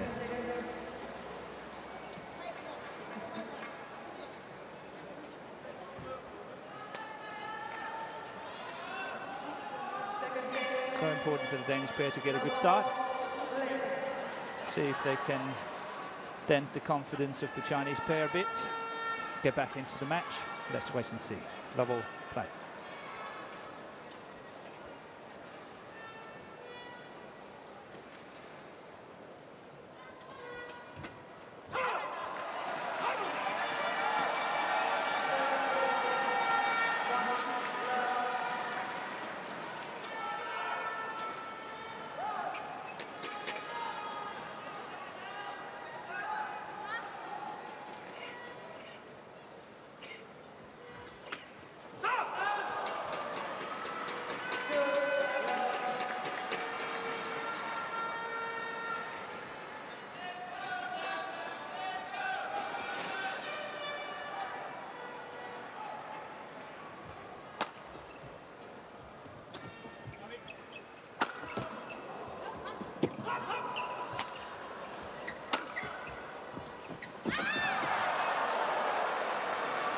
Yeah, we see Jochen Fischer doing everything he can, diving at the shot. Great effort, still not enough, but it just shows that how much commitment there is into it, and the way he was storming forward for that to cover that shot as well. Christina's had to defend it backhand-wise. So there's lots and lots of energy into the start of this second set by the Danish couple.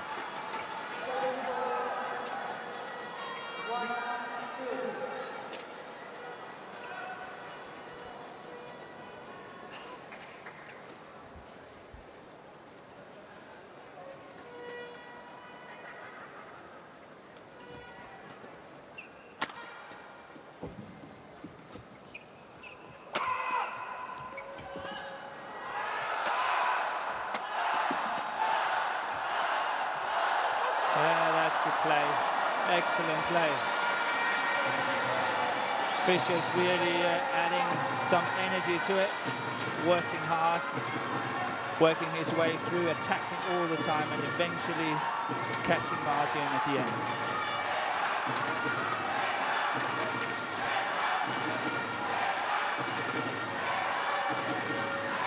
And as we can hear from the crowd, the Danish pair has got tremendous support, shouting Denmark, Denmark.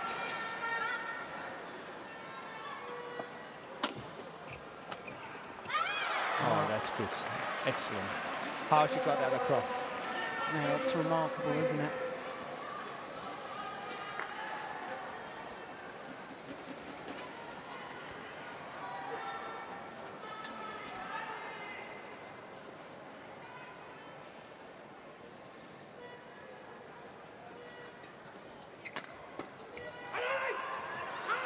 Oh, call from Jochen. Goodness me. Just shouting, no!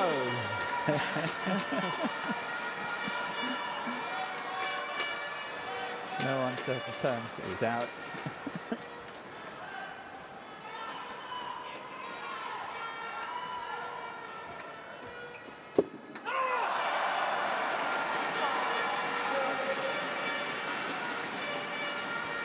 Good challenge by Christina here, gaining control at the net. Hasn't happened often in the first game.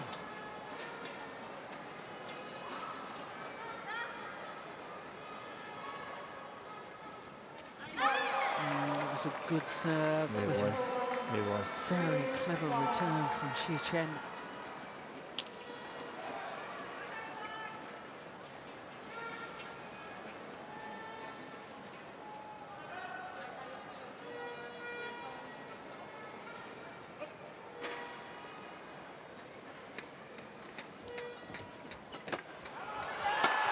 Oh! No, I don't believe it. It wouldn't be fair to win that one, but well done.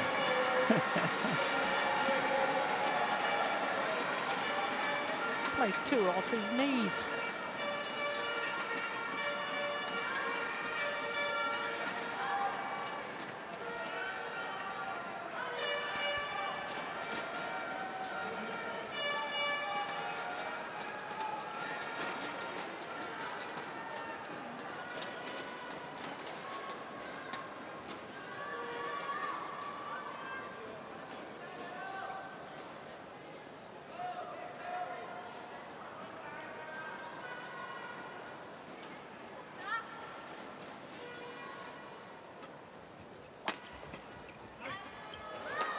Oh, my goodness.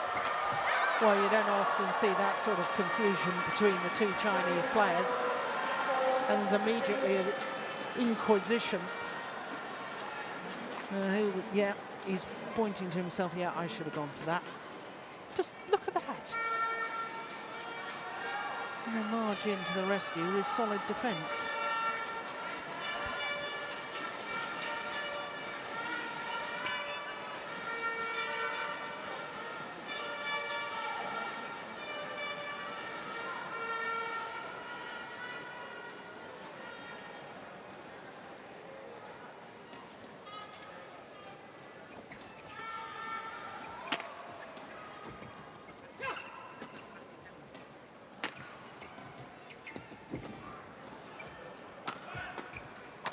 Oh, string's gone again.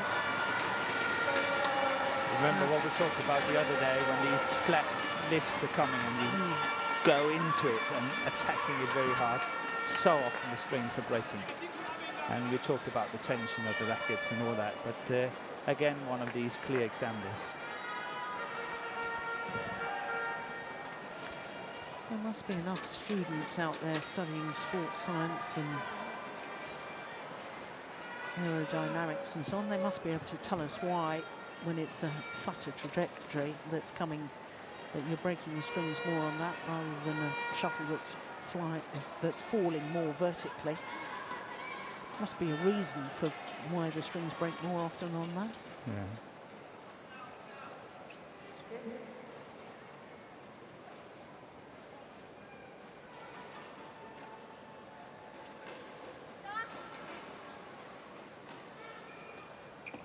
Good wide serve. Oh, that's a lovely shot. Oh, I can't help thinking that Su Shen is not. He's not right. He hardly moves from that centre position. I don't know if we don't see it again, but try to look again in the future rallies. He stands a lot in the centre. He doesn't move a lot, and try to reach for most of it. Oh, fault receiver. Margin too quick. No, wouldn't mind seeing that again.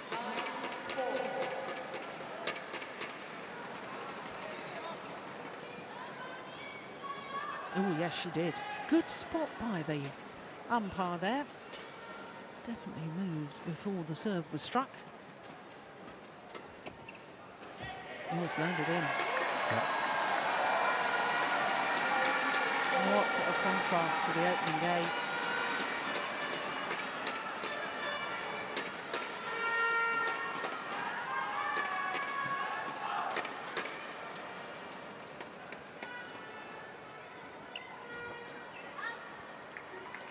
The serve is short.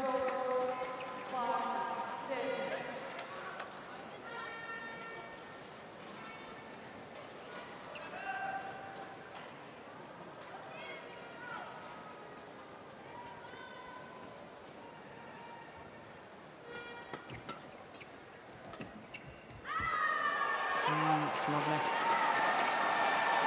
So to the mid-game interval, 6-point advantage for the defending champions.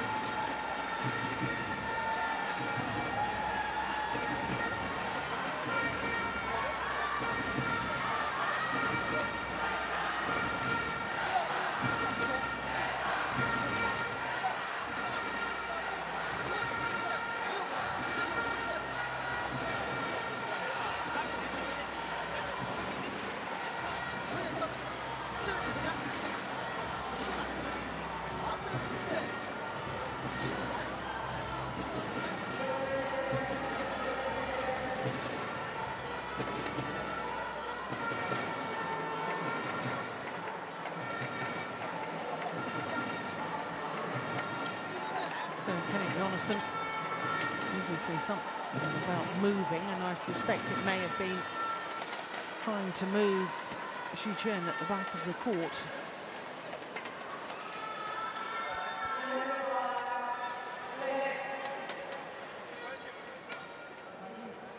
So 11-5 the advantage.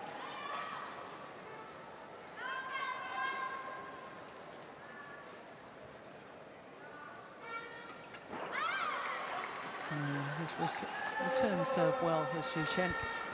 It's another good one. It's very difficult to serve to.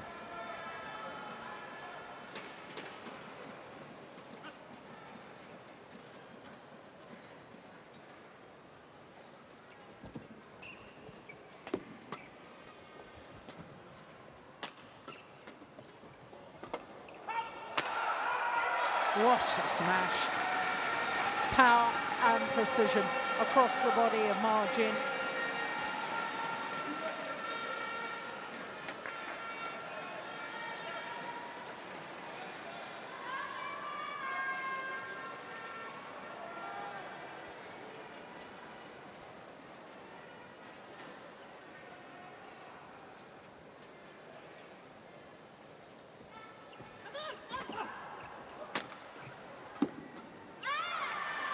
Yeah, really pressurising from the net there. That was clever play from Ma Jin. In towards the right shoulder of Christina Peterson.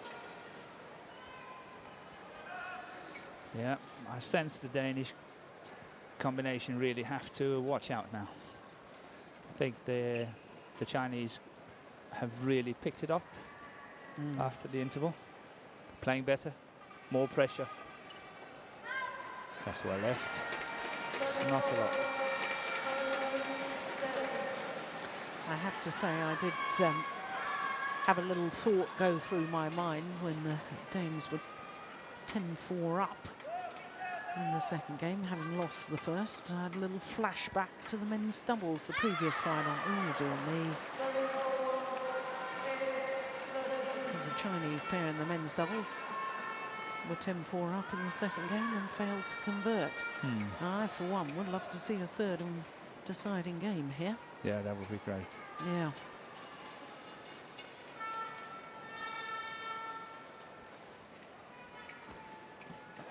Oh. Yeah.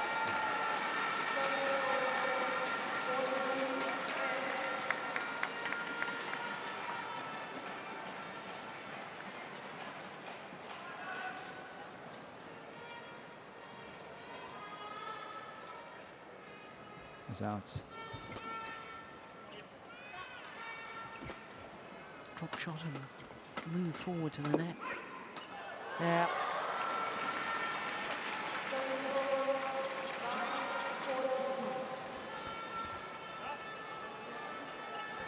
Yeah, the key to Danish success must be how to move Xu Chen.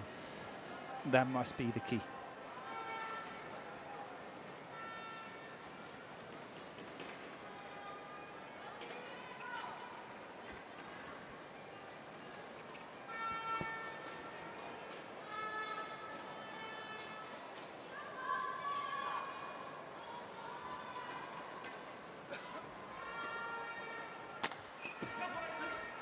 Oh, goodness me.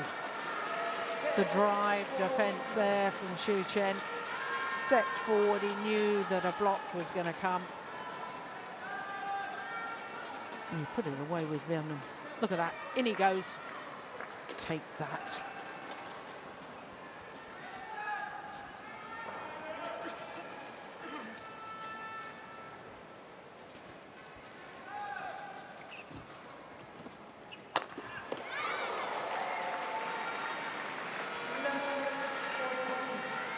Yeah, it's a good spell by Xu Chen at the moment. It is.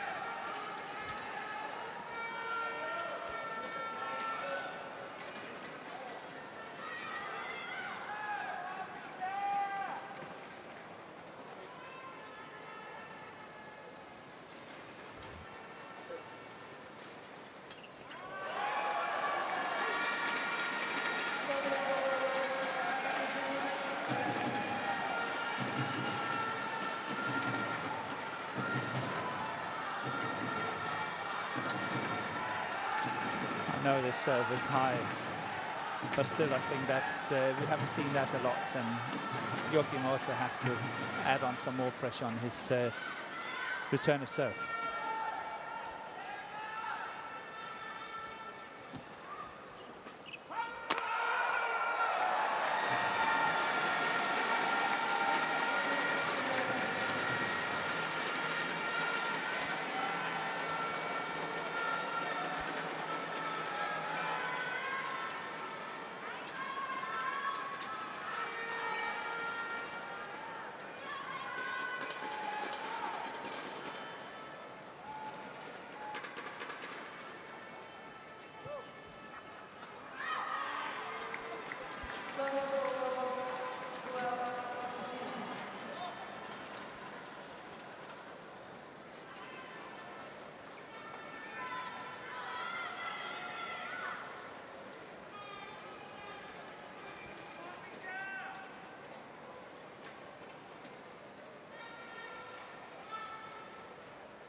Yeah.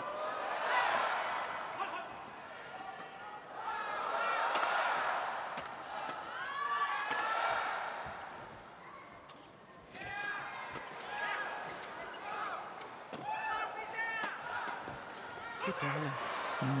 Excellent. Oh, that's well played. Yeah, very well played. There was an instant in the early stages of that rally, Morton, where I thought once again I almost winced when Xu Chen moved. Looked very awkward. Yeah, and as you see, he's trying to stay as much in the front of the court as possible. Obviously, he will do his duties at the back when he has to do it, but he is seeking forward quite a lot.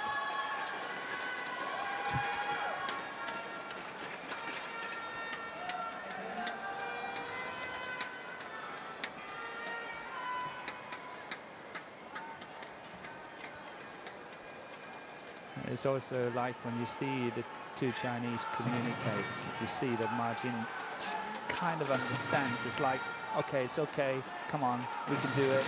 It's okay, I know you did your best. It's like there is this communication between them.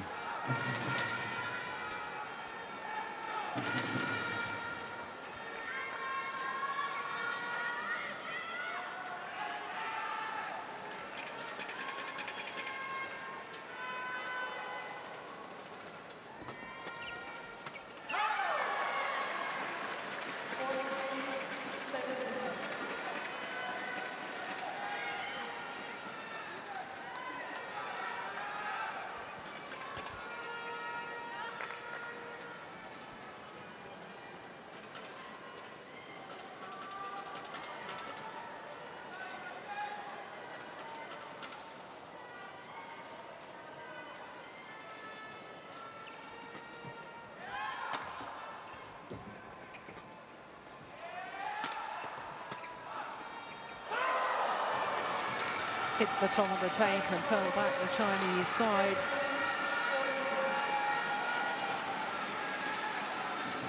And as the rally was in progress, couldn't help but think how important that rally was.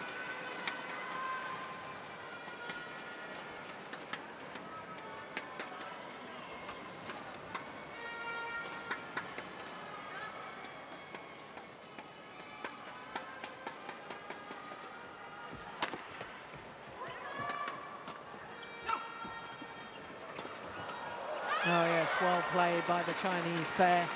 Oh goodness me, Ma Jin is quick today.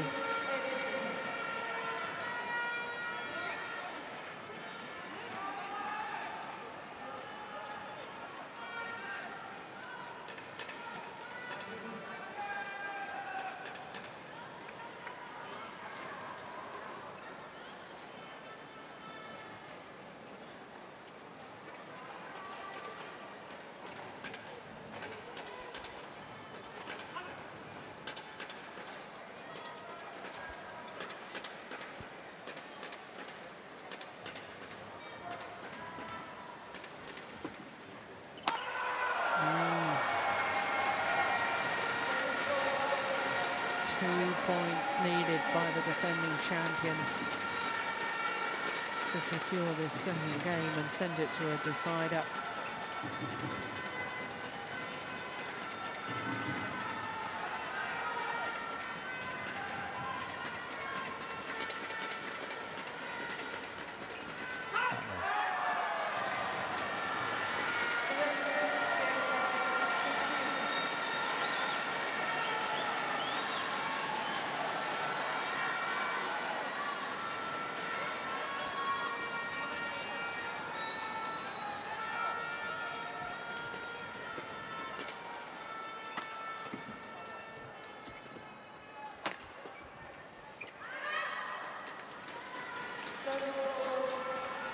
First game point. gone a begging.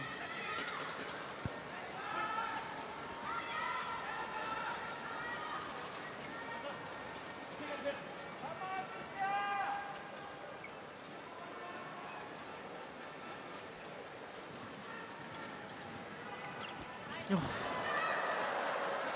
Second game point is wasted.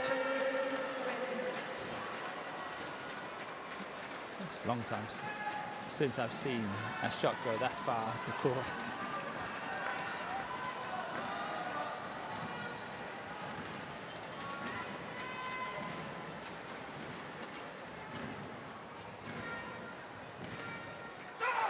This time, third time of asking. And the Danes take the second game, the defending champions, 21-17. It is one game all in the mixed doubles final.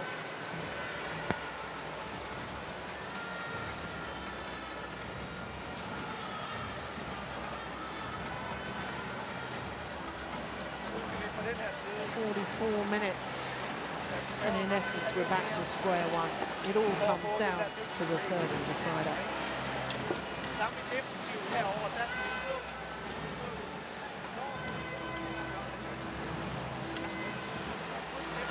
Hvis vi kan først, vi kommer ind og bare. Husk at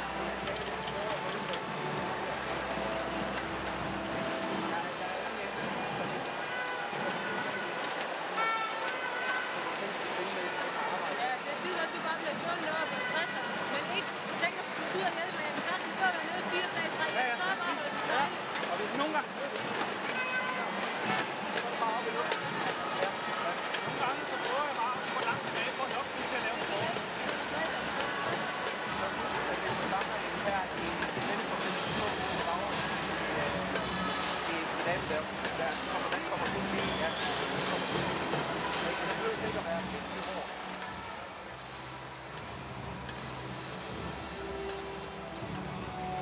I think I understood a little bit of it. Go on then. So I think, I'm not sure, but perhaps they are going to make a little change in the way they play and try to get Joachim Fischer more at the net. I'm not saying he should stand at the net, but he would try to go up there and stress them a bit more.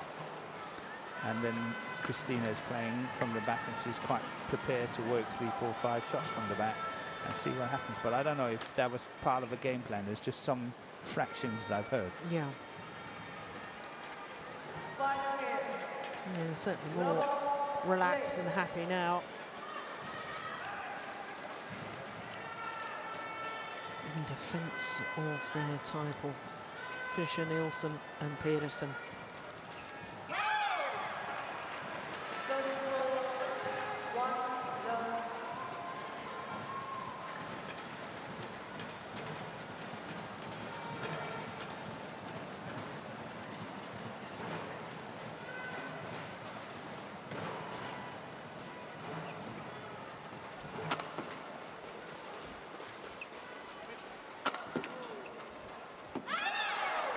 That's where she's so good. It's not just intercepting, is it? It's that awareness of where your opponents are, how they're defending. And Christina Pedersen waiting, committed to her forehand defence, therefore hitting it down her backhand side. Do you know what she's saying? I know she's doing it. I've got to be ready. Yeah.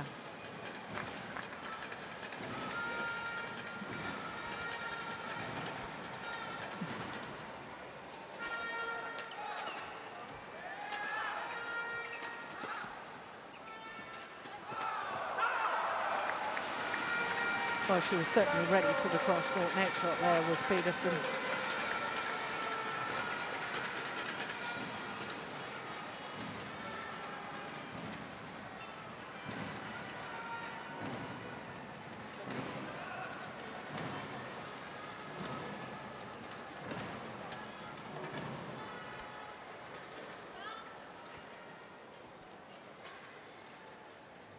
Oh dear, that's shocking.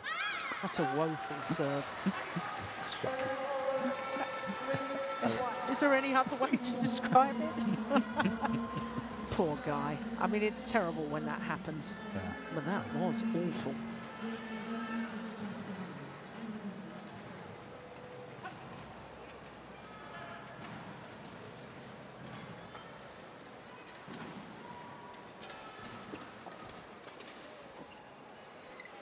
Good, score good. I think I might have a little challenge on that. I thought it was going out too, but I actually think it landed in. Well, there has been no challenge. Ooh. Oh, that's tight. Oh, I can't tell from that angle. No. But no challenge.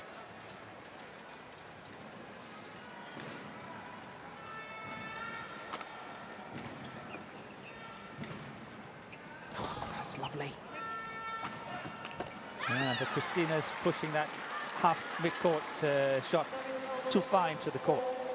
Should be shorter. I don't know if we get it. So Xu Chen is able to step into it more, you mean? So easily. Yeah. It was prior to that, wasn't it? Push too far.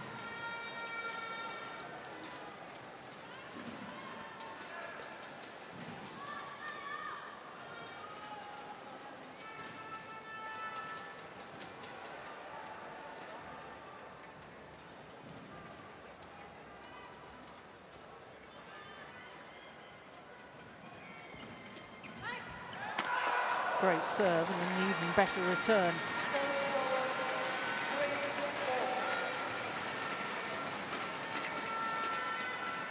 The differential between success and failure at this elite level, absolutely tiny. Look at this return of serve. Magnificent.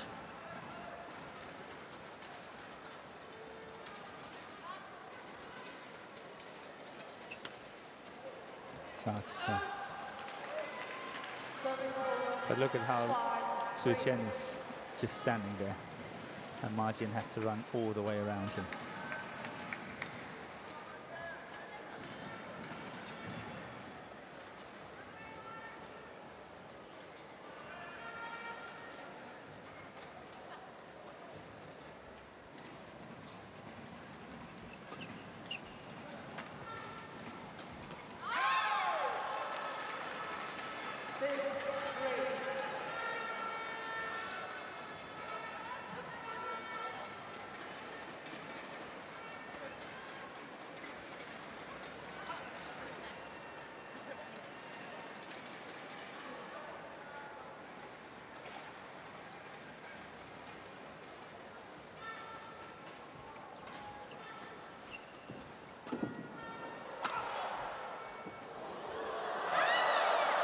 Well, that is just unbelievable from Margin. And just proving the point that I made just a before. moment ago. Yeah. That is a good shot.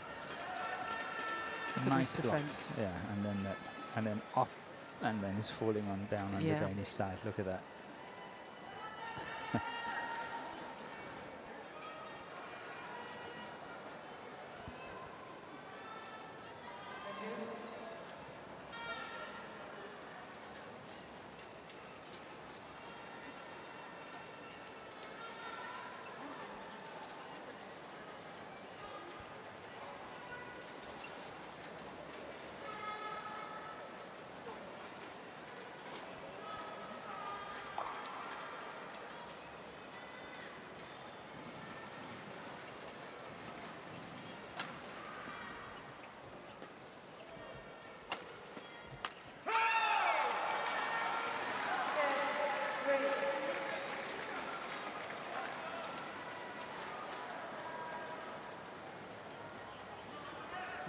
Yeah, I wonder. Should it have been left? Would it have gone long? Yeah. No doubt the pressure from Christina was not big enough, so it was difficult for Joachim to do something decent on it. Good return.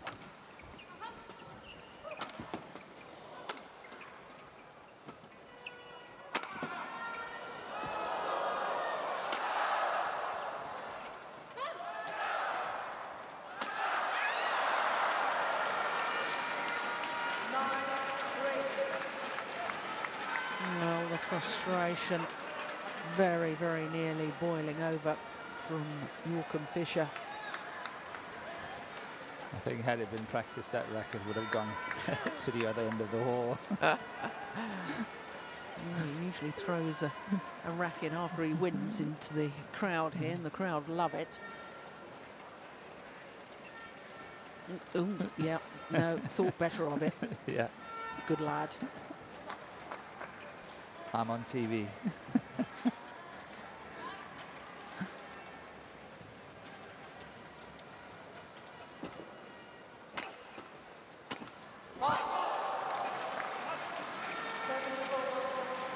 Yeah, fault was called.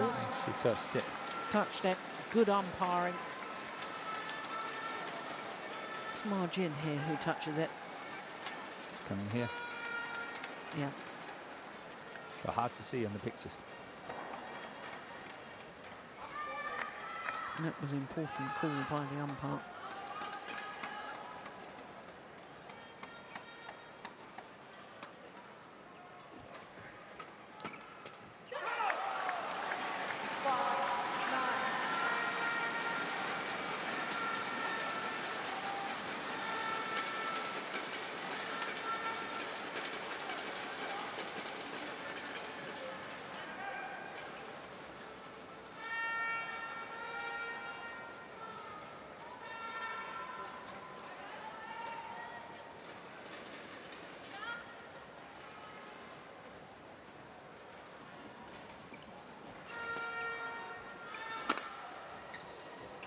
Clever. Yeah, it's across the body once again, isn't it? On Yeah. Peterson. That's what's doing the damage. But, you know, I can't stop wondering that Margin is really good out there, but she's blocking so many. I would rush forward. At least having her to make the effort of killing it.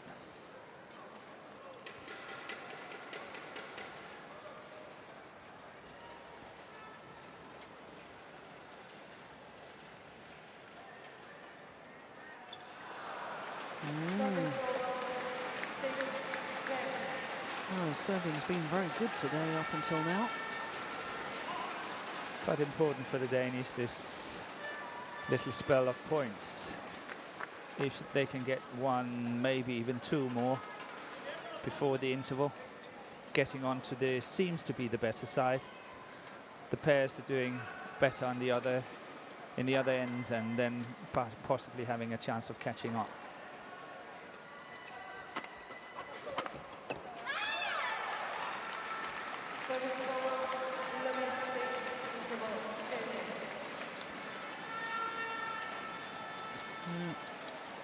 The first smash was once again across the body of Peterson. She managed to get it back, but not deep enough.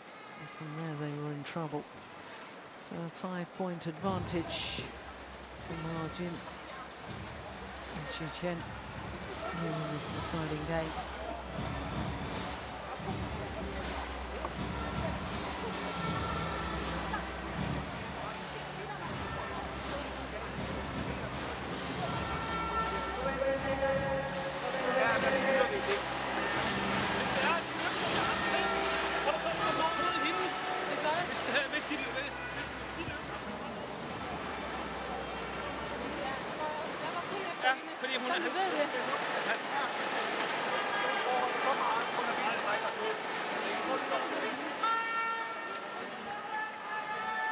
I could understand what they said, but I couldn't understand the essence of. I missed obviously the crucial beginning of these sentences, so I don't know what they were talking about.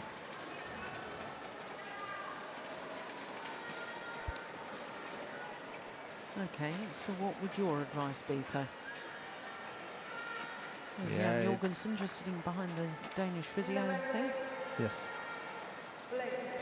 Yeah, sorry to interrupt, Morten. What would Yeah, your... but it's back to business. Move Xu Chen as much as possible, and then, you know, Christina have to get a little bit more edge at the net over Margin. Margin has really been controlling it nice and neatly for a long, long time.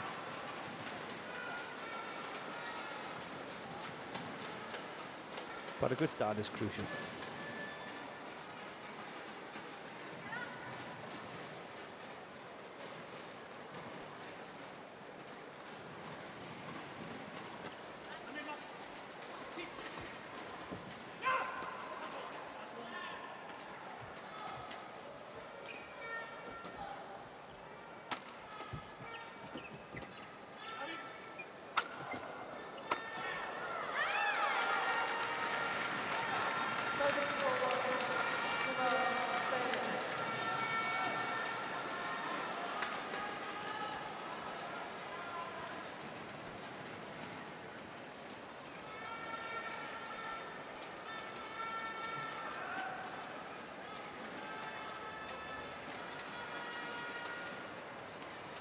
Peterson just removes the sweatband from her wrist.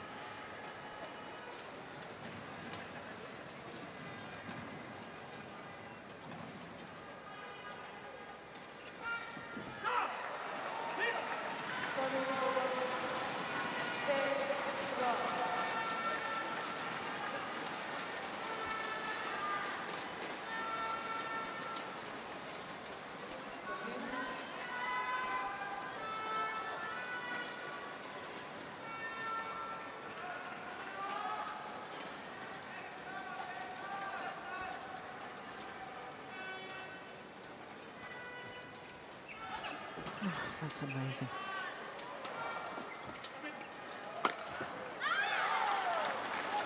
All the attack is very much concentrated on across the body of Christina Peterson.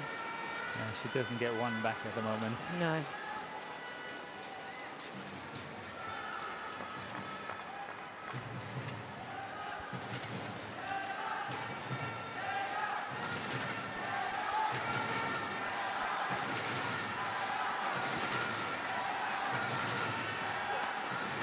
Missed it. Oh, and look at the reaction of Xu Chen.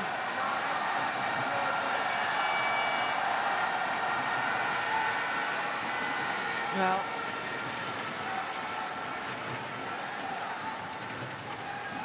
looked positive in the end. I'm not sure the discussions initially were positive between the two players.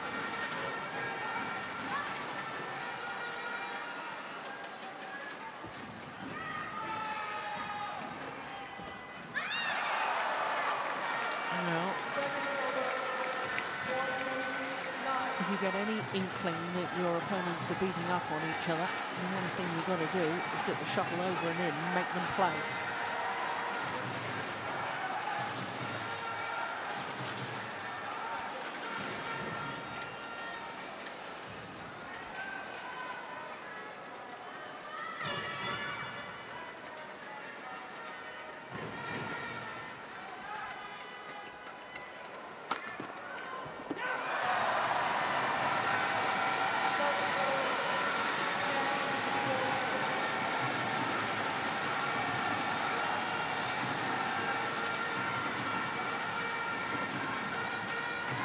Good. Christina got that one, gave her the opportunity of actually winning the rally.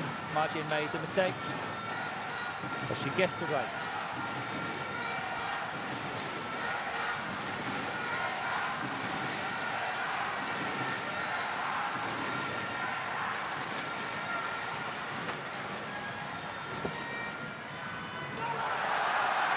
Well, this is far from over yet.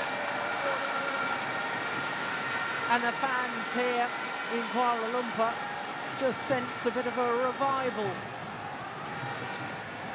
Really trying to get behind the defending champions.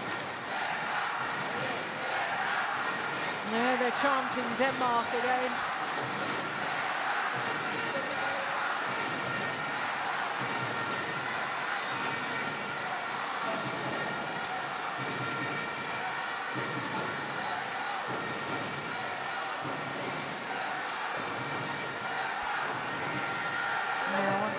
Discussions between the two Chinese players look fairly intense.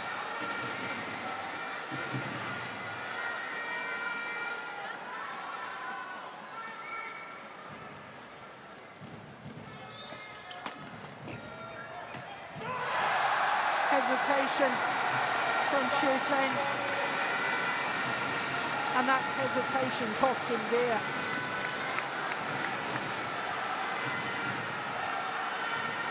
Oh, it's difficult to tell.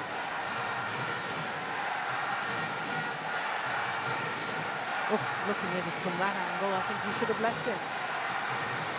It was close. Yeah. And now the score is close, just 2 points in it. Ooh. Well, there is no review on the front service line. Line judge calling it short. And indeed it was. Good call. Yes. Actually, quite a lot. But look closer from here.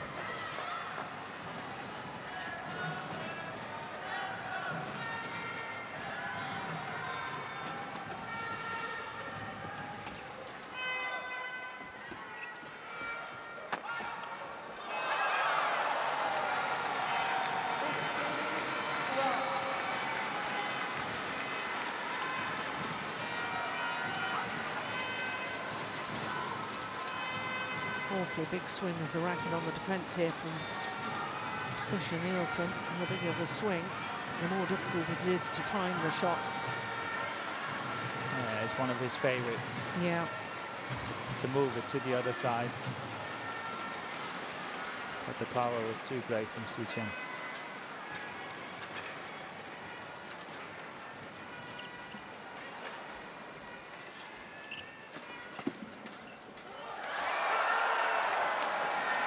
Creeping ever closer to their goal.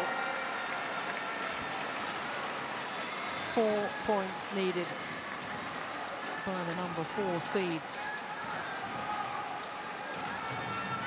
to go one better than they did in 2012, and one better than they did last week in Seoul in Korea.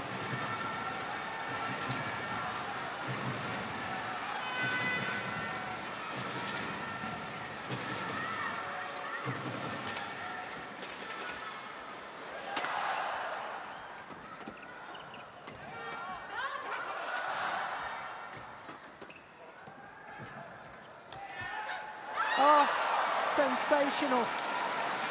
Lovely play from Xu Chen.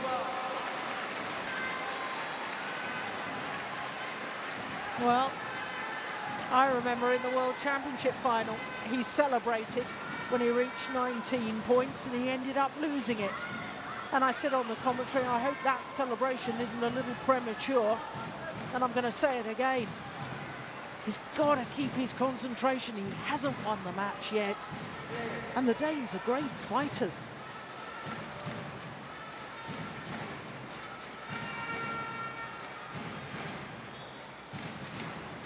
It's a good serve.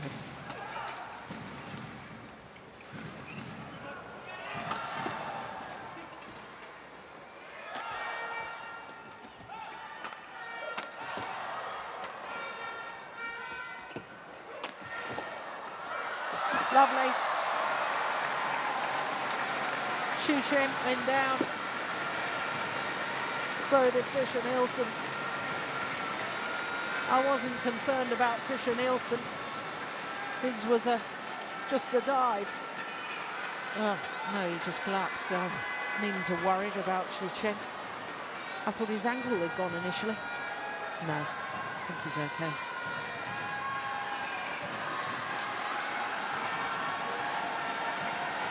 Well, certainly no lack of effort from any of the players on court.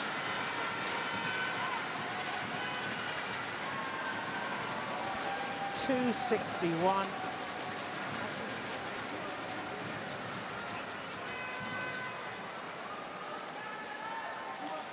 It's just over 162 miles an hour. 19-12. Play.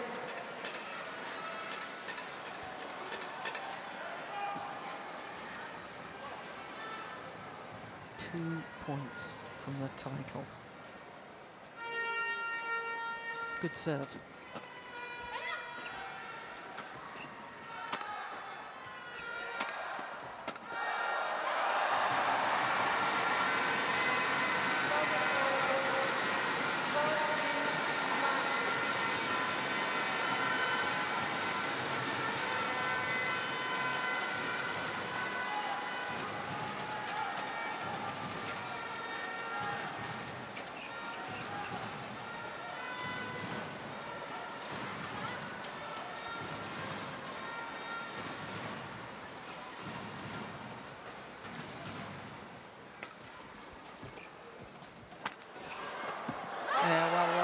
taken, and match points have arrived.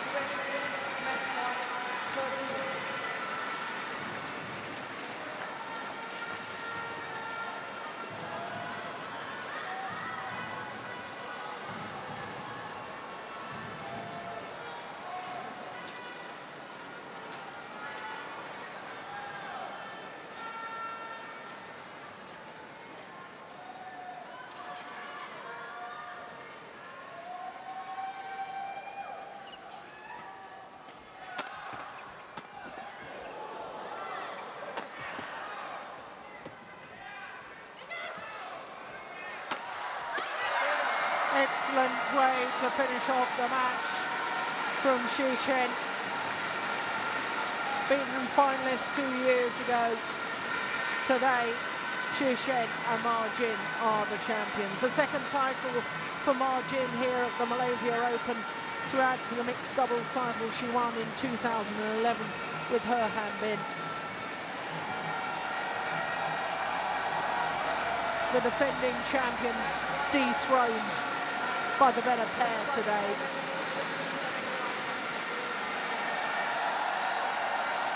Ma Jin was absolutely outstanding.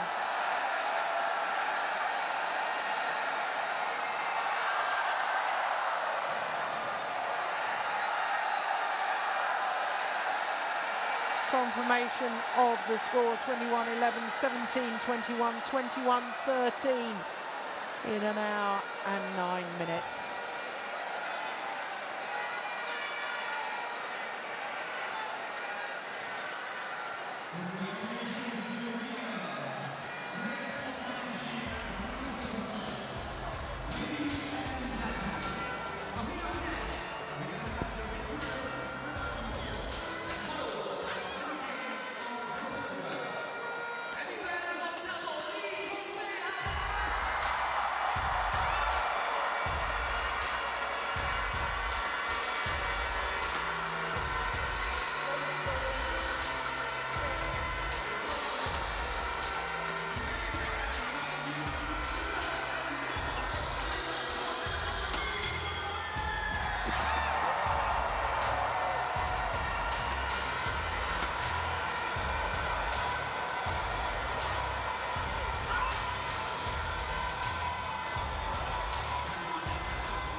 Well, they've struggled over the last 12 months or so with injury worries.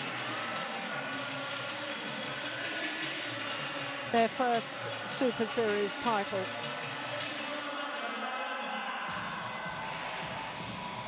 Since December 2012.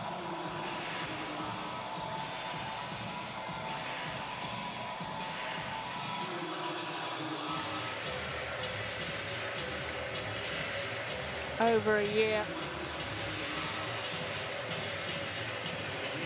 where they're back in style, and nice that a pair bounces back from defeat 1 week in a final to lifting the trophy the following week. Shows great character. And Jorgen Fischer and Christina Peterson. First time in 3 years that Christina Peterson won't go home with a title here from the Malaysian Open.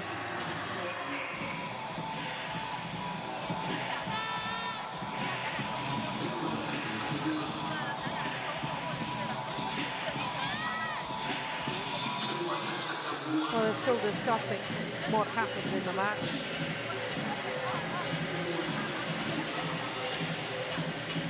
But I wonder, Morten, whether Ma Jin, whether we'll see her before too long with perhaps a new partner altogether, if he is struggling with injury. It looks like it. I must say, it looks like it. It's a good guess. But mind you, I'm very impressed with his staying capability, the way he fought this match and actually fought the whole tournament, not being 100%, but that's for sure.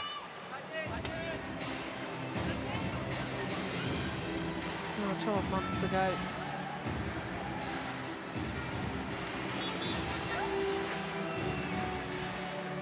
We're on top of the podium. This year, have to settle for second best. But with this being a Premier status now, well, for the Danes, still just one Premier title. That was their home events, the first year of the Premier, 2011.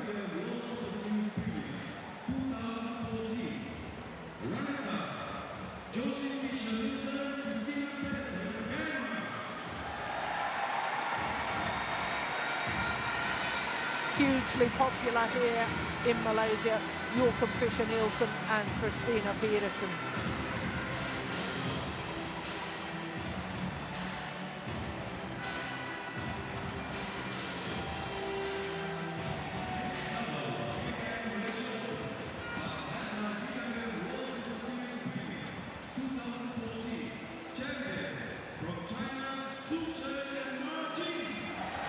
Their 5th Premier Super Series title and their 8th Super Series title in total. Well, the number 4 seeds from China, well, they overtook the Danes in the ranking earlier this week, and they'll consolidate that, having secured victory here today.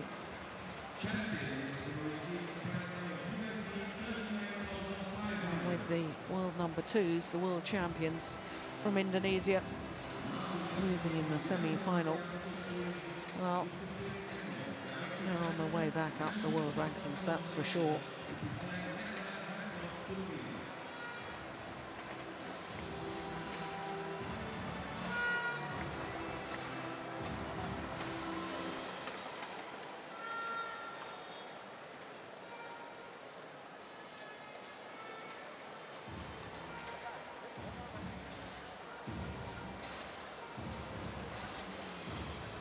Only title last year was the gold medal at the East Asian Games.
So 4 finals are completed, 3 titles to China, 1 at the moment to Malaysia. But Malaysia have a chance in our 5th and last final of the afternoon, because it is the defending champion, the 9-time winner of the Malaysian Open, Malaysia's very own Lee Chong Wei, against Tommy Sugiarto of Indonesia.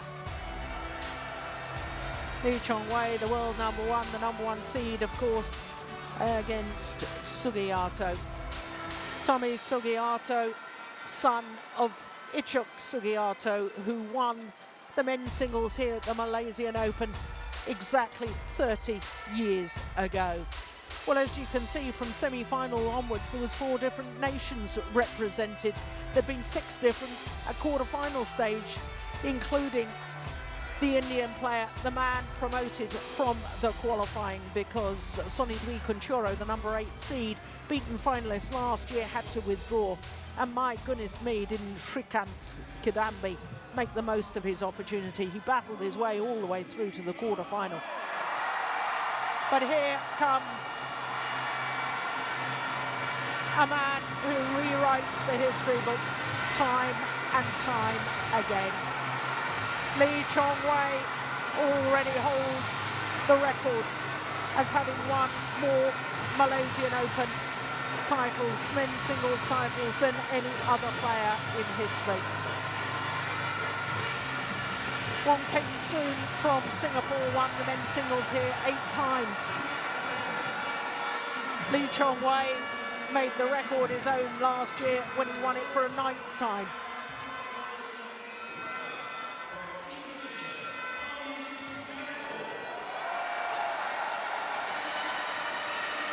Tommy Sugiarto, the number 4 seed from West Jakarta in Indonesia.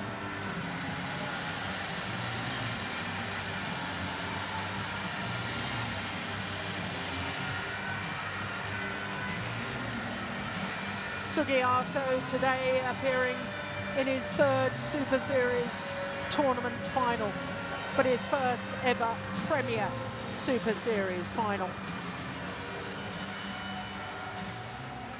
For Lee Chong Wei, this is his 80th, yes, 80th career final. His 52nd Super Series tournament final. He has won 35 Super Series tournaments already. Yesterday, he competed in his 31st consecutive Super Series semi-final, and that was excluding the Super Series finals. The world number 1, an exceptional athlete, and a man who has delivered time and time again for the home fans here in Malaysia. Oh, what a tall order for Tommy Sugiarto. Lee Chong Wei, the world number 1, 31-year-old, born in Georgetown, Penang. His win-loss record for last year, 10 finals from 12 tournaments. He won 7 titles, 7 Super Series titles in a year. That was the 2nd time he had done that, because he'd done that in 2011 as well, having started 2011 winning the 2010 Super Series finals. They were held over from December to be played in January 2011. So he has indeed twice won 7 Super Series titles in a calendar year. He has been outstanding on his path through to today's final. Former World Junior Champion Wang Shiming in the 2nd rounds, number 7 seed Du Pengyu, the World Championship bronze medalist. And in the semi-final yesterday, sadly, Jan Jorgensen had to retire injured at a game and love 3 down. So Lee Chong Wei in his 11th Malaysian Open final. There his coach is Rashid Sadek on the left as we look at them, and Tae Soo Bok. My goodness. After the disappointment last week when Lee Chong Wei lost in the final of the Korea Super Series, there was an awful lot of talk, but my goodness, he's played well so far. Tommy Sugiarto 25 years of age from West Jakarta. As I say, he has been as high as 3. He's now at number 4 in the world ranking. This is his 6th appearance at this tournament. Never previously had he been beyond the round of last 16. Here he is in his first ever Premier Super Series tournament final. He's been in 2 previous Super Series finals. He's won one of them. That was last year in Singapore. And the Super Series finals in December, lost to his opponent of today. He too, like his opponent, has won all of his matches in 2 straight games. Beat Kenichi Targo yesterday, the man who had put out the number 2 seed Chen Long, and beat Targo in 2 straight games. There, Maleev Manaki, the Indonesian coach,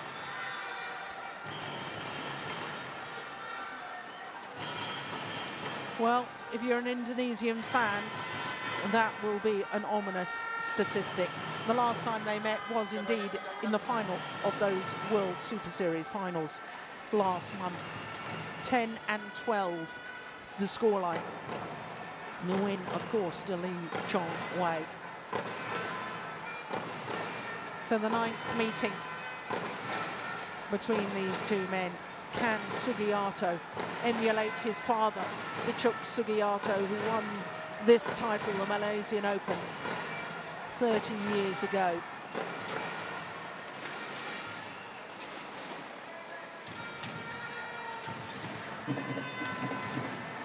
Ladies and gentlemen, on my right, Tommy Sugiarto, Indonesia. And on my left, Lee Chong Wei, Malaysia.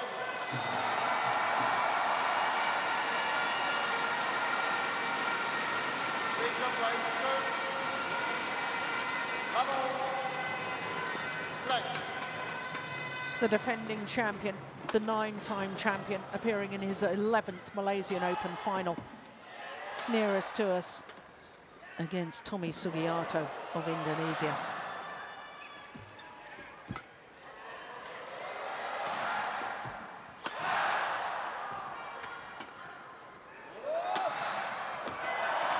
Just wide. Well, Morton, here's an even more staggering statistic. Oh, yeah. Lee Chong Wei is today appearing in his 12th Premier Super Series tournament final. Remember, the Premiers only started in 2011. Yeah.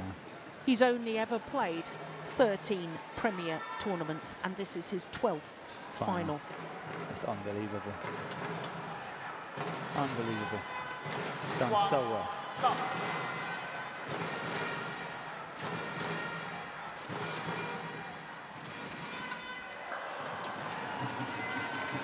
2 love.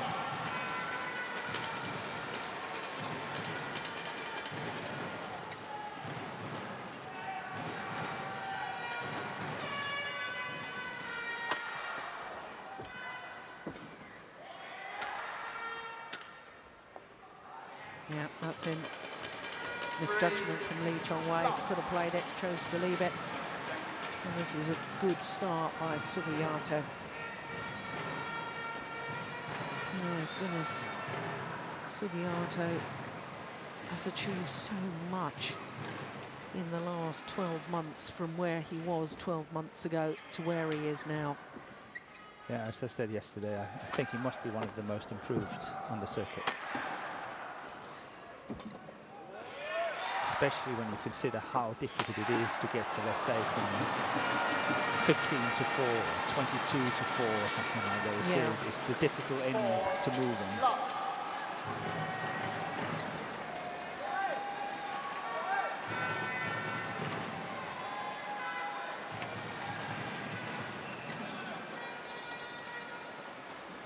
But when you look at the ranking, I think obviously Lee Chong Wei and Chen Long are possibly a lot better than most of the other players. But from 3 until 20, a lot of players have kind of the same standard. But I still think out of those 15, 17 players, Tommy Sugiarto, Targo and Jan Jorgensen are sort of distinguishing themselves a little bit from the rest.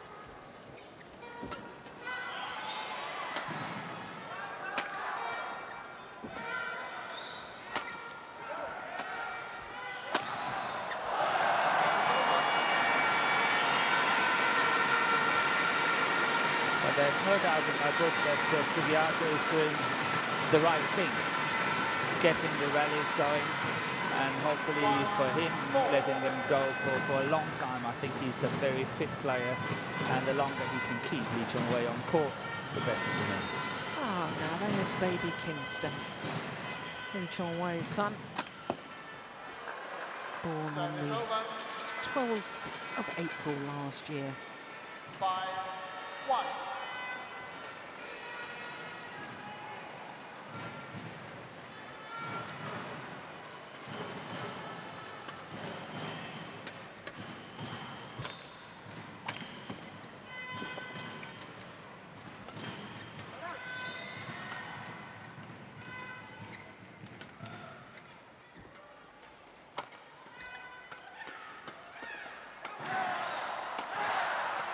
Yeah.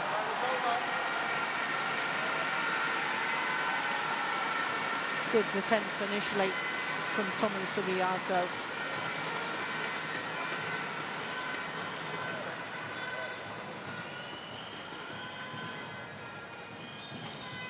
Two, 5.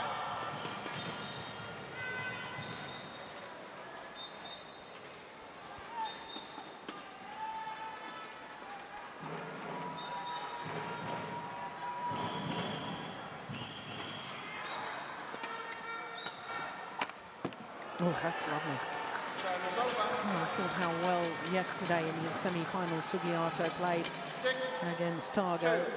and I thought his attacking play was probably more potent than I'd seen it ever before. Yeah, I agree with you. I think he has really stepped up from when I saw him play last and until I see him play today. There's a big difference. Look at the speed though from Lee Chong-wei coming forward. Cross-court net shot for an outright winner. 6.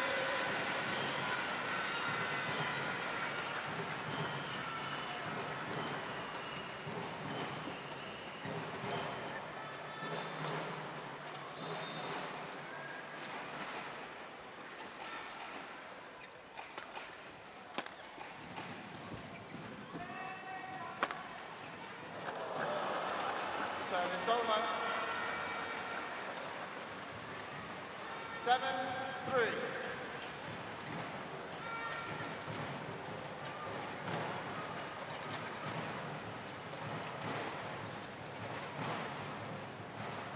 Don't think he knew much about that, and certainly wasn't watching the shot onto the racket.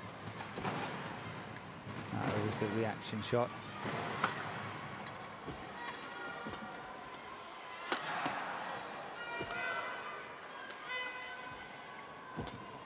It's going well wide. Yeah.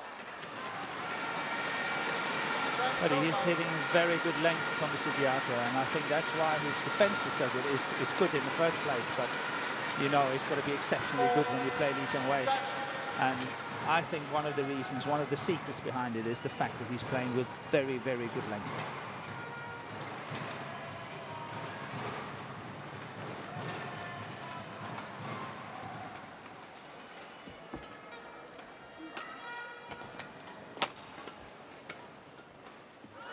Service over.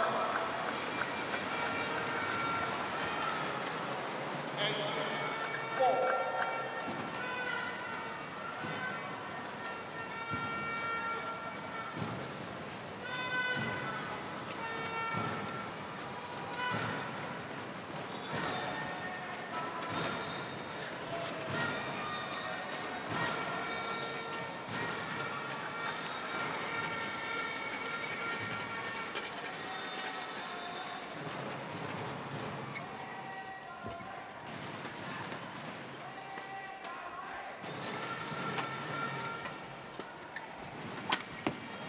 Oh, good defence.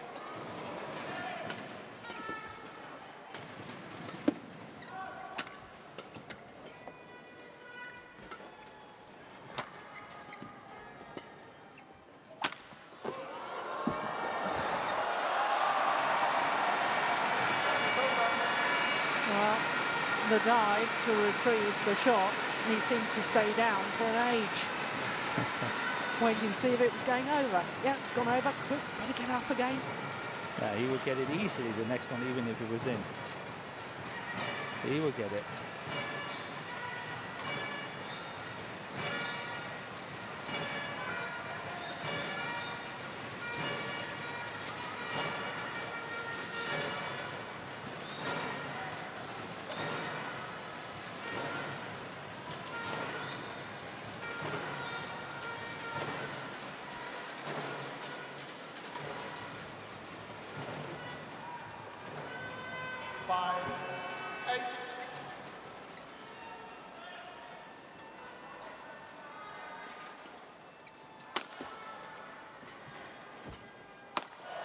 Oh, Yeah, that was too short and too low.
oh my goodness. That's So a good rally. And it was crucial to Sugiyata to win it. I think Zhang Wei is on a good run here, and he's got to stop him. So it was a very crucial point for him. But really good rally. Goes so quick.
it's good judgment.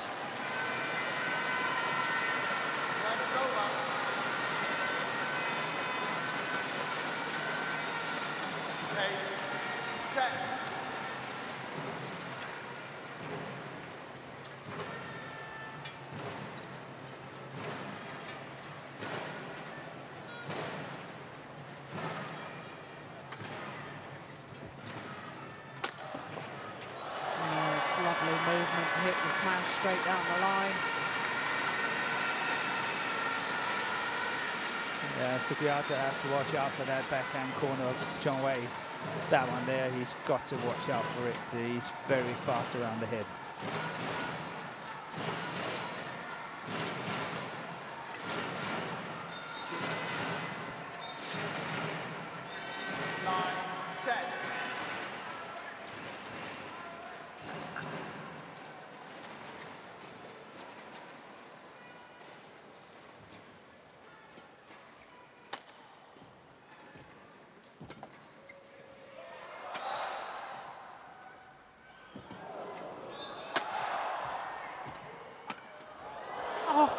goodness. Again, he didn't know anything about it, but he got it back. Yeah.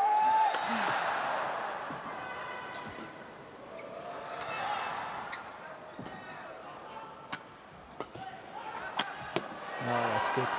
That's perfect. Yeah. I'm sure that Sugiyato is putting up more resistance today than he did a month ago. Yeah, well, of course, Sugiyato a month ago in the Super Series finals had 3 games against Kenichi Tago in the last of the group matches on the Friday evening. On the Saturday, he then had to play him again in the semi-final, and again it was 3 games, and then he had to play Lee Chong-wei in the final. Rock.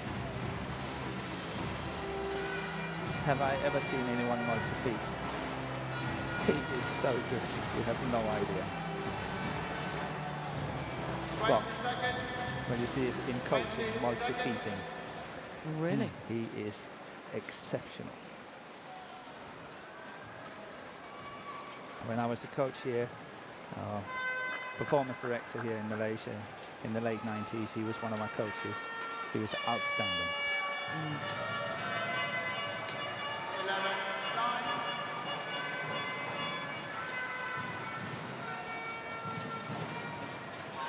Well, the last time that Tommy Sugiyato took a game against Lee Chong-wei, you have to go back to 2007 in the Philippine Grand Prix event. I know he's only 2 points in the lead. But as you rightly pointed out, I think he's playing better right now than possibly I've ever seen him. I think he's playing better now than when he beat Chen Long in his home event, the Indonesian Super Series last year. Yeah, I'm very impressed. He's playing well.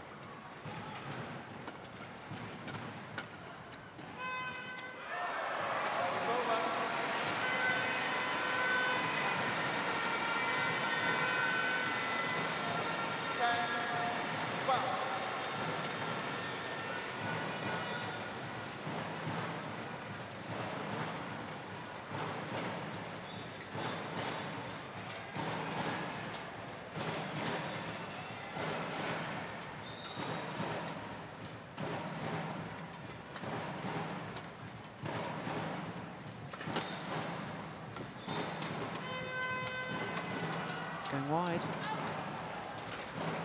Service over. 13-10.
Clever smash. Yeah. Forehand side of the body. Having smashed down the line on, I would say, last 4 or 5 occasions, then this body smash is a good change. 41.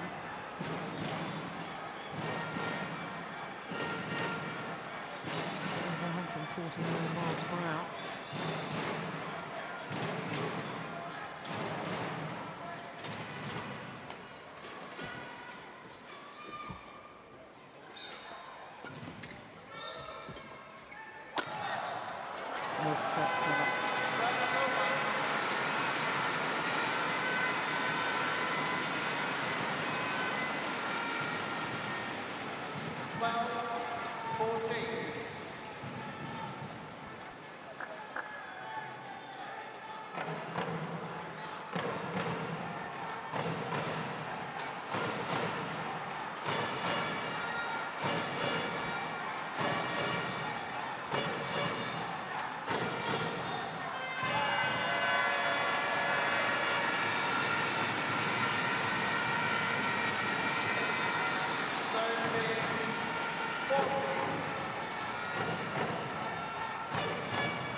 Yeah, Subiato is holding on to his lead. It's quite impressive. He's already got more points in this set than he did in any of the sets in December. Yeah. He just gets himself back behind the shuttle so quickly, and then he's got the options.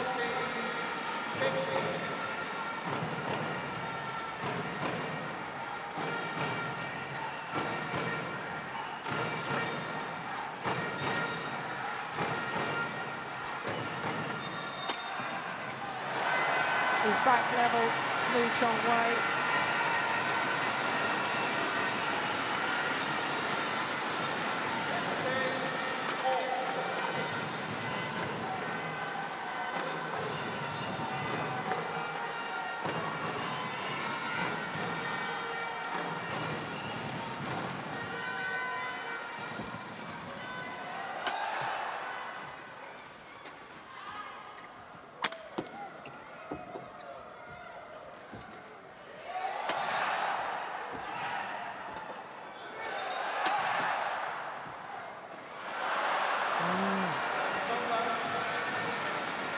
Just hasn't quite found his touch and range at the moment, especially at the net, Liu Chongwei. I think he's trying to work his way out of it, you know. I think he's working very, very hard, and by doing so, you are relaxing a little bit, and you tend to get a better touch on your shots and so on. So I think he's actually working on it.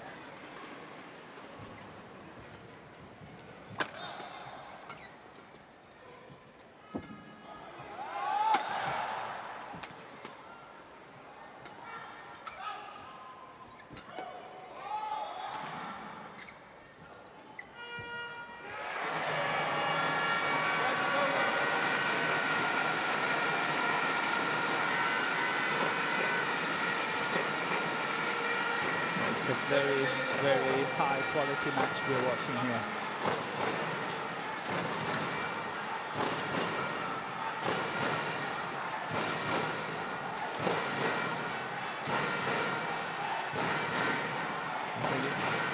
Subiato is standing his ground on his defense really well. We haven't seen anyone in this tournament being able to hold Chongwei the way he's doing it.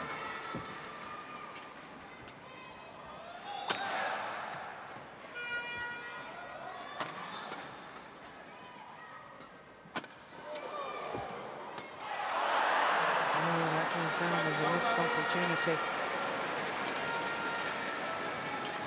17, 16. Stood all the pressure, got the difficult one back. That one there. And missed the easier one. So often happens.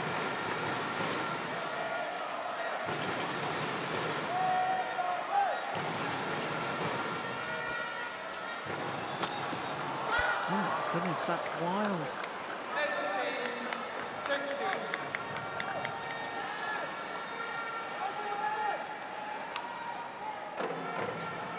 In my book, I think Chongwei has to play with a little bit more patience. I think he's too eager to try to finish it. Play with patience, wait for his chances, play the high pace he can play, and then see what happens. Doesn't have to force all the solutions himself.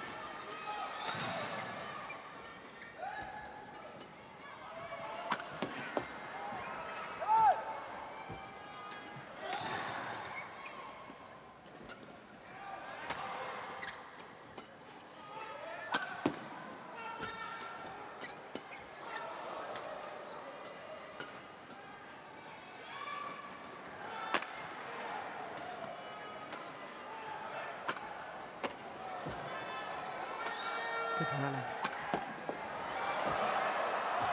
Oh my goodness.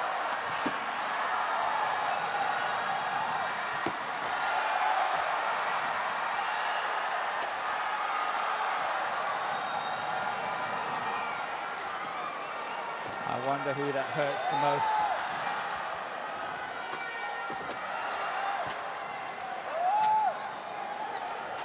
It's funny, I just said it. play patiently as well. Don't force all the winners yourself. That's long.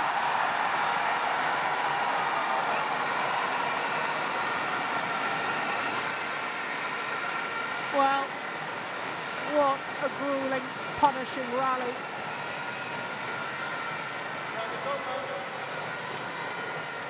There's no question in my mind it was long, yes, well long of the back line.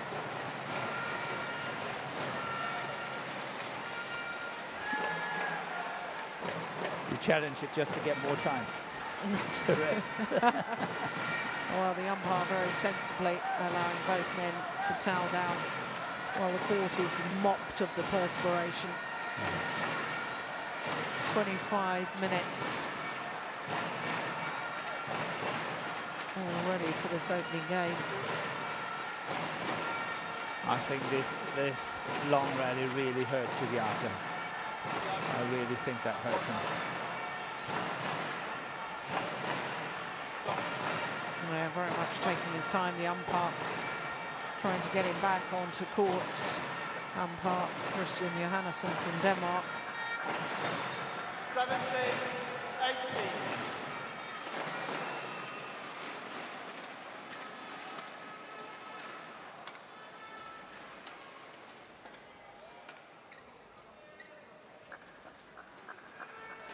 Play.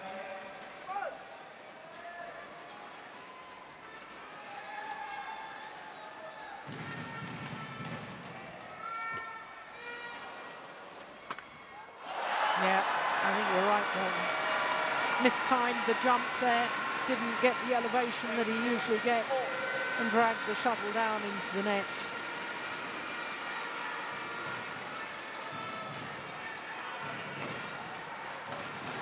$18 all.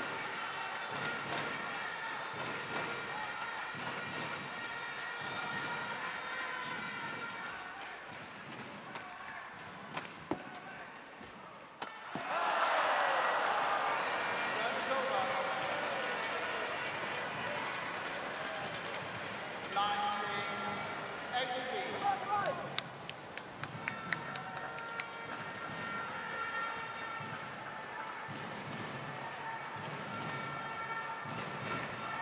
What a game it has been so far. The pace is magnificent.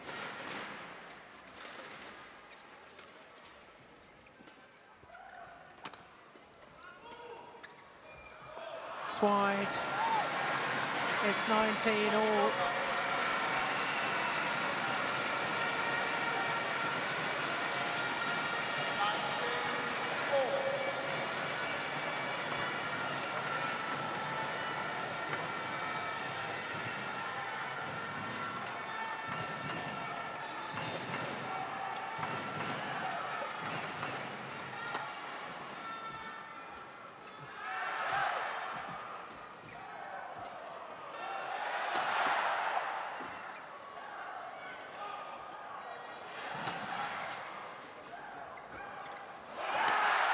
Oh, it's got it back.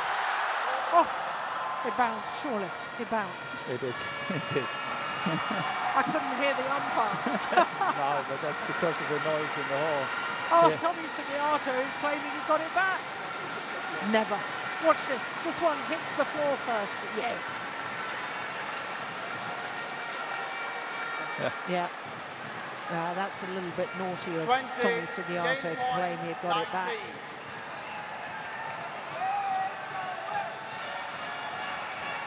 Heat of the moment, though. We've all done things that perhaps we shouldn't have done, but maybe he honestly believed he did get it back, but surely not. Anyway, All it's buying a little bit of time. game point opportunity. First time of asking comes from behind.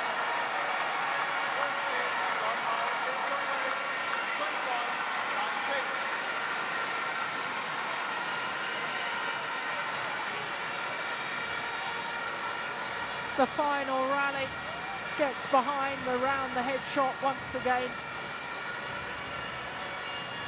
Then a short lift and a simple put away. 21-19. In just under 30 minutes of play.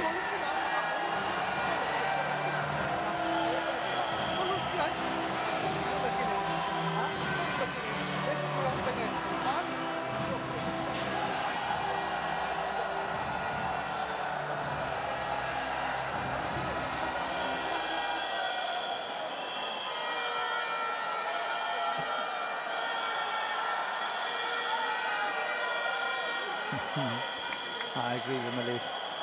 Well, what do you think Malif is saying? He was saying that when Chong Wei is playing to the baseline, Sugiyato have a strong tendency to play down, attacking it the whole time, playing downward shots. But on occasions, he must play the clear, he must play the punch, because Chong Wei is waiting down here the whole time, waiting for it.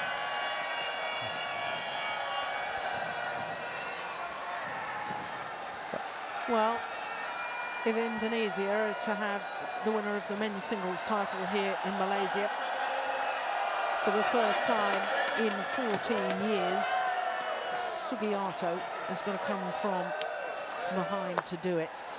Last champion, of course, Taufik Hidayat in the year 2000. Last Indonesian to win this title. And in my book, that's a tall order. Yeah. After such a set game here, and then losing it, facing another one. Yeah. Service over. 1 love.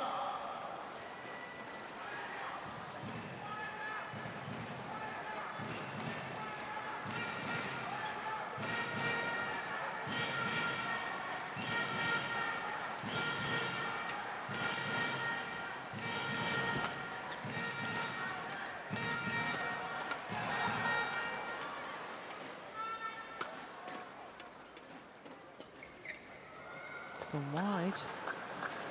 2 love.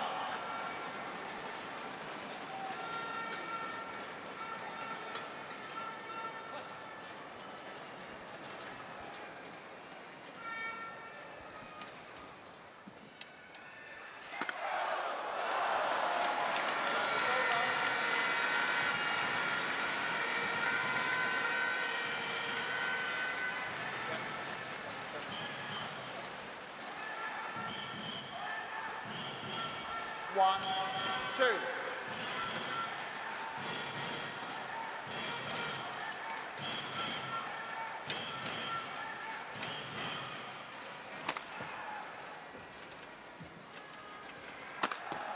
It's wide. Service over. Yeah, it's lost his patience again momentarily. Lee Chong Wei.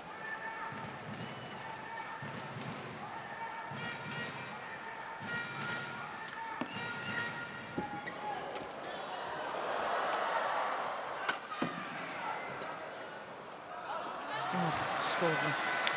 Great reactions from Tommy Sugiyato.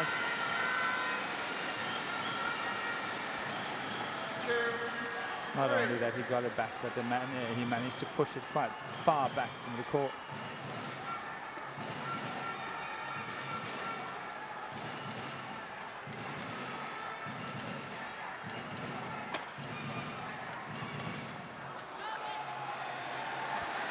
Yeah, I think we got a challenge here, yes.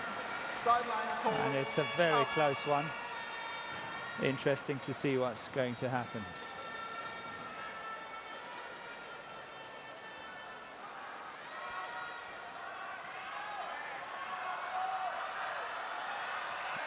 I think it's called in.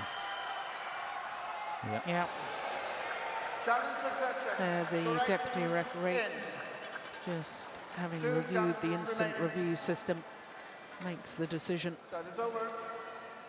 4-2.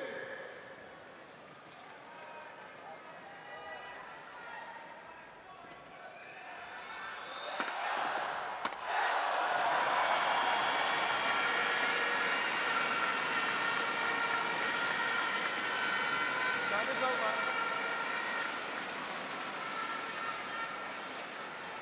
Yeah. Massive power. Yeah. From the tiny little man. 245. 152 miles an hour. No.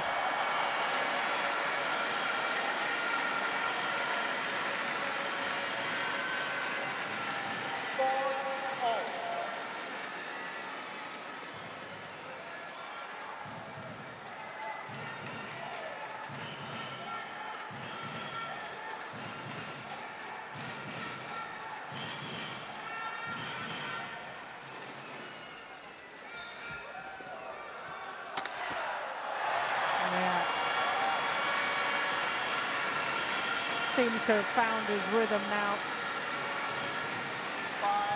Yeah, he was off for a bit of a bad start here in the second game, but now 5-4 up and played really well lately. Last 3 or 4, that is.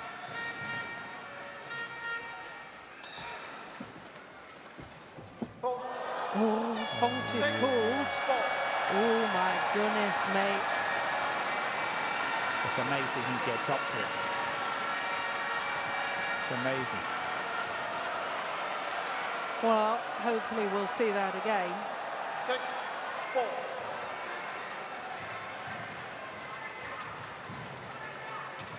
Well, he must have been judged to have been over the net rather than touch it. It's close. Nothing close by that smash though from Lee Chong-wei. Well inside the court.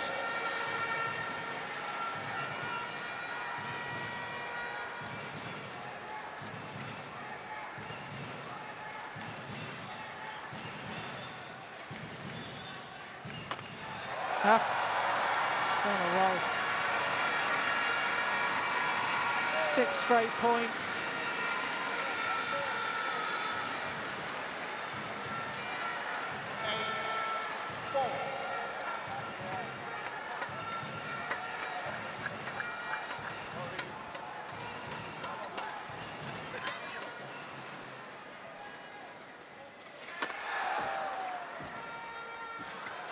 Seven straight points.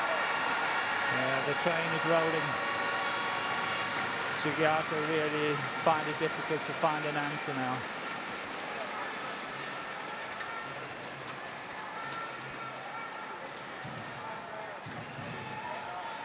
So a good idea by Tommy to chow down, try to compose himself. He must get this next point to stay in the contest.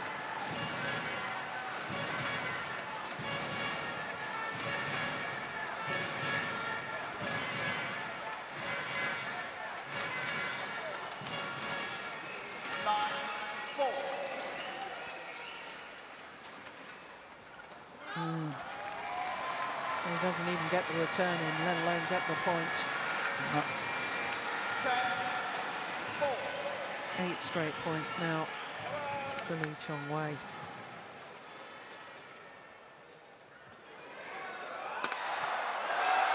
Luck of the net cords. 9 straight points for the 9-time champion.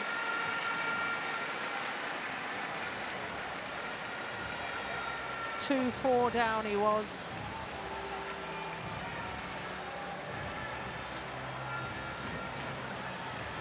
And like you, Morton, I fear for Sugiyato now. Yeah.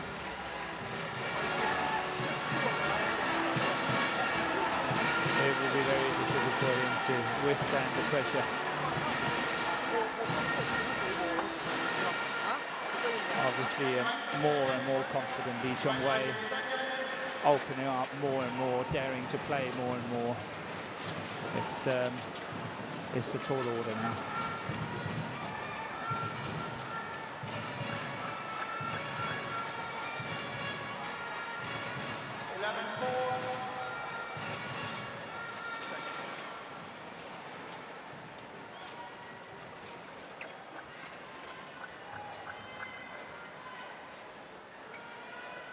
play.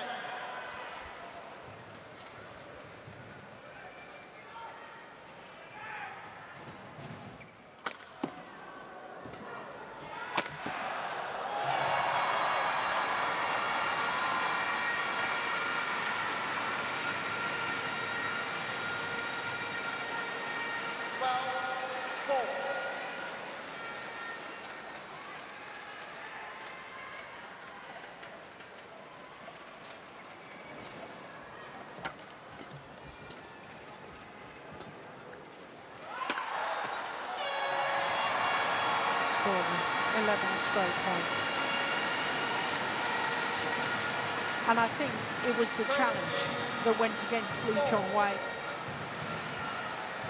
Because if the call had stood, it would have been 3-all, instead of which it was 4-2 to Tommy Sugiyato. Since then, Sugiyato hasn't managed a point. No.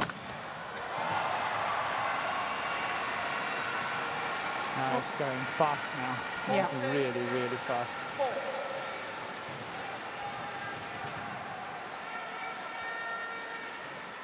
The defense that was such a credit to Sugiyato in the beginning is completely crumbling.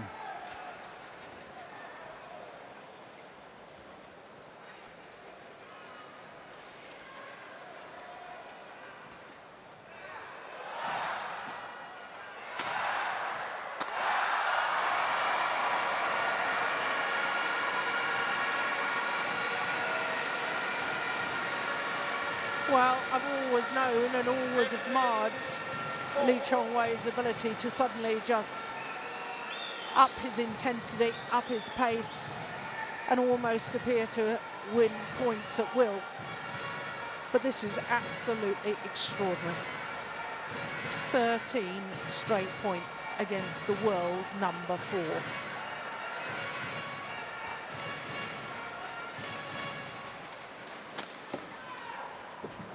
He's going wide as well.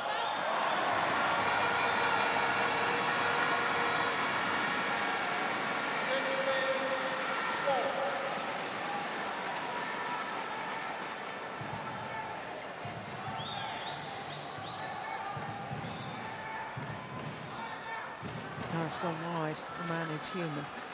Service over. 5-16. 14 straight points. Oh, well, Service over.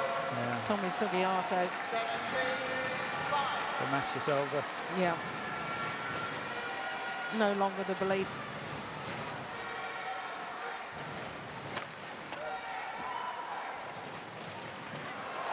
Oh, but that's good courage. Now that's shown me wonderful character. I've just written him off. 6-17. No, I didn't mean it that way when I said the match is over, but I think he will fight his points, but Chong-wei will finish it. Yeah, and I agree with you, but I honestly thought after that error on serve that the mind had gone with Sugiyato and that he... No, he will fight. Yeah, that was He will good. fight.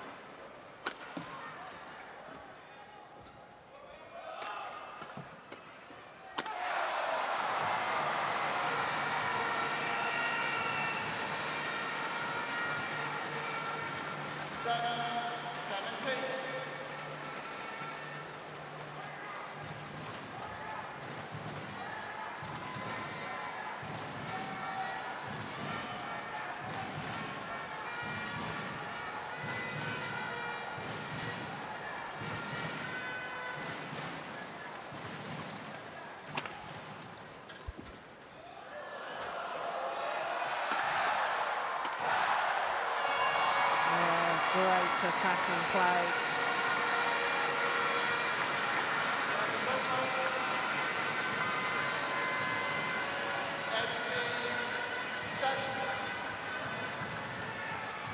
Sugiyato really is reading which side the smashes are coming.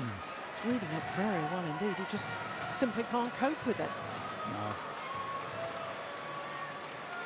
There's not only the fact that he's hitting well, but he's also hitting very steep, if you notice. They are very steep, the smashes.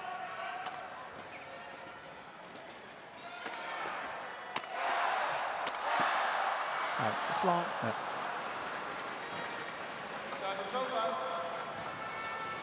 8-18.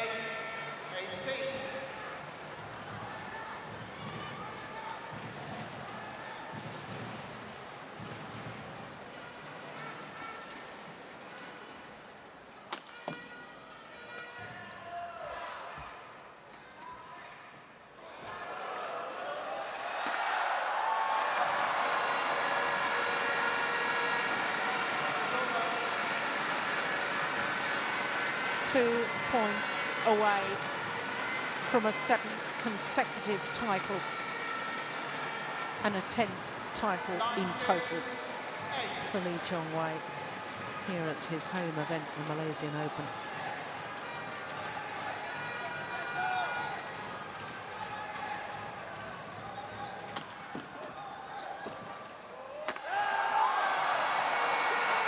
Yeah. The clenched fist, you rarely see such emotional celebration from Lee Chong-wei. But he says to himself, he pumps his fist and he says, one more point.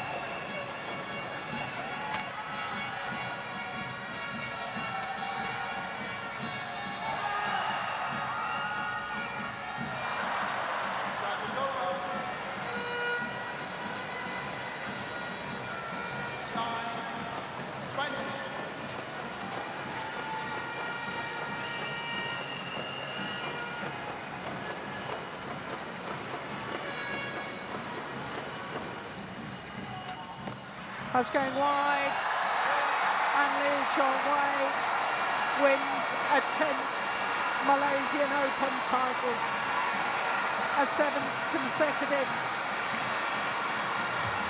a moment to take in the enormity of what he has achieved.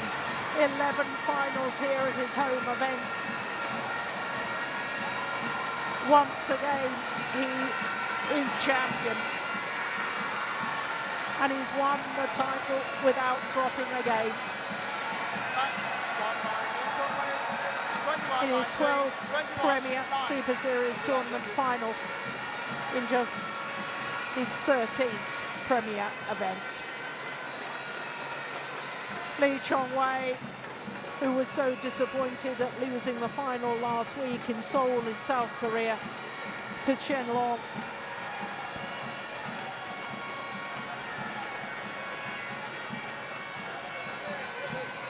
well, they always say the test of a champion is how they bounce back.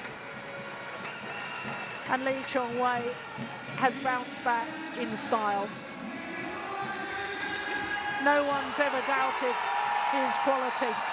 And today, he has given us a champion performance. 21-19, 21-9 in 47 minutes.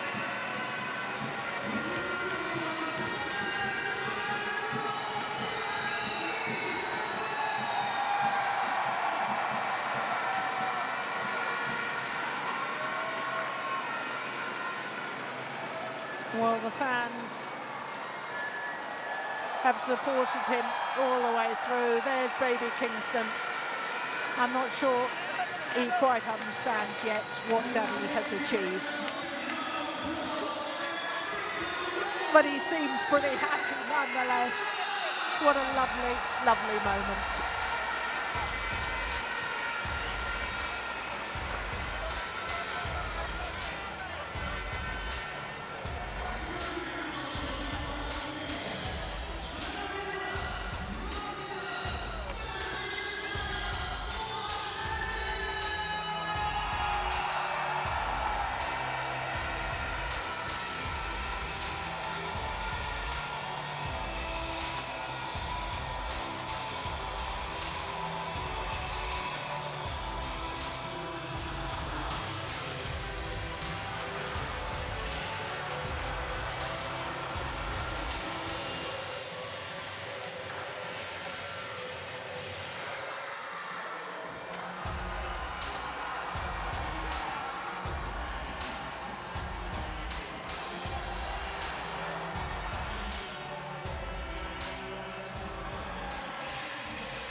Well, some dancers in the centre of the arena entertaining the fans before the prize presentation, which will get underway in just a moment. Morton, before that happens, obviously it's been a sensational week here in Kuala Lumpur. Any specific treasured moment as far as you're concerned?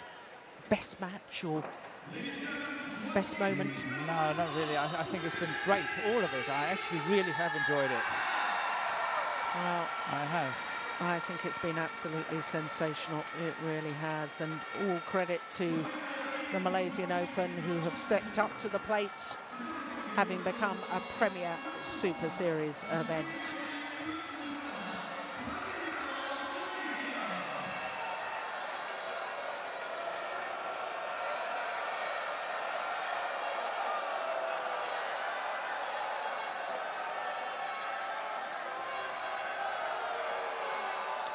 Well, the dignitaries, make their way as best they can for the prize presentation.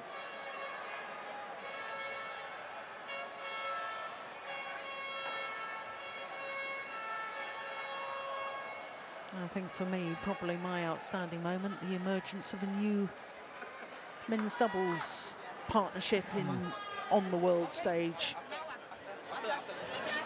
Lee Chong-wei, well, rewrites the record books time and time again.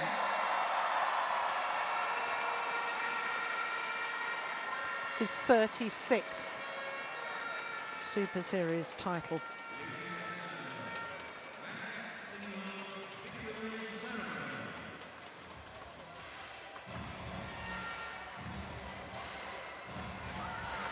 Tommy Sugiarto, well, he can take pride in having reached his first ever Premier Super Series final.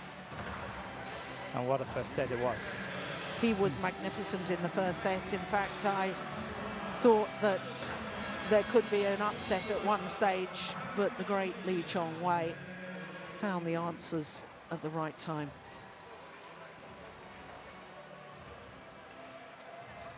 Well, I'm sure Tommy Sugiarto's father, Ichuk, will be watching this with enormous pride as well.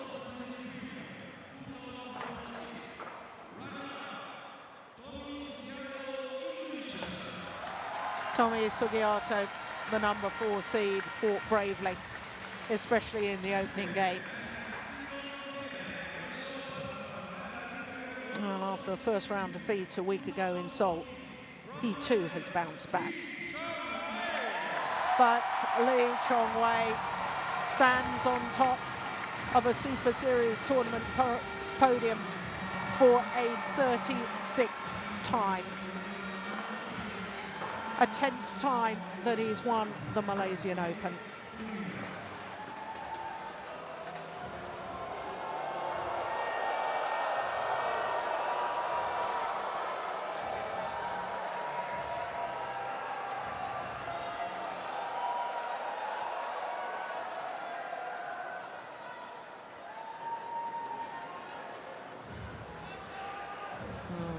From the Prime Minister's wife, Lee Chong-wei.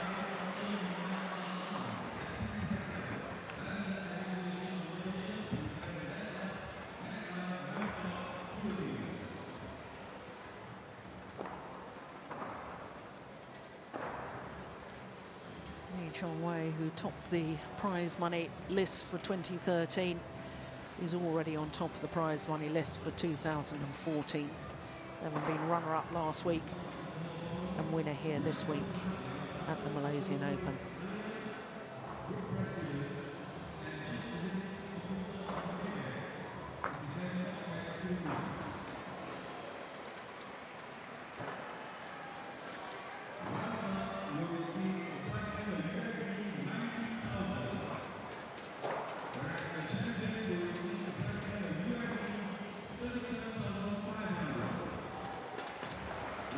Prize money is very important to players to be able to make a living, but I think for Lee Chong-wei, the pride of winning a 10th Malaysian Open title is perhaps even more treasured.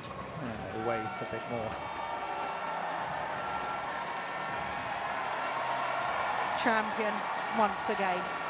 A 7th consecutive title here at his home event, a 10th title in total.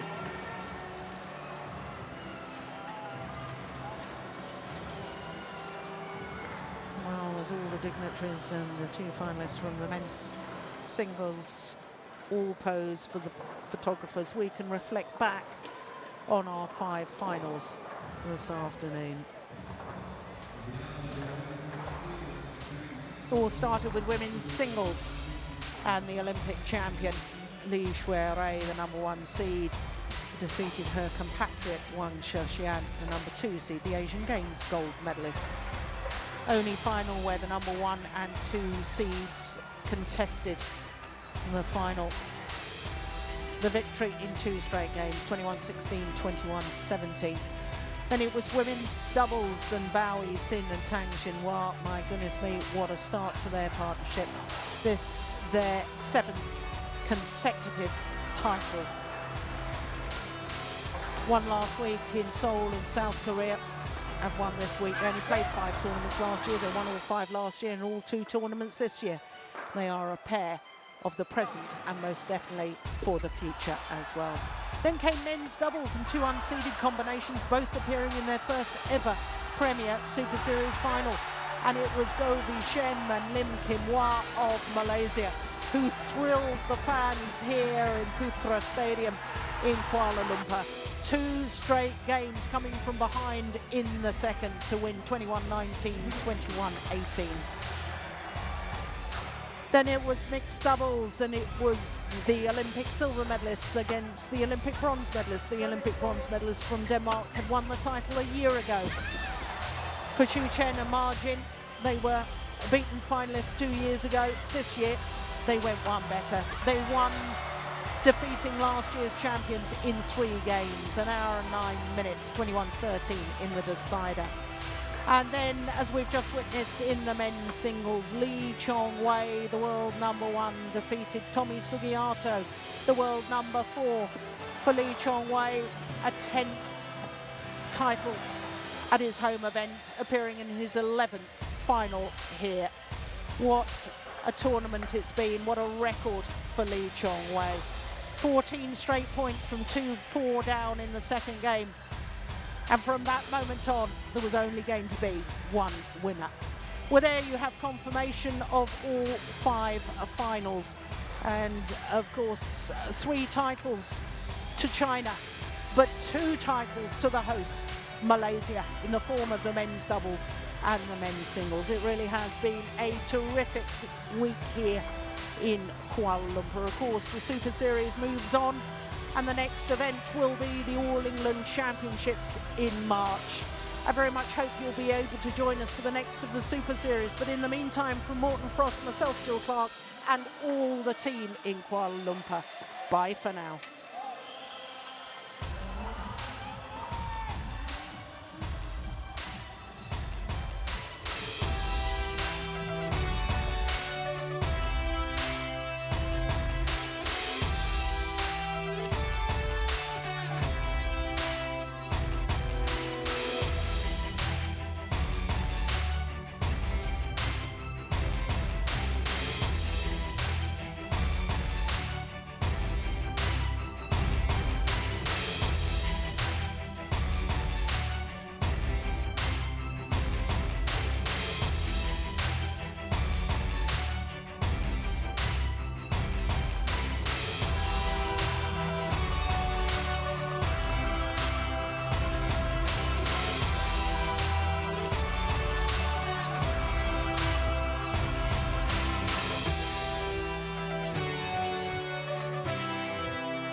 On my right, Tan Sinhua and Boyek Sen, China.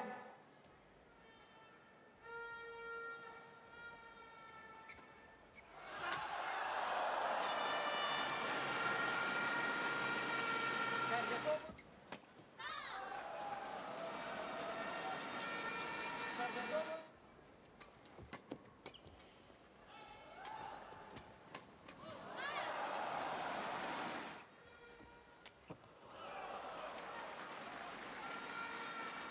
Sixteen.